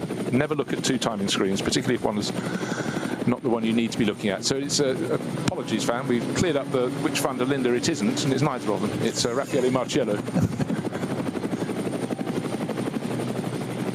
So yellow flag section on the track now, which bunches the traffic up, which is going to put van der Linde stroke Marciello right back on the tail of the Porsche. So this is the end of Vauxhall, where they're still doing that barrier repair. We saw the third layer put back. They're going to look to get that clear by the end of the race. I think we've had, I think we've only had 7 minutes running of green flag running time in this race. It's been pretty constant. Yeah, well, I suppose you think about it, even at the end of the opening lap, we had Bastian Buss pulling off in the dynamic GT Porsche. That was at the start of the Dottinger Höhe, so he hadn't completed his lap, and others took tumbles. But, right, who's going to read the situation best on the restart? And it looks so it's Raffaele Marciello, the Swiss racer, who's trying his best to catch up. It looked like a really good restart from the Scherer Sport PHX Porsche. In front of him in third overall, Patrick Pilet.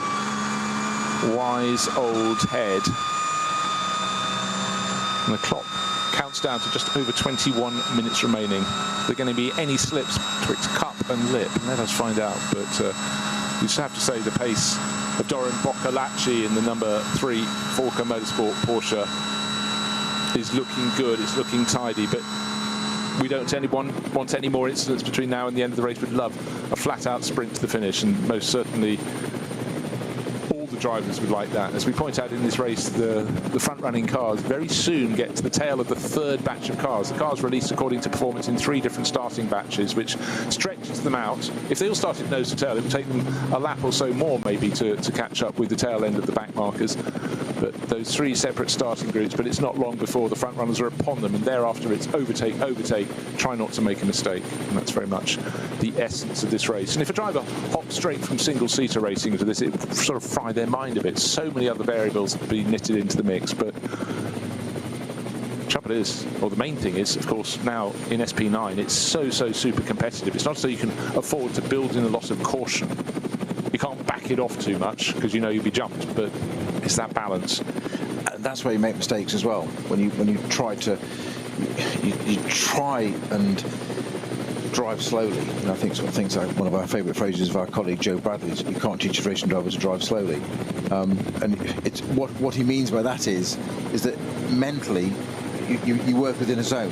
You drive a car at a pace, you read the situation, yes, but when you try and then be considerate and like, okay, we're almost at the end now, we've got a little bit of time to go, so now don't want to mess it up. So all those things play in your mind of, don't mess it up for the team. We don't want to be the one that, as you said, don't want to drop the ball this late in the game, metaphorically. You don't want to be the one that drops the ball in the game this late. So you try and then slow it down a bit and be a bit more cautious and a bit more careful. You're not thinking in the way that you do normally, and that's when you do clatter a curb or do something, and all of a sudden the car's facing the opposite way, and you think, how did that happen?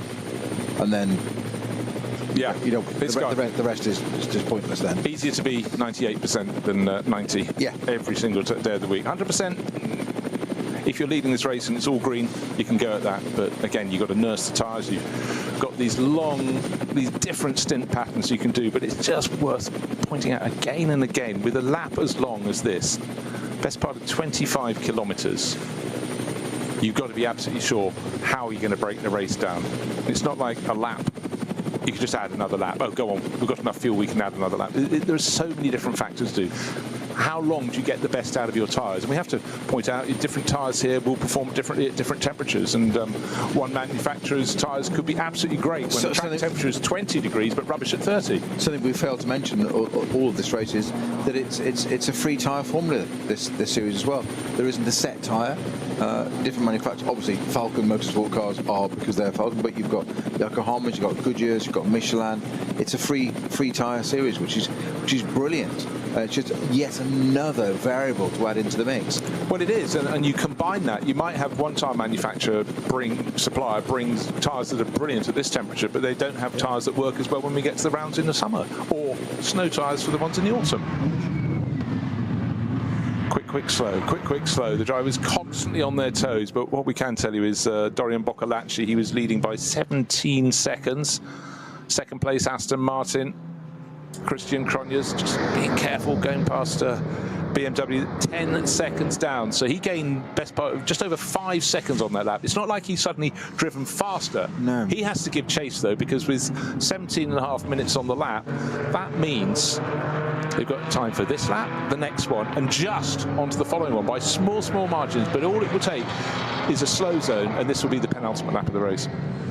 One slow zone somewhere, one code 60. The drivers don't know. Who knows what's up ahead, but I will say Walkenhorst Motorsport should be very, very pleased with the performance of their 34 crew. Matthias Judy, who started, Christian Cronjes, who's done the other half of the race. They chopped and changed, one to the other. But it's looked good in traffic when fighting the Falcon Motorsport Porsches and Sierra Sport PHX Porsche. Hasn't had the pace of the number 3 Porsche, but that was clever tactics. It was a roll of the dice to bring the number 3 Falcon Motorsport Porsche, shared by Dorian Boccolacci, who's at the wheel now, and Alessio Picariello, to bring it in for a relatively early first pit stop.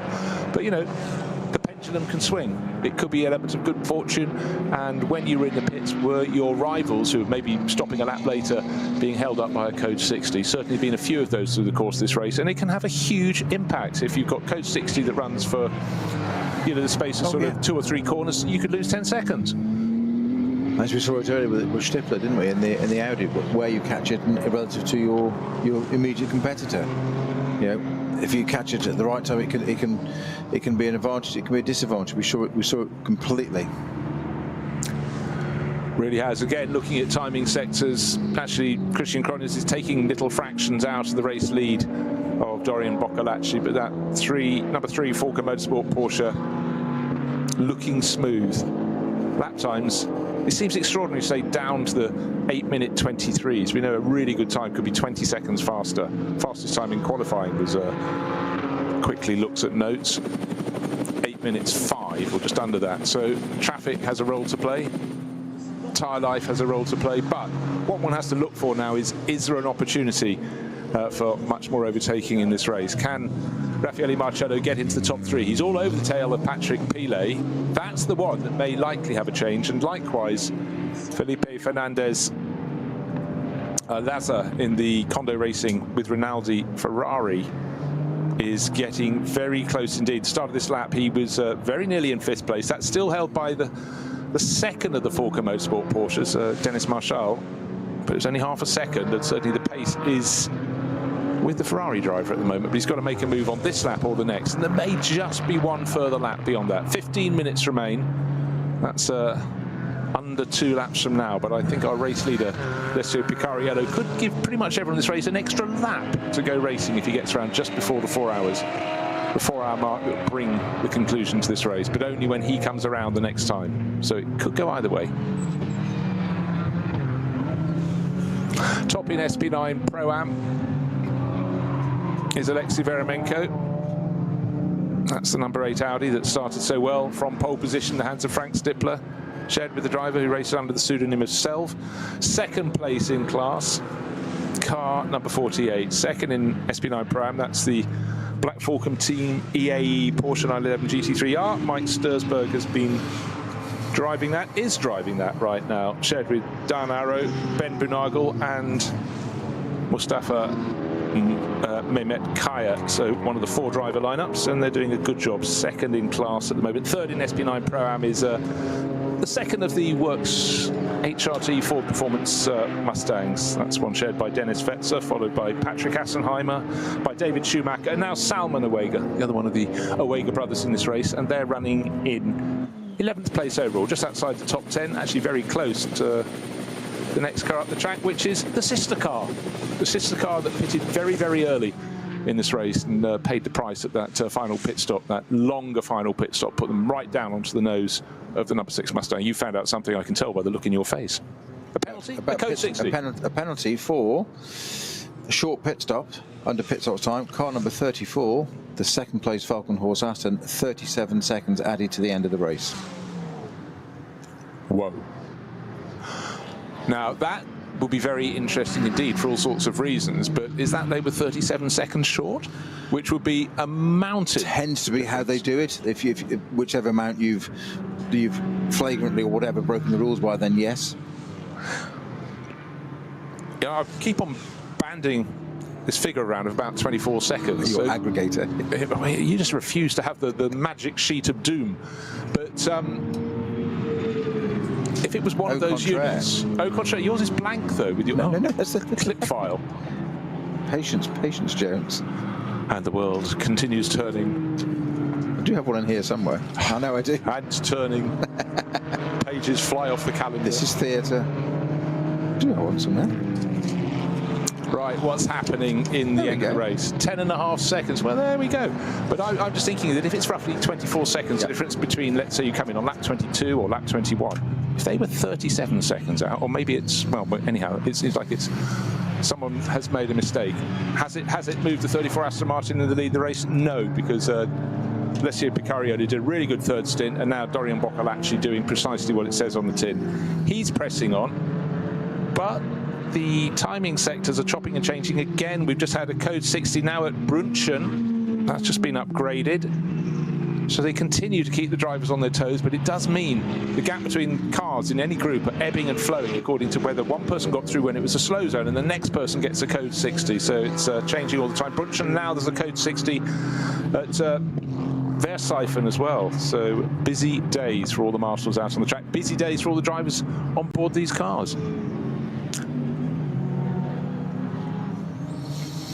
I'm just looking at the ticker. It's telling me that the 34 Aston Valkenhorst car it's 7 seconds short on its pit stop. 7 seconds. Okay, that's more understandable. 37 blew my mind, I must say. Yeah. So 7 seconds, it led with 30. Oh, I tell you what it is. It's drive-through. That's roughly 25 seconds plus the 7 seconds or thereabouts, so nearly 30 seconds. So it's the infringement plus, as you say, yeah. Yeah. So it's in and out. That's included, plus the time you were short. Well, that's got to hurt. Huge time. Well, it takes it off the podium, doesn't it? Yeah, takes it off the podium. Actually, that said, it's got to get a margin over Patrick Pilet's Shearer Sport Porsche of 51 seconds, 51 and a half at the moment. Yeah, the gap from second to third, though, from the Aston Martins, that is 41 seconds. Ooh, close, tight, but one person who's in the driving seat, literally and metaphorically, is Dorian Boccolacci, the number 3 Falcon Motorsport Porsche. We talked about how Falcon came away with first and second at the opening round, and Dorian Boccolacci was in the car that came second. At that event, he wasn't showing with Alessio Picarioli, it was Nico Menzel, and the sister car was driven then by Sven Muller and Maurice Schuring. But Falcon Motorsport always cycle their drivers through. Could have a change for 5th place, because Felipe Fernandez-Laza in a slow zone is right on the tail of Dennis Marshall in the sister car, the number 4 Falcon Motorsport Porsche. I fancied at one point in this race we could have 2 Falcon Motorsport Porsches in the first 3 positions. At the moment it looks as though they're going to be 1st and 5th. So I really also thought that the number 4 Porsche had an advantage by pitting in its cycle a lap later than the sister car, the number 3, but certainly it's working very nicely indeed for the number 3 crew. The clock's counting down, 9 minutes 30 seconds remain, and it's still the question, will they squeak one further lap? So the code 60 at Brunchen is for the number 48 Black Falcon Porsche. Oh, that was running second in the SP9 Pro-Am class. Yep. That's stationary at the side of the track. Just saw the Falcon car go past it and just picked up the number. So yeah, that's the 48 car. Okay, in fact it was 3rd in class. It was David Schumacher in the HRT Ford performance car. No, that was 3rd in class. So yes, that's what's cost it. But leading SP9 Pro-Am, it's due to racing with the Audi, started by Frank Stippler, driven by Selv, and now Alexei Vadomenko running in 7th place overall. He's got the best part of a minute advantage over the next car in the order, which is the Cup 2 leading Porsche of Mullner Motorsport, Arne Hofmeister at the wheel. But the closest battle is for 3rd. Patrick Pilet, 3rd, Shearer Sport, number 16 Porsche. Only 1.1 second clear, though, of the chasing Raffaele Marcello, the Rover Racing BMW. Traffic could have a role to play, or will the Swiss driver get close enough to make a move. As they dive into the Mercedes arena, the next car is already going through the third part of that four-corner sequence. That shouldn't interrupt them pretty much until they get to the turning onto the Nordschleife. They'll close in at some great speed, but at the moment they can get through turns 1, 2, 3 untrammeled. BMW still trying its best to catch up. Right, what's on the clock? Less than a lap in terms of real time. We're down at 7 minutes 40 odd seconds, and our race leader is down to 8.5 seconds to Dorian Boccolacci. Lost a tiny bit of time to the Walkenhorst Motorsport Aston Martin. However, we know that has to have a time penalty added to its position, 37 seconds. And that's going to move it possibly. Yeah, actually now Patrick Pilet would move ahead, and so would Rover Racing BMW. So unless Christian Cronjes can pick up the pace on this final lap, oh, sorry, penultimate lap, then he could be in big trouble. He could fall from second to fourth when that penalty is served. So frustrating, just that. You say it's an alls. Yeah, just tap. That was okay. Just want to explain. This is the battle for 5th place. It was already tight enough. Dennis Marchal, the number 4 Porsche, trying his best to hold off the chasing Ferrari with Felipe Fernandez-Laza. And as they turned into turn 1, a Porsche Cayman outbraked itself and slammed into a glancing blow, albeit into the Ferrari. So it's battle with its fellow SP9 driver. You expect your rivals to be running at a similar pace to you, but you don't expect to be overtaken by a car that is of less considerable performance. You'd also like them not to sort of clatter into the front corner of your car, but they continue. I mean, you'd be on the mirrors there, looking, just seeing that behind you, thinking, okay, GT4 Cayman, not a problem. And then all of a sudden it's alongside it because he's outbraked himself. Now, there was no lockup, and those cars have ABS and stuff, so it's almost as if something's perhaps in the system. In fairness to the driver of that GT4, maybe something's just failed in the system a bit, because it wasn't a stupid lunge out of control. No. I think it's caught him out, and all of a sudden you're sitting there being like, oh, don't want to do that. And lucky that wasn't more fatal, shall we say, in terms of taking cars out. Yeah, more ramifications, probably better. Absolutely. All right, that's 8.5 seconds. Remember that figure. We've got 5 3/4 minutes remaining. That is the lead that Dorian Boccolacci has in the number 3 Falcon Motorsport Porsche. He's got traffic up ahead. He should be able, with nobody immediately on his tail, but can't overtake them. Waved yellow flags. Next corner, waved yellow flags. But suddenly a lot of the waved yellow flags are about to clear. Certainly Esbach, Brunchen, they've all gone clear. That's further round the lap. Course vehicle, but will it still be there when the chasing Aston Martins come through? That's still got a penalty to be added to its time. But we have car off on driver's right in the barriers. Behind it is a flatbed truck, so they've got there very quickly. And the run down towards Adnau Bridge suddenly is clear, but that is, again, where you can so easily pick up a penalty. Start going too soon again when you come out of the zone. But you also, that's the point at which you can start overtaking, and that's precisely what Boccolacci wants to do at this point, because his margin, will it have gone out or will it have come down with the chasing Aston Martin? Does he even know the Aston Martin's got a time penalty coming its way? But all he has to do is just keep pressing on. His car, Dorian Boccolacci's Porsche, looks in very, very good shape in this race. It looked in good shape all race, quite frankly. But second place in the opening round could be about to improve to first in this, the second. With the car not looking in good shape, that caused that code 60 just before Exmul and Adenauer is the other one of the Adrenaline Motorsport BMW 330i 501. And that was looked like it connected with the barriers. What with the video footage I saw there, the in-car from the Falcon car going past it, and never quite, because there was a few vehicles there, but it looks like it's had a bit of an impact there, which suggests the barriers, they're not going to bother repairing those between now and the end of the race. No, certainly not. But if you've not watched this form of racing, it often feels weird to have course vehicles at the side of the track, but there is very little space for the drivers to retreat beyond there. And you do tend to have stricken cars very close to the racing line, so of course they've got to be covered off. Looking at the timing sectors across the course of the lap. Okay, we saw Dorian Boccolacci having to bide his time, to wait. And in that third, the middle section of the lap, he's just lost 4 and a bit seconds to the chasing Aston Martin of Christian Cronjes. Yes, it has a penalty to be added to its time. 37 seconds will be added. So that will take the Aston Martin out of it. But it just is that element that, you know, maybe the Aston Martin can get close enough actually on the track, if another gift comes its way, to really trouble Dorian Boccolacci. It's not over until it's over, is it? But never, ever give up. But I was looking forward to seeing an Aston on the podium. Yeah, well, it was looking sort of very much on through all the courses of the race. However, one little slip up and someone will be carrying the can for that. But we've had a good, interesting race, and just early days if you think that, oh, well, that looks like the advantage has gone to the car pitting later. And then you find the car pitting later is obstructed somewhat on its lap, whereas the other one made its pit stop when all was difficult on the track. That really changes things around. But it always looked as though Falcon Motorsport would have at least one hand on this trophy, with 2 cars running 3rd and 4th in a very competitive group early on, and knowing that the race-leading Juta Racing Audi was going to drop down the order when the AM drivers got on board. They were looking in very, very good form. The Shira Sport PHX Porsche keeping them very honest as well. And the Rover Racing BMW just there or thereabouts. It's sitting in 3rd place at the moment. It's being chased by Patrick Pilet, so those positions change. Patrick Pilet has just moved ahead.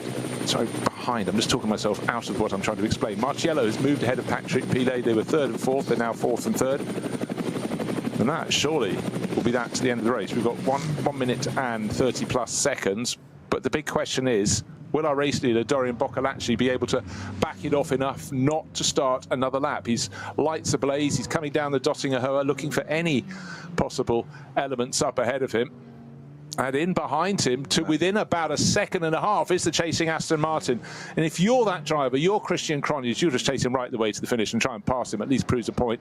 Or will he have to serve the penalty, or is the time penalty added just to his end of race time? I don't know if he has to come into the pit. No, it's being added to the end of the race time. Added to the end of the race. Yep. I was just double checking then. So at least it means he could overtake on the track. One other lap, 1 minute to go, and they're turning into Tiergarten through the final sequence of corners, and the Aston Martin being pushed over the curbs, bouncing, but no lift at all from Christian Cronjes there. Across the start-finish line right now, onto the final lap of the race with 45 seconds remaining. The gap between them, a whisker, 4/1000ths of a second beneath 1 second, 0.996 of a second. So the Aston Martin is coming. Now, has the message been sent across about that message, about that penalty to Dorian Boccolacci? I'm sure it has. It's up on the official screen, so it ought to have been transferred across. But you don't want to be continuing to race. Let the Aston Martin go. If you go, I've got pride. I've got pride. Let it go. Let it go through. Yeah. Win the race. You'll know. It doesn't matter. Let it go. There is no point. There's too much risk, not enough reward. Try telling that to a driver, eh? Anyhow, it makes for great. That's why I was no good. It's you talk yourself down. Let him go by then. Yeah. Well, not quite nose to tail, under a second between 1st and 2nd place, but the sword of Damocles, the 37-second penalty for a pit stop that was too short by 7 seconds. Got the Aston Martin back in the mix, but the penalty would take it away. The big question is, how hard can Christian Cronjes push on this lap? How much of a margin can he open up ahead of the Rover Racing BMW? The answer is, at the moment, he's got enough in hand. He's nearly 43 seconds clear. But we keep talking, Peter, about this variable. If there's a slow zone or something that's issued for you when you come through, and it's cleared by the time your chasing rivals get to that point, you can haul it all back. Ifs and buts and maybes, but it's a factor that's a constant here on the Nürburgring Nordschleife. Well, Boccolacci was definitely on the end of that Grand Prix circuit loop, not going to let anybody through, let alone Christian Cronjes. He was flashing the lights, get everybody out of the way. So I'm still coming through. I'm race leader. He's not in the mood for that. Now he's got caught behind traffic, probably through Hatzenbach. That's going to put the Aston right in touch, really in touch. In fact, the Aston's going to get through. He's got through. The Aston's got by. Right, he's taken the lead physically of the race. Okay, well, actually, that sort of is probably. is a good thing from Boccolacci's point of view, because he doesn't have to defend now. He can just keep him inside. The team will say, can you see him? How big is his car? Try telling him that, but that was one of the worst cases of boxing in I've seen in a long time. No blame apportioned to anybody, but simply two much slower cars coming out of effectively the tail end of that wonderful section of the circuit started by Hatzenbach. You're getting to sort of the bit where you go through Hocheichen, and the cars that block them are the best part of, I don't know, 15, 20 seconds behind them already. But it really was a case of, oh, I'll go round, oh no, there's another one in front, and that's much slower, and oh, the gap I opened up has now been driven through by an Aston Martin. So all Christian Cronjes can do is just press on, press on, press on, and see where that takes him. But he knows he's got the time penalty. The sister car is still in the mix. So two Aston Martins, Walkenhorst Motorsport, still running, but it's the one we're interested in most notably, of course, is the one that's now leading the race, but with a time penalty attached. And what sort of lap pace they can get. In fact, the last lap, Christian Cronjes, 8 minutes 11, was the fastest lap we've seen for a very, very long time. He gained 7 seconds on Doron Boccolacci, but 25 kilometres. Can he find another 30? I don't think so. Look for the traffic, look for the gap coming through. Aston Martin, before that incident, was the best part of what? A second and a half behind as they came towards Kittelbach to Hocheichen, and then in the space of being blocked by a Porsche Cayman and then a VW Golf that looks though it was at a standstill, and you've got a choice, left or right, but not so much of a choice because the track's going to left, but you're on the right. Oh no. And now the Aston Martin is where you'd need to veer across to get to. So yeah, I mean, Chrome just happened to read it right. It delivered, as much as anything, that was delivered to him, to be honest, not taking anything away from him. Boccolacci did exactly the right thing. As we said, at this part of the race, no point trying to be a hero. Sat behind it, okay, wait for a second, it doesn't matter. Unfortunately, that second was filled by a rather big Aston Martin. Just went, well, I'll take that, thank you very much. I don't fancy being second, I fancy being first. Yeah. Just as a matter of principle. Others to, you know, consider the option, but who's first the checkered flag? It's me.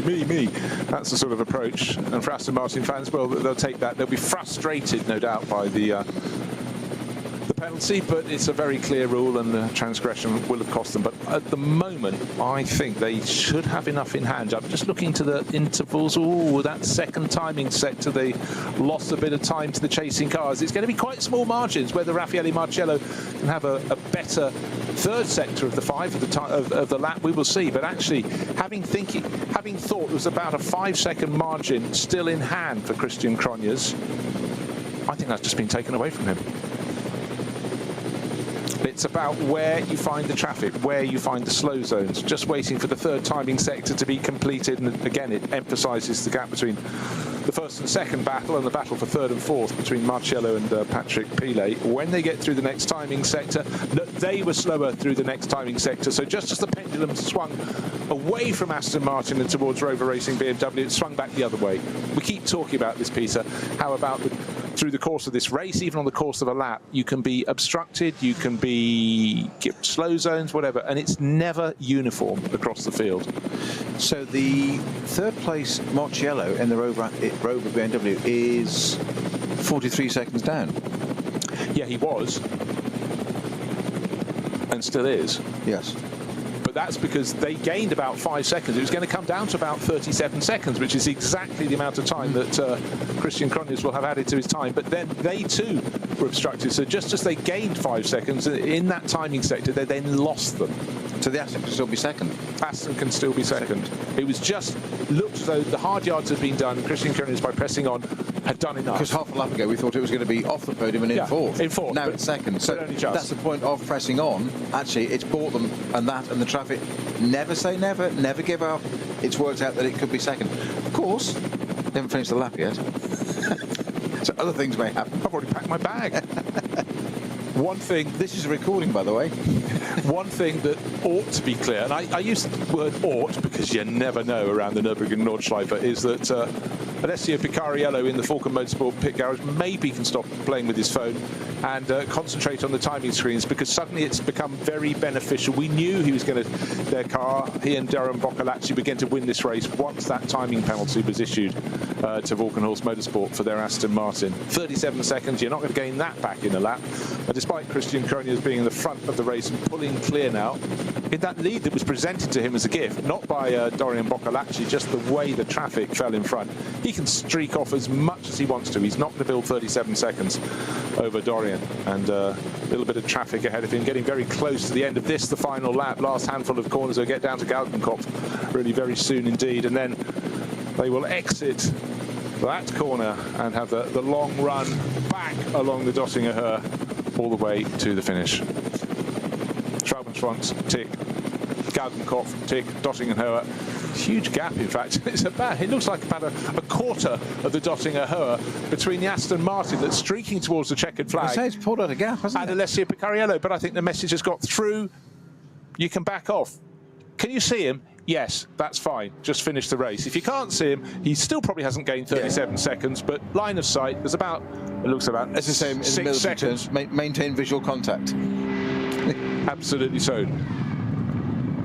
So, first to the checkered flag in the second round of NLS for 2025 will be the Walkenhorst Motorsport Aston Martin, started by Matthias Drudy, finished off by Christian Cronjes. However, a 37-second time penalty for a pit stop that was too short by 7 seconds will cost them. Will they be classified in second place as they take the checkered flag? The chasing number 3 Porsche of Falken Motorsport, that's the one flashing its lights, because Dorian Boccolacci and Alessio Picariello take victory. He knows. He backed it off a bit, and in fact, on that lap, he just tailed off enough. He could, as long as he could see him, that was fine. The big question is the cars in 3rd and 4th positions.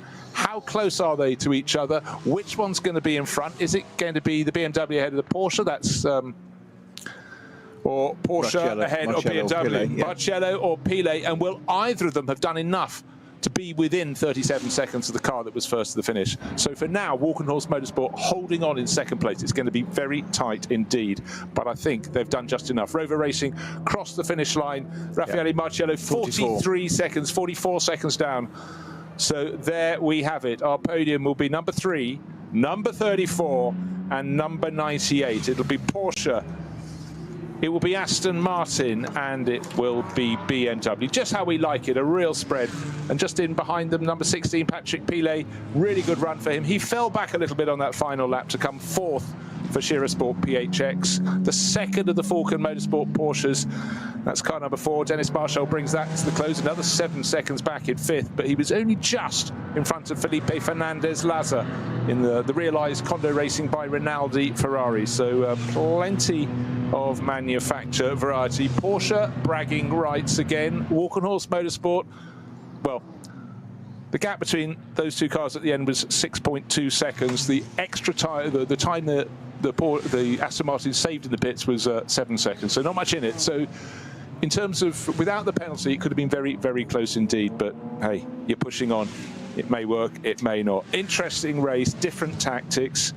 Unusual a race to go from start to finish with track conditions that seem pretty solid the whole way through, but advantage Falken Motorsport, just as it was in the first round of the championship. But other players have started to show their hands, and I certainly think Walkenhorst Motorsport and Rover Racing BMW have got to be looked at. But Schirrsport PHX, Audi this year, Audi and Porsche, and to be up as high as they are already shows they've got a very, very good handle on that. So, interesting race, cars still coming through. We started with 133, and I would think as I scroll down my screen, we're going to have the best part of about 128 cars still in the running. Not bad.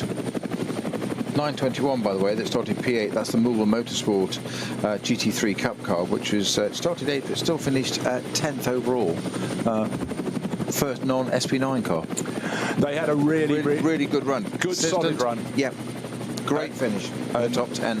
Yeah, no, very impressive. Arnie Hofmeister bringing it home, but David Yarn was the driver who seemed to do the hard yards in that car in the middle stints of the race, and built an advantage that rivals could not haul back in.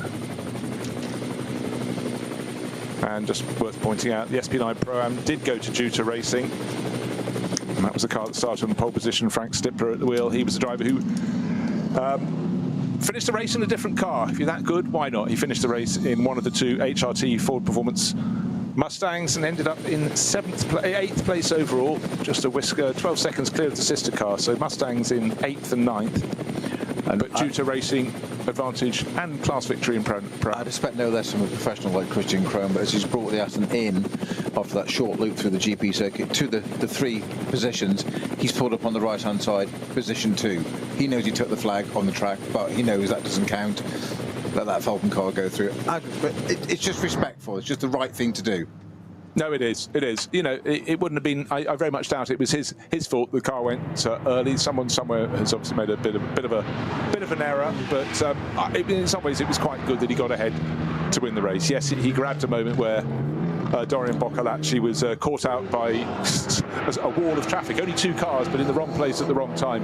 He lost momentum, and then, well, it was a bit of a gift, but it also meant that Christian Krohn could press on the whole way to the finish, because he was aware if he lost a few more seconds, he would have ended up losing second place to end maybe down in 4th place, because Raffaele Marcello was coming on strong and eventually crossed the line 44 seconds down.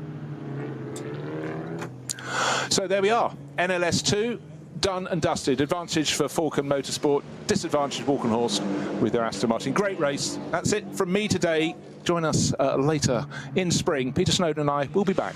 Thanks for joining us.